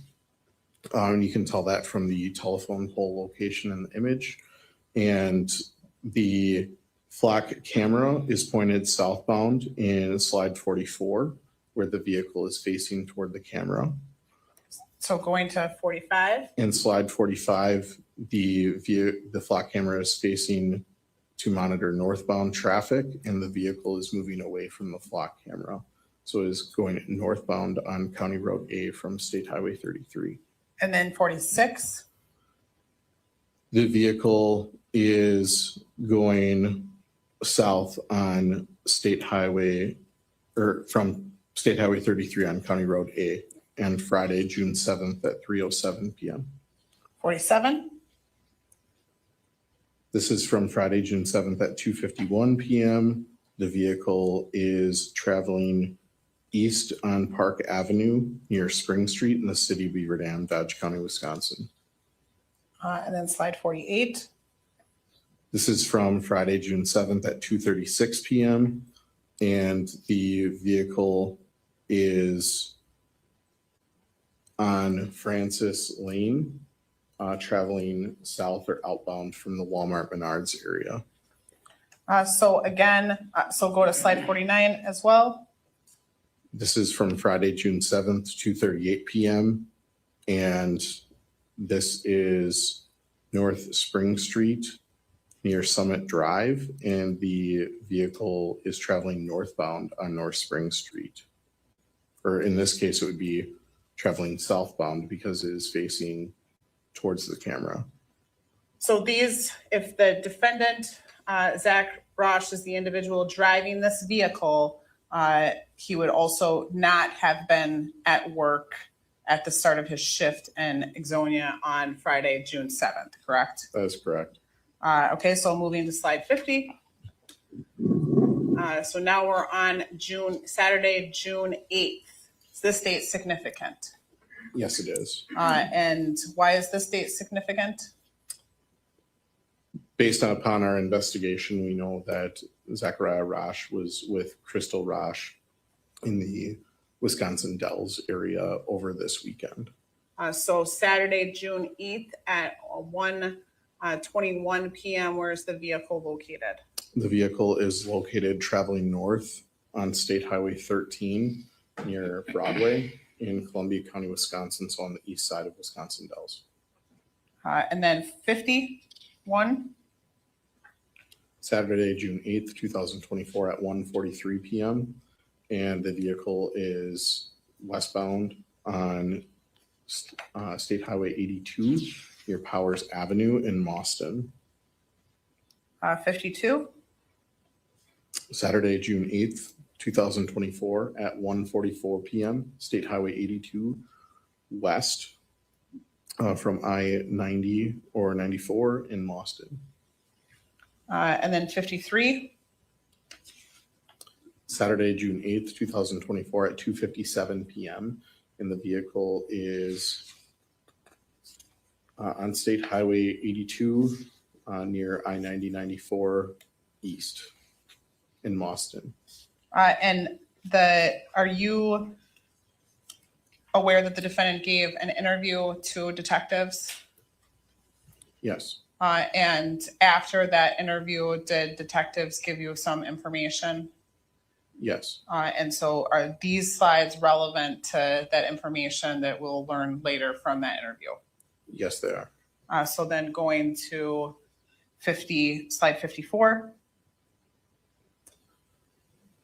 The vehicle is located in Mauston on State Highway 82 west near I-90-94, and the time is 7:31 p.m. on Saturday, June 8th, 2024. And again, that red pen is where the camera is located, correct? That is correct. So similar camera that the vehicle keeps passing by, is that accurate? Yes. And then going to 55. This is from Saturday, June 8th, 7:50 p.m. State Highway 82 east by I-90-94 in Mauston, Wisconsin. And the red pin is where the camera is located. It's to the right of the main intersection in the image. Then do we have any flock information on June 9th? There is not flock information on June 9th that I'm aware of. Does that necessarily mean the vehicle wasn't moving or going anywhere? It does not. So the flock cameras capture a variety of different images, so they can capture a vehicle that's passing by even if a registration plate is not displayed. When we search for images on flock, we typically are searching for a particular registration to help us narrow our search. And so, for example, if we were to search for a particular plate as such as what I did in this case, if somebody were to remove a plate from a motor vehicle or a plate was not displayed, we would not get that information back in our search results. Additionally, if, for example, this vehicle was next to a larger semi-tractor trailer and it was on the inside lane of travel and the camera captured the semi-tractor trailer in the outside lane, it would block or obscure the image of that vehicle passing by. So we would not capture that information then on flock. So now moving to 56. We have Monday, June 10th, 5:24 p.m. Correct. Where are they located? This is State Highway 82 West near Powers Avenue in Mauston. Now 57. This is from Monday, June 10th at 5:26 p.m. And the vehicle is located on State Highway 82 West by I-90-94, also in Mauston. Slide 58. Monday, June 10th, 2024 at 5:32 p.m. The vehicle is east on State Highway 82 near I-90-94 in Mauston. Again, based on investigation, we believe that Zach Rasch and Crystal Rasch are still together at this point, correct? That's correct. Now going to 59. This is Tuesday, June 11th at 8:17 a.m. The vehicle is located on Broadway, traveling west near State Highway 13 and 16 in Columbia County, Wisconsin, so the east side of Wisconsin Dells. And then going to slide 60. Tuesday, June 11th, 2024 at 12:46 p.m. The vehicle is located on West Layton Avenue, traveling east near 84th Street in Greenfield, Wisconsin. Slide 61. Tuesday, June 11th, 2024 at 1:26 p.m. The vehicle is located on West Loomis Road, traveling east near 51st Street in Greenfield, Wisconsin. Slide 62. Tuesday, June 11th, 2024 at 1:37 p.m. The vehicle is on West Layton Avenue, traveling west near South 27th Street in Greenfield, Wisconsin. And just so that for individuals that are not familiar, the Greenfield area is in the area of what municipality? I would describe it as being part of the extended Milwaukee metro area. So it's just outside of Milwaukee. Okay, going to slide 63. This is Tuesday, June 11th, 2024 at 1:42 p.m. The vehicle is on West Loomis Road near 51st Street in Greenfield. Slide 64. Tuesday, June 11th, 1:55 p.m. and West Layton Avenue, traveling west near 76th Street in Greenfield. And then slide 65. Tuesday, June 11th, 2024 at 2:02 p.m. The vehicle is located on South 108th Street North near West Morgan Avenue in West Allis, Wisconsin. And the pin is where that is located, the camera. 66. Tuesday, June 11th, 2024 at 2:13 p.m. The vehicle is located on South Moreland Road near Greenfield Avenue. Slide 67. Tuesday, June 11th at 2:35 p.m. The vehicle is located on State Highway 164 near Lisbon Road in Sussex in Waukesha County, Wisconsin. Did you also, let me ask you this, are there flock cameras on the interstate? There are not flock cameras on the interstate to my knowledge. Did you pull any DOT camera footage? I attempted to pull DOT camera footage by contacting the State Traffic Operations Center, which we commonly refer to as the STOC, and DOT camera footage was no longer available for the time frame based upon the timing of events. So again, I began investigating this incident on June 25th, 2024.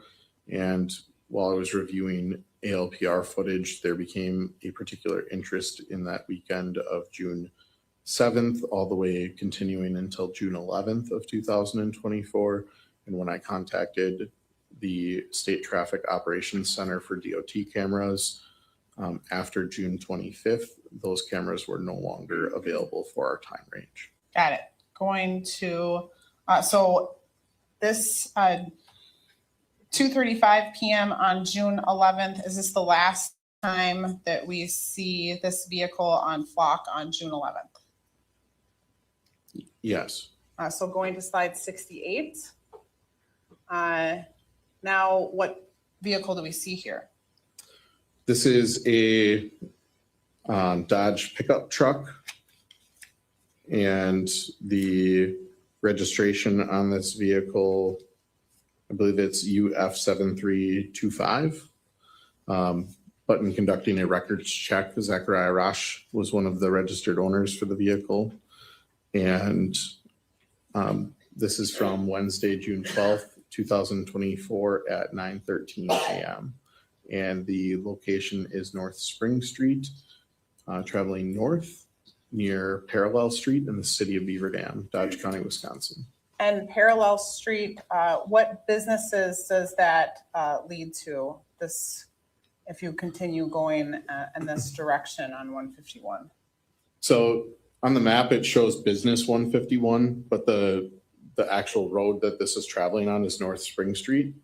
And businesses that this vehicle would pass by if it continued north on North Spring Street would include businesses like Subway, Culver's. Currently, there's there was an Animart there. And if you continue on North Spring Street, it'll eventually connect up with Gateway Drive or County Road B, which then leads to the Walmart and Menards area in that general vicinity. So moving to slide 69. This is now on June 15th, correct? Correct. So Saturday, June 15th at 3:59 p.m. This camera is the County Road A near State Highway 33 southbound camera. And you can see the pickup truck heading towards the camera on June 15th at 3:59 p.m. And so is that consistent with it heading towards or away from the Wood Road residence? That would be consistent with the vehicle traveling north. So it would be away from the Wood Road residence. And then 70, I think we accidentally duplicated a slide, so we'll just, oh, no, that's just a It is closer. different. It's just a different view. Okay, going to 71. 71 is Saturday, June 15th at 4:04 p.m. The camera is the Park Avenue or State Highway 33 camera right by US Highway 151.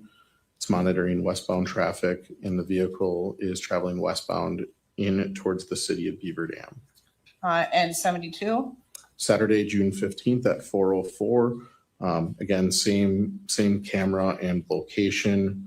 This is just an additional image of the vehicle showing that it's going to continue west on Park Avenue in towards the city of Beaver Dam, particularly the downtown area of Beaver Dam is where that would lead towards.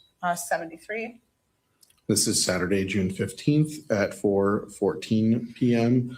The camera is the North Spring Street and Parallel Street camera in the city of Beaver Dam pointing north. So the vehicle is north on North Spring Street. And going to 74, that shows just continuing to travel along that path, correct? That is correct. And then 75, traveling along the same path.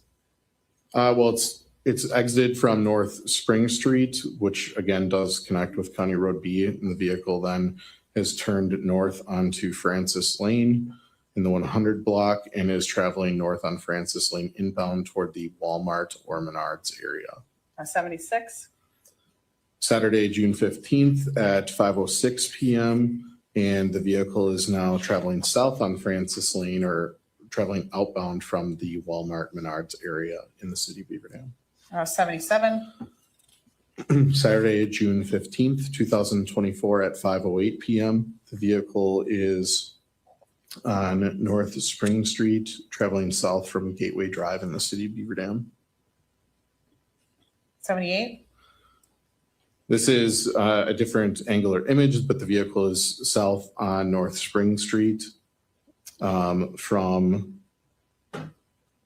Summit Drive area in the city of Beaver Dam, and that's Saturday, June 15th at 5:08 p.m. Is this consistent with driving away from that Menards and Walmart area or towards still? It would be consistent with driving away from the Walmart or Menards area at this time.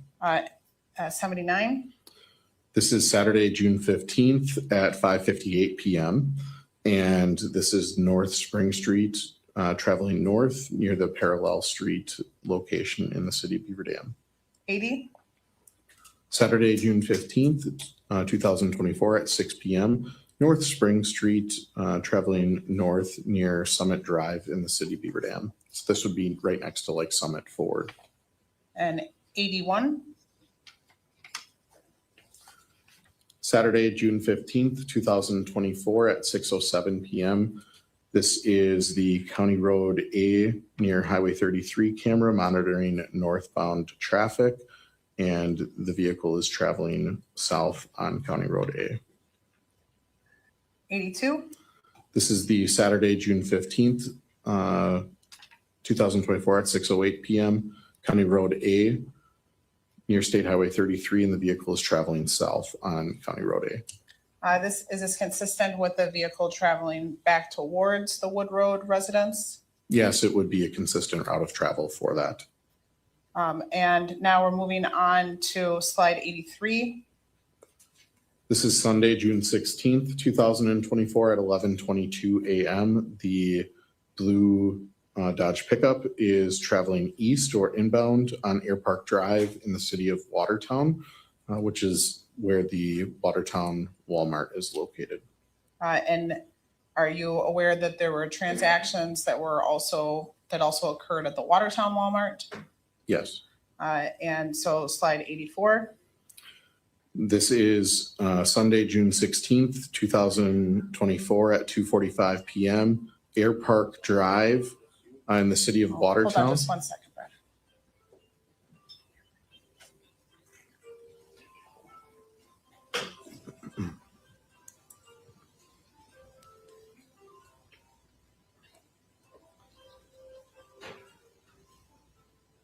So slide 84.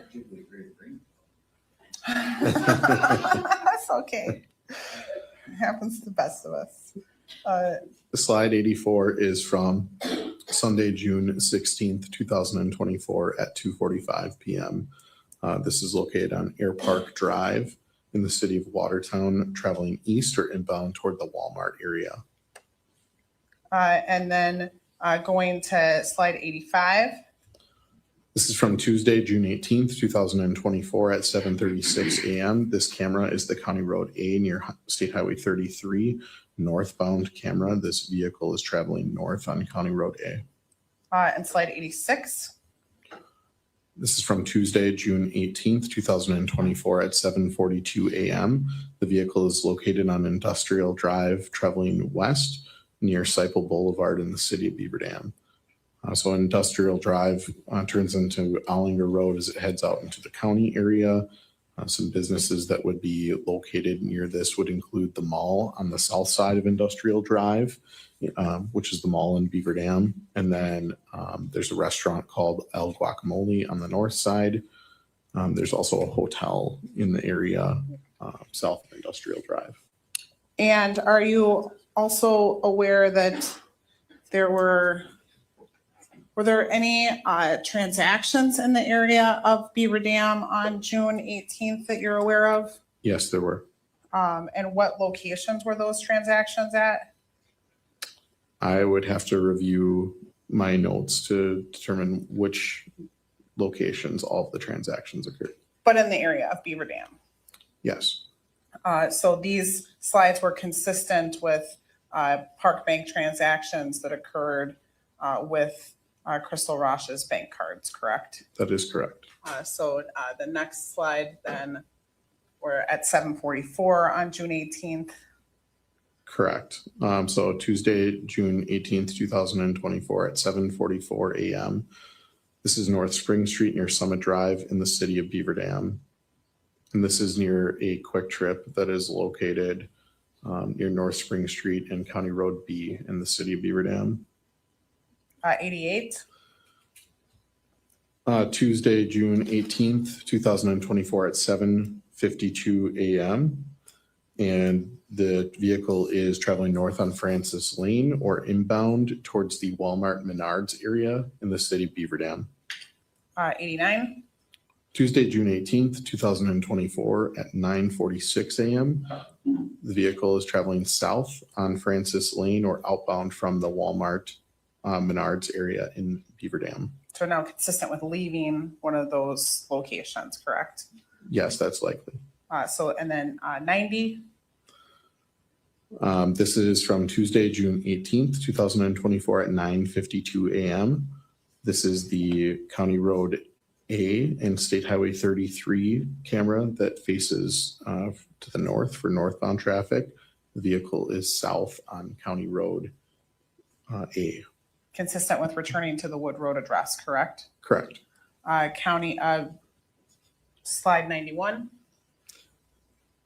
Tuesday, June 18th, 2024 at 9:53 a.m. And this is County Road A near State Highway 33, monitoring southbound traffic. The vehicle is traveling south on County Road A. And then going to slide 92. This is Tuesday, June 18th, 2024 at 10:20 a.m. The vehicle is on State Highway 60 near Goodland Road in the town of Rubicon. This camera is monitoring westbound traffic. So it would seem that this vehicle is traveling eastbound on State Highway 60 at this time. And at this point, do you know what's significant about the location of this vehicle in the investigation? Without referring to my notes, I do not. So going to slide 93. Tuesday, June 18th, 2024 at 11:03 a.m. The vehicle is on State Highway 60, traveling west near County Road DJ in the town of Eustisburg, Dodge County, Wisconsin. And that's on June 18th at 11:03, correct? That's correct. And now we jump to slide 94. And now what do we have? This was a red Chevrolet Cobalt that was purchased by Zachariah, and he begins utilizing this vehicle on or about this date for more frequent travel. So Wednesday, June 19th, 2024 at 7:37 a.m., the vehicle is located on Air Park Drive in the city of Watertown, traveling east towards the Walmart area. And do you know if there was a transaction at Walmart on the 19th? Yes, there was, which was conducted by Zachariah. Okay, and 95, slide 95. This is Saturday, June 22nd, 2024 at 6:08 p.m. Air Park Drive in the city of Watertown, and the vehicle is traveling east or inbound toward that Walmart area. And was there a transaction conducted by Mr. Rasch using Crystal Rasch's card in the rephrase that. Did Zachariah Rasch use Crystal Rasch's card to conduct a transaction at the Walmart on Saturday, June 22nd, around 6 p.m.? Yes. Going to slide 96. This is from Sunday, June 23rd, 2024 at 10:39 a.m. The vehicle is located on Francis Lane, traveling north to the Walmart Menards area in the city of Beaver Dam, Dodge County, Wisconsin. And again, what's in that area? There is a Walmart, a Menards. There's other businesses as well, but those are two large box stores that are located in that area. And are you aware whether or not Mr. Rasch conducted a transaction on that date? Yes, I am. And I'll just show you Exhibit 18. It's like Sunday, June 23rd. That's correct. That it's after that time, but it looks like he's headed in that direction of that Menards for the Menards transaction, correct? Yes. And then moving to slide 97. What's our time on this? This is at 11:42 a.m. on Sunday, June 23rd, 2024. The vehicle is traveling on Francis Lane outbound from the Walmart or Menards area, or south on Francis Lane. And then 98. Sunday, June 23rd, 2024 at 11:44 a.m. The vehicle is North Spring Street near Gateway Drive and is traveling south. And that's still towards the Menards, right? This would actually be traveling away from the Menards Okay. at this point. 99. Sunday, June 23rd, 2024 at 11:44 a.m. This is North Spring Street near Summit Drive. The camera is pointed to the north. The vehicle is coming towards the camera, so it is traveling south on North Spring Street. 100. The vehicle is now traveling north on North Spring Street near Summit Drive in the city of Beaver Dam. And in this image, it appears that it is moving over. There's a turn lane in that area. And it appears that the vehicle is in the process of perhaps changing lanes to the turn lane. 101. This is at 11:53 a.m. on Sunday, June 23rd, 2024. And the vehicle is traveling south on North Spring Street near Summit Drive in the city of Beaver Dam. And again, in those areas, there's to the right of that image is where Summit Ford would be. Above where the car is the area where Quick Trip would be located. 102. Sunday, June 23rd, 2024 at 12:19 p.m. The vehicle is on Francis Lane traveling north or inbound to the Walmart Menards area. And again, this is at 12:19 p.m. on this date. 103. It's Sunday, June 23rd, 2024 at 12:40 p.m. The vehicle is now south on Francis Lane, leaving the Walmart or Menards area. 104.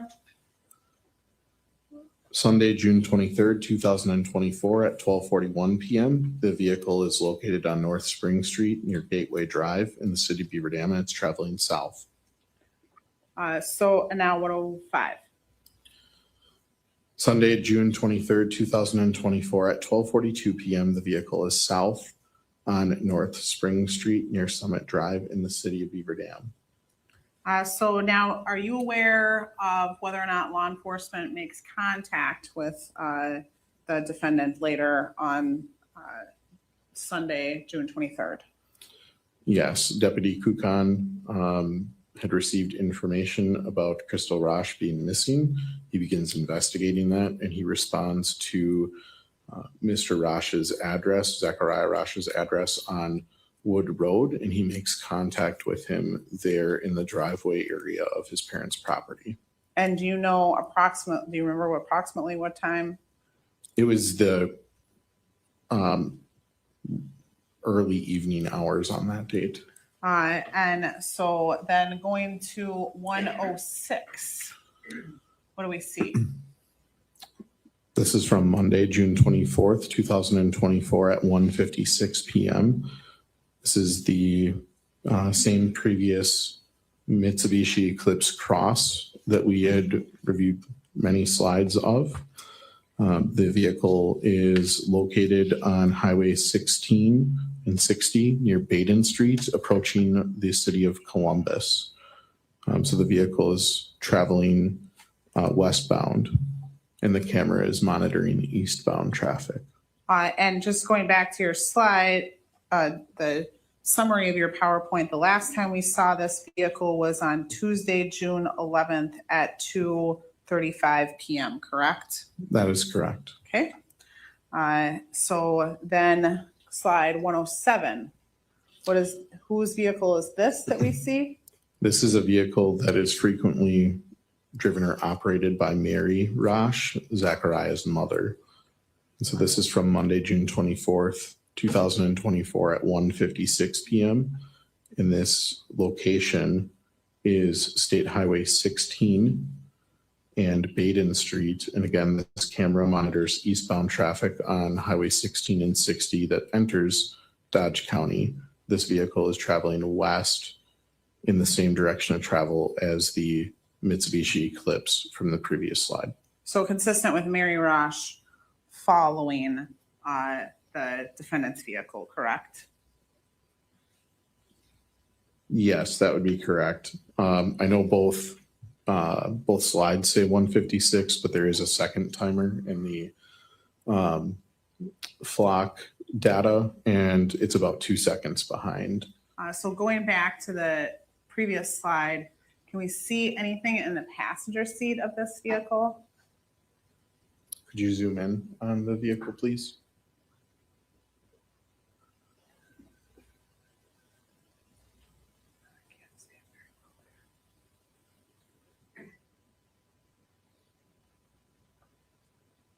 So in this image, can you see anything in this? In this image, you are not able to discern what, if anything, is in the passenger seat. Okay. Zoom out.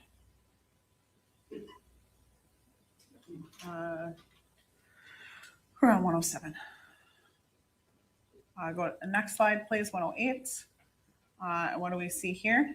This is from Monday, June 24th, 2024 at 2 p.m. The traffic camera location is State Highway 16. This is monitoring westbound travel near Hall Road between Columbus and Fall River. And so what is this consistent with which travel? Or where is consistent with the vehicle traveling where?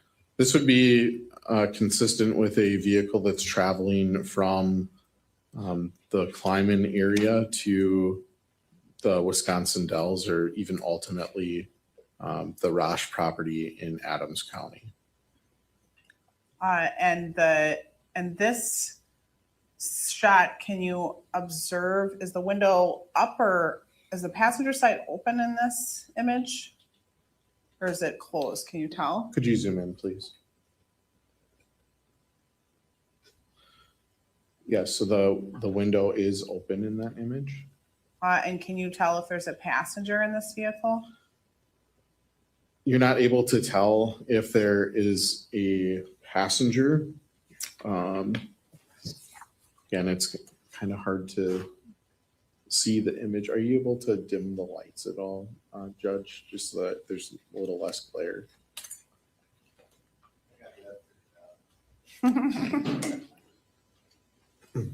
Thank you. Okay, there's a laser pointer on the front side, other side. Very good, thank you.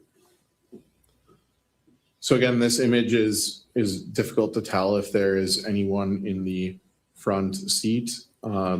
However, you're able to see here that the seat belt is positioned right in here. You're not able to tell who might be located in the front seat. So going to, we'll zoom back out. We were at 108. So going to 109. This image is of the Buick that is known to often be operated by Mary. Monday, June 24th, 2024 at 2:34 p.m. And the vehicle is now located on State Highway 16 near Silver Lake Drive in Portage, Wisconsin. And this camera monitors southbound traffic on Highway 16. This vehicle is traveling north on Highway 16. 110. This is from Monday, June 24th, 2024 at 2:50 p.m. The vehicle is now located, and when I say the vehicle, it's the silver Mitsubishi Eclipse Cross that Zachariah Rasch is one of the registrants of. And this is located on State Highway 13 north from the Broadway area in Columbia County, so the east side of Wisconsin Dells. And then 111. This is the Buick that is commonly operated by Mary Rasch, Monday, June 24th, 2024, 2:50 p.m. In the same location. So State Highway 13 north from Broadway in the Wisconsin Dells area. And 112. This is from Monday, June 24th, 2024 at 4 p.m. State Highway 16. And this is monitoring eastbound traffic. This is near Broadway. So by the Wisconsin Dells area, the east side. And this would be more consistent with traveling back towards the Portage area. 113. Monday, June 24th, 2024 at 4:15 p.m. State Highway 16 south near Silver Lake Drive in the city of Portage. So this would be again consistent of the vehicle now beginning a return towards Dodge County. And 501. Monday, June 24th, 2024 at 5:01 p.m. The vehicle is now located State Highway 16 and 60 traveling east near Baden Street. And it exited the city of Columbus, is now in the town of Elba, Dodge County, Wisconsin, which is now consistent with it traveling back towards the Kleiman area. So I'm going to go to that Mitsubishi. Did we later locate that Mitsubishi? Yes. And was there blood on the passenger seat of the Mitsubishi? Yes. And then when law enforcement, did you ever personally have any contact with that vehicle? I don't know that I had any personal contact with the vehicle. I did see and review photographs from the interior of the motor vehicle. Were there ever reports from other law enforcement officers about any odor associated with that Mitsubishi? Objection calls for speculation. That's fine. I can Hearsay. have other. So I think we'll end with this. You have a couple of overall maps at the end of this, but I think we've already discussed sort of the overall area of this. And so now I want to shift gears and go back to if exhibit, please do not turn off my computer. Go to exhibit 63 through 83. Do you recognize that exhibit? Yes, I do. And what is that exhibit?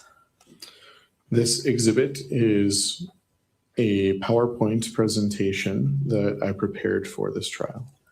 And what is contained within that PowerPoint presentation? There are 3 different surveillance clips that are contained in this. And when I say clips, I mean short video footage that was obtained from the home surveillance system at 730 Main Street, which is the home that was occupied by Crystal Rasch and Brenda Acosta. And this was exhibit 63 through, sorry, can you tell me the numbers? Yes, again? it's exhibit 63, exhibit 64, So and 63, exhibit 65. 60, the total on this PowerPoint, 63 through 82, correct? through 83. 83, thank you. 63 through 83. And did you personally review all that video surveillance and take all of those pictures? Yes. I would move 63 through 83 into evidence permission to publish. Any objection? One moment, just to clarify, Your Honor.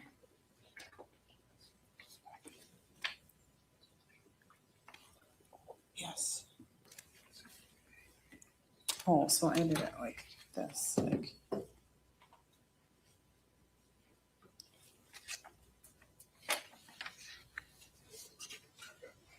So what, because they're pictures. So I marked them individually. Got it. Got it. No objection, Your Honor. All right, they will be received. So starting with, now this is their header, that was Crystal's address, right? 730 Main Street. That's correct. Going to the next, and then you reviewed the home surveillance. Do you know who the provider was of that home surveillance? Do you recall?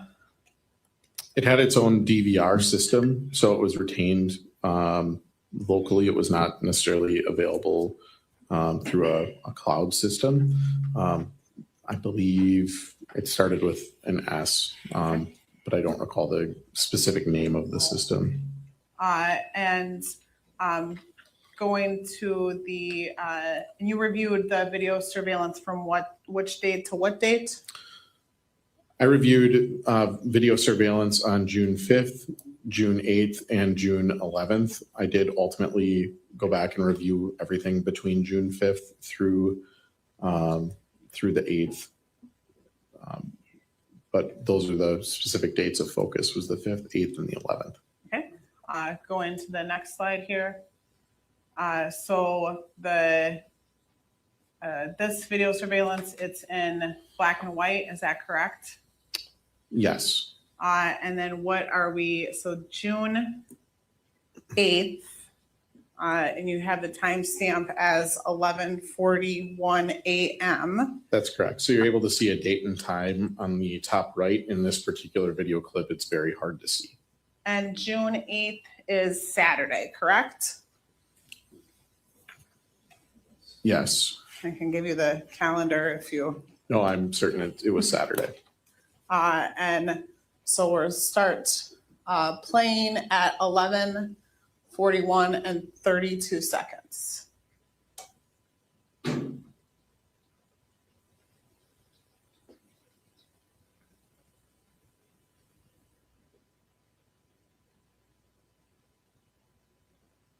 And then it ends at 11:41 and 42 seconds.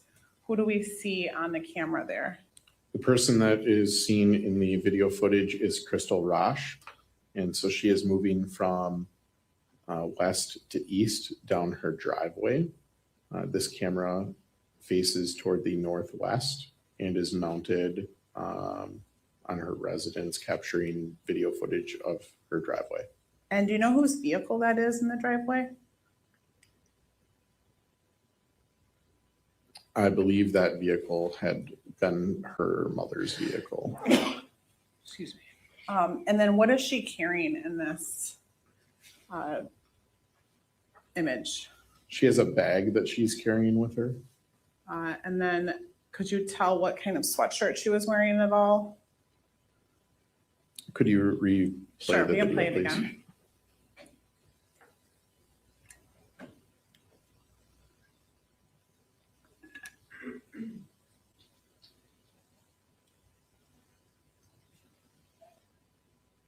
I don't recall from the video.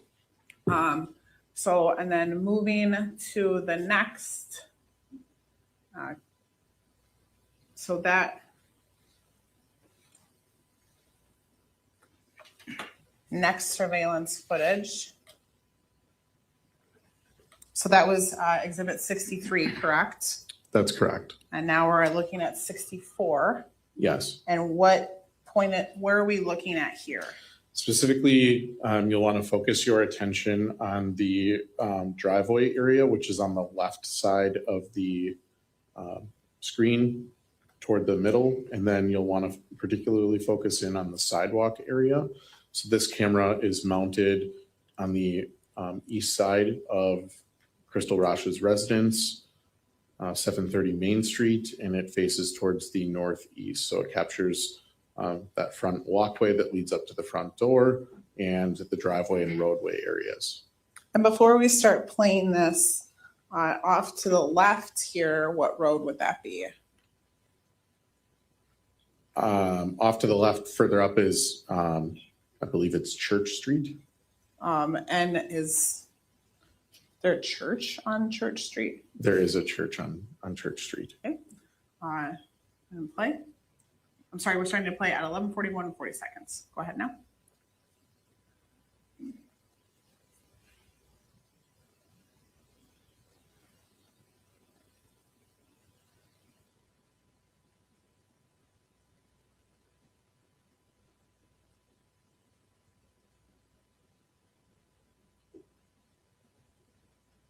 And then it ends at, I'm sorry, 11:42, correct? Yes. And do you believe is also approximately the correct time? Yes. We saw a white truck that drove by. Is there any reason to believe that that truck was in any way relevant to the investigation? No, I do not believe it was. And was there any other, on June 8th, any other surveillance that was relevant to the investigation on June 8th? Not from the house. So going to exhibit 65. So this is more surveillance, correct? Yes, it is. So what date are we looking at here? This is June 11th at 9:59 p.m. And this is that front camera on the east side of the house that faces northeast towards the driveway area, and also that front walkway up to the front door. However, the content of interest from this video is of a male that is moving from north to south on the opposite sidewalk on the east side of Main Street. Okay, so we'll start playing that at what timestamp on this is 21:59 and 52 seconds.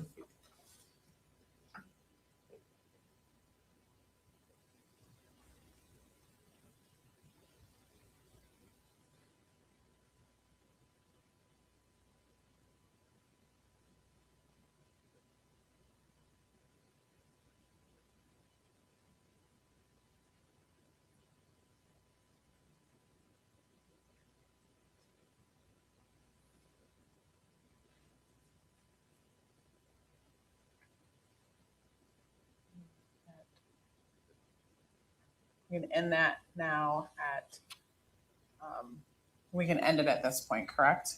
Yes. At 2230 seconds. So that male that runs by, were we able to ever identify who that person was? Not conclusively. And later on in the investigation, is there phone information that puts Zachariah Rasch's phone in this location at the same time? Yes, in the same general location. Okay. And then now moving on to, you have an informational slide on the next slide. So now you go and you do the property search basically in Crystal's bathroom. So we'll move on to slide 66.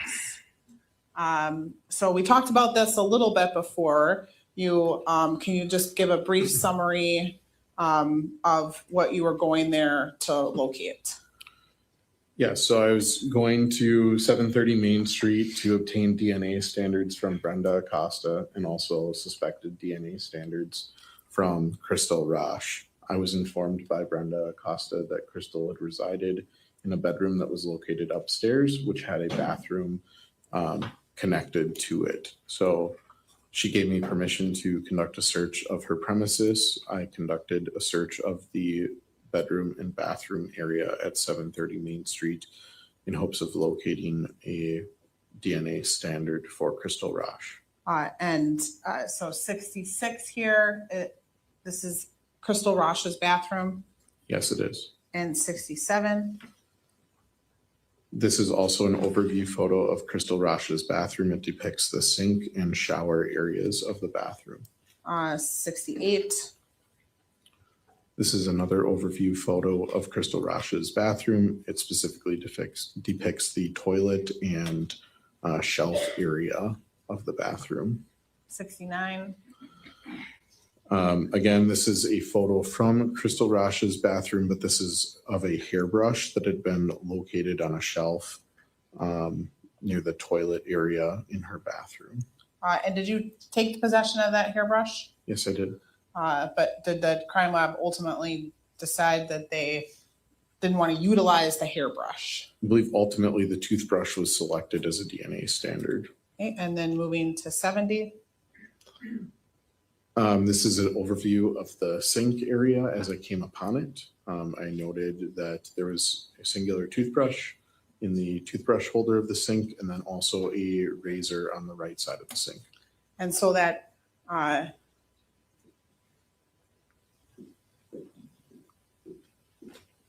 It's over here.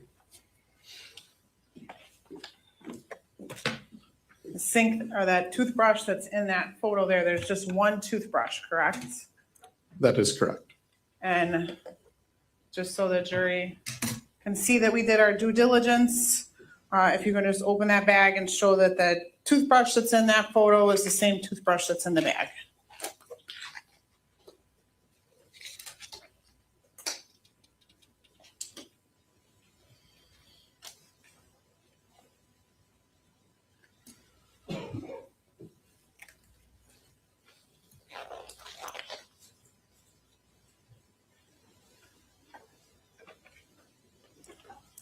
So I'm considering the front of the bag, the side that has the white label and the exhibit mark on it. I noted that the bag is still sealed, intact, making a cut on the bottom left side of the bag upwards to remove the toothbrush.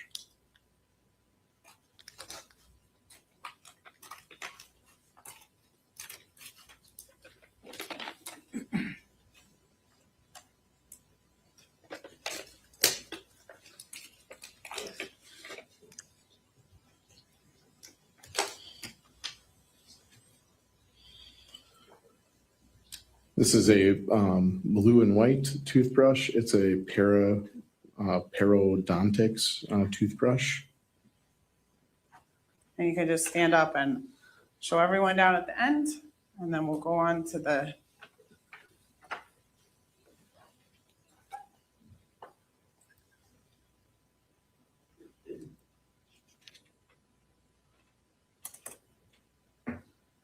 And then so moving on to exhibit 71.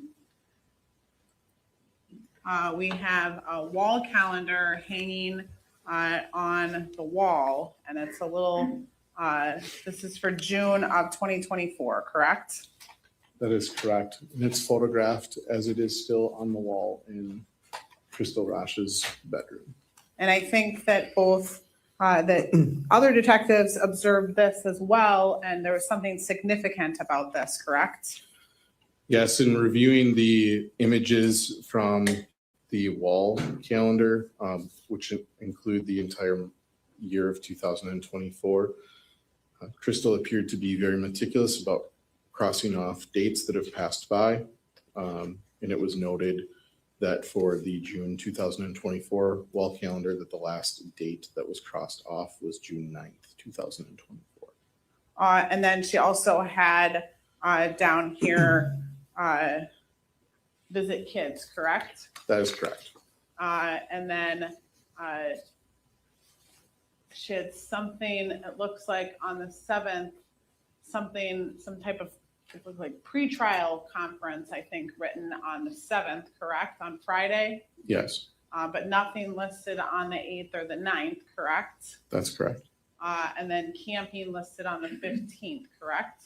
Yes, And then did you ultimately take possession of that calendar? yes, But then did you also take pictures of every month? yes, I did. So we'll just go through every month quickly. So it looks like that's January, just showing all the days that are crossed out, correct? That's correct. So that's 72, then 73, February. Looks like maybe all the days are crossed out, but not the 28th and 29th. And then 70, oh, man, let's count. 73, 70, 74 is March, all crossed out. 75, April, all crossed out. 76, May.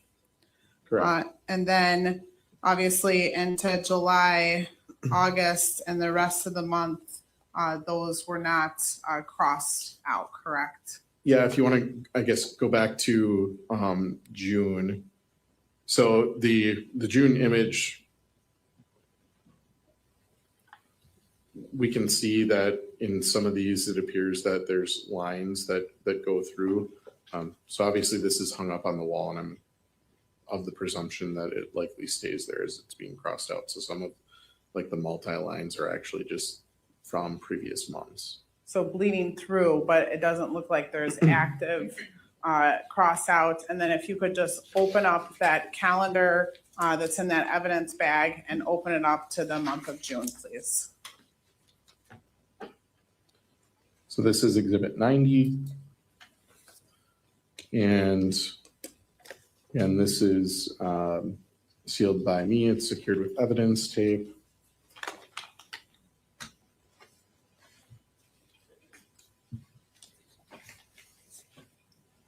I will make an incision across the top to remove the calendar.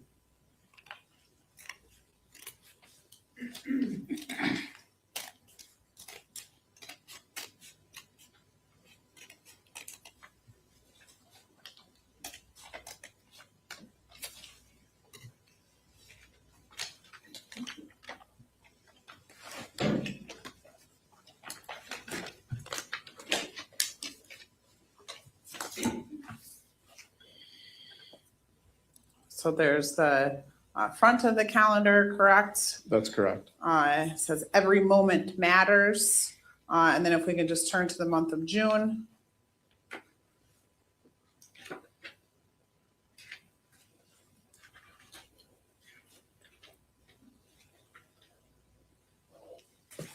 Just hold that up there, just maybe stand so everyone can see. And it looks like there's items written on, we talked about the camping on June 15th.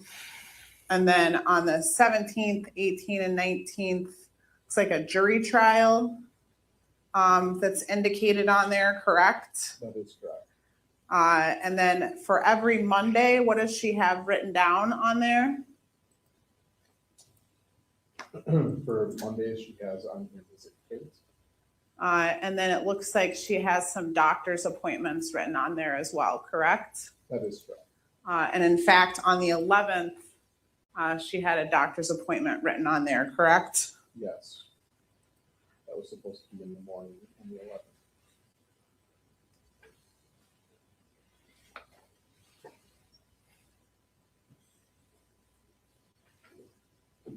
And I would move 90 into evidence. Any objection? And 90 being the calendar? Yes. Itself, the physical, no objection. All right, then it will be received. And I don't have any other questions. Cross. Thank you, Your Honor. Good afternoon, Detective afternoon. Sergeant, is that correct? That is correct. I'd like to begin with some of the flock cameras of the Mitsubishi Eclipse were taken that you showed us were from late May into early June, correct? Yes.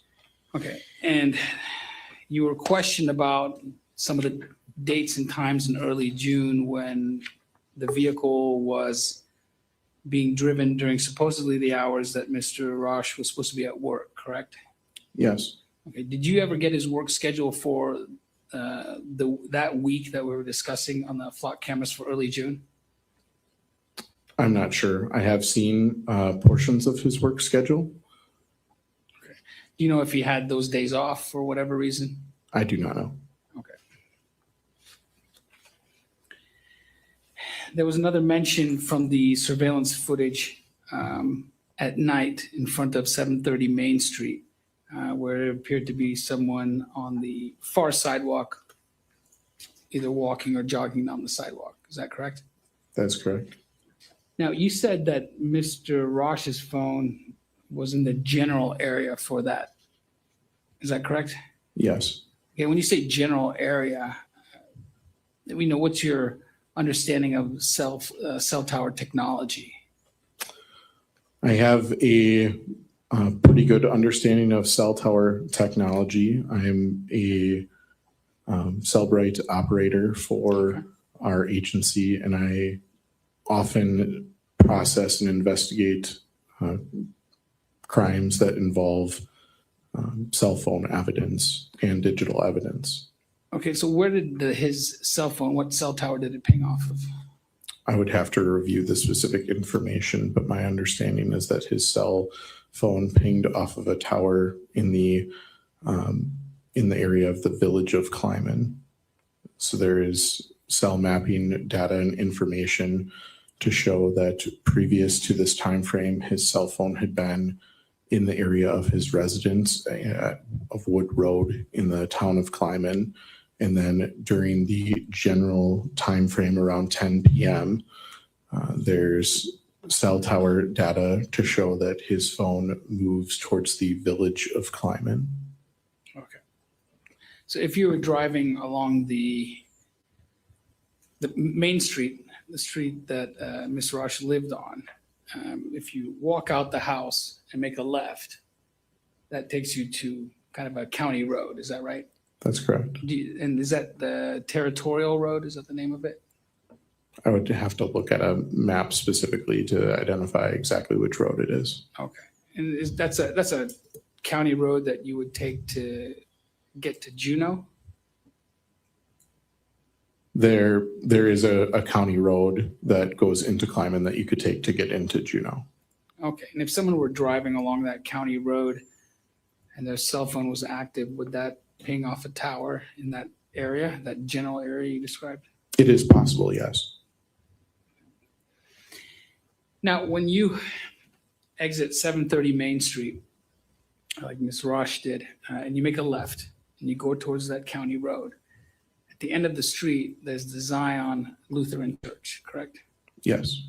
And then if you make a left on that county road and go for 1 block to Church Street, that's where these St. John the Baptist Church is, correct? Yes, All right, so there are 2 churches there within a block of each other. that's correct.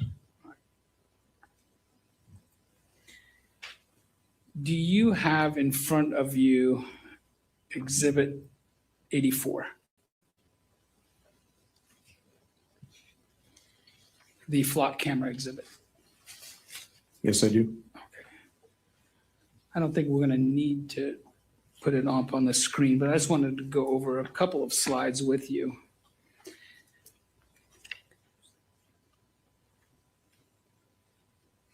Okay.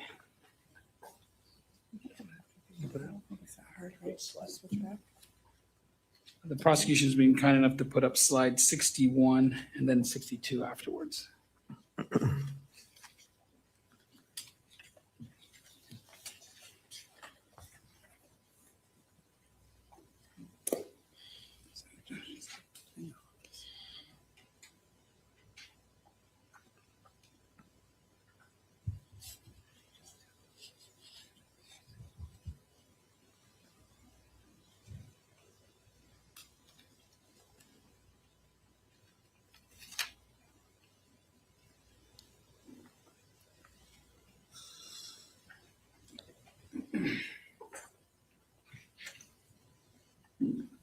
Okay, thank you. So we're looking at slide 61 from Exhibit 84. And the address that's of the flock camera is West Loomis Road and 51st Street, correct? Yes, Okay, and that E stands for that the flock camera is facing east? that is correct. It's monitoring eastbound traffic. Okay.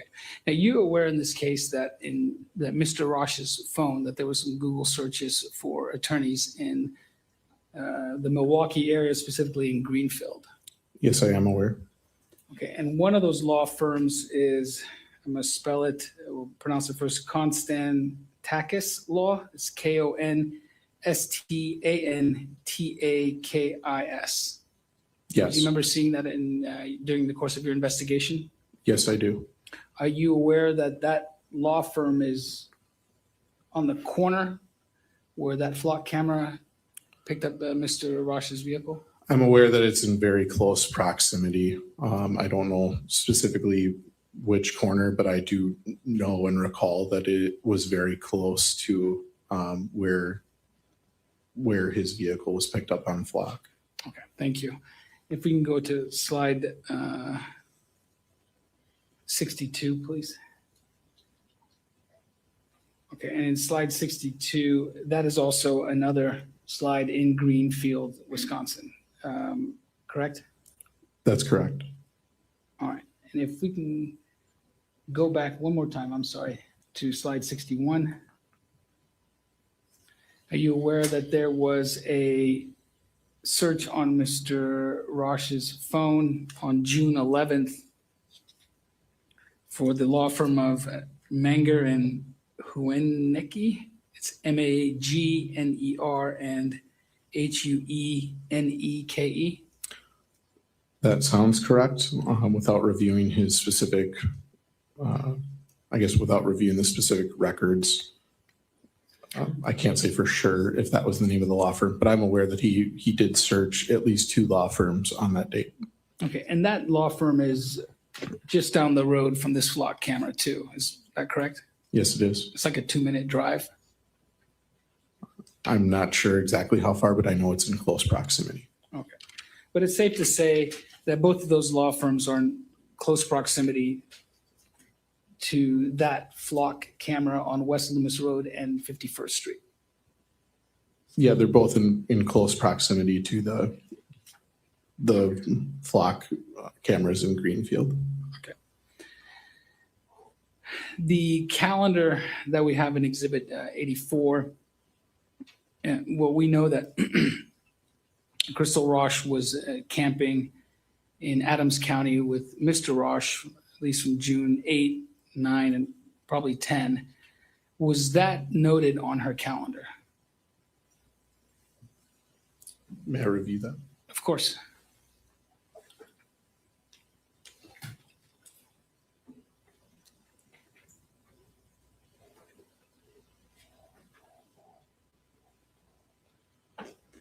It was not noted on those days. There was camping noted on the 15th of June.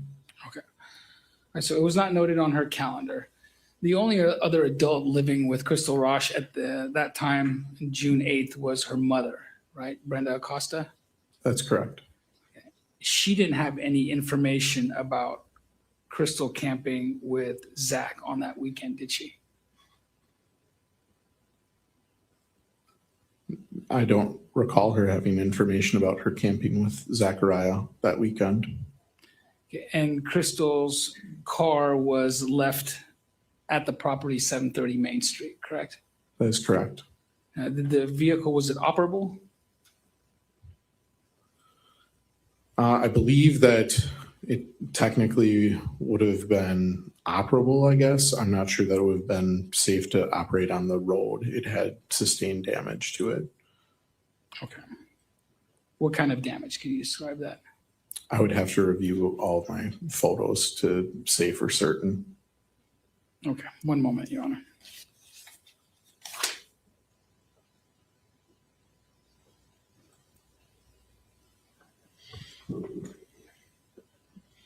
Thank you. Nothing further. Redirect.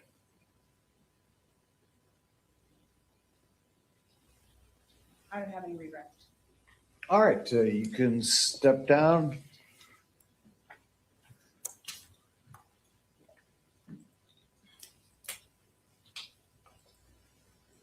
Would you like me to do 10 minutes of photos, Judge? Otherwise, we can start our next witness sorry. tomorrow. Would you like me to start our next witness? And he's a long witness. I can do some photos with him for 10 minutes to fill the rest of our time for today. Or we can start afresh tomorrow. It's up to the court. We'll start fresh tomorrow. Okay. You're welcome. All right, folks. You may think that I'm just sitting here doing nothing. You're totally incorrect. I was in the process of ordering donuts for tomorrow morning for you folks. I accomplished quite a bit. Anyway, but donuts are only available if you follow the rules that I have set forth, which is please do not discuss this case with anyone. Please do not watch any social media, television. Do not listen to any radio reports. You can go home and root the Brewers on. You don't have to, but that would be a good use of your time this evening. Get some rest, and we will see you folks back here at 8:30 tomorrow morning. All right. With that, you're free to leave. Thank you.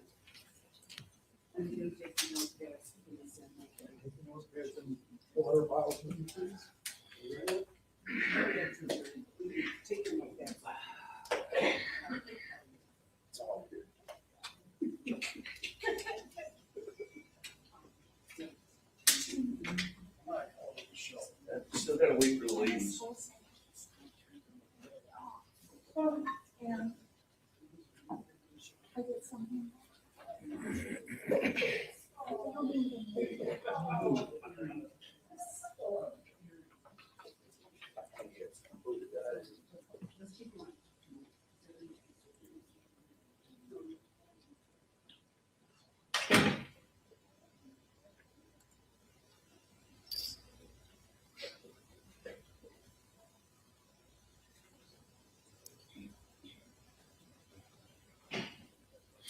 All right, anything before we break?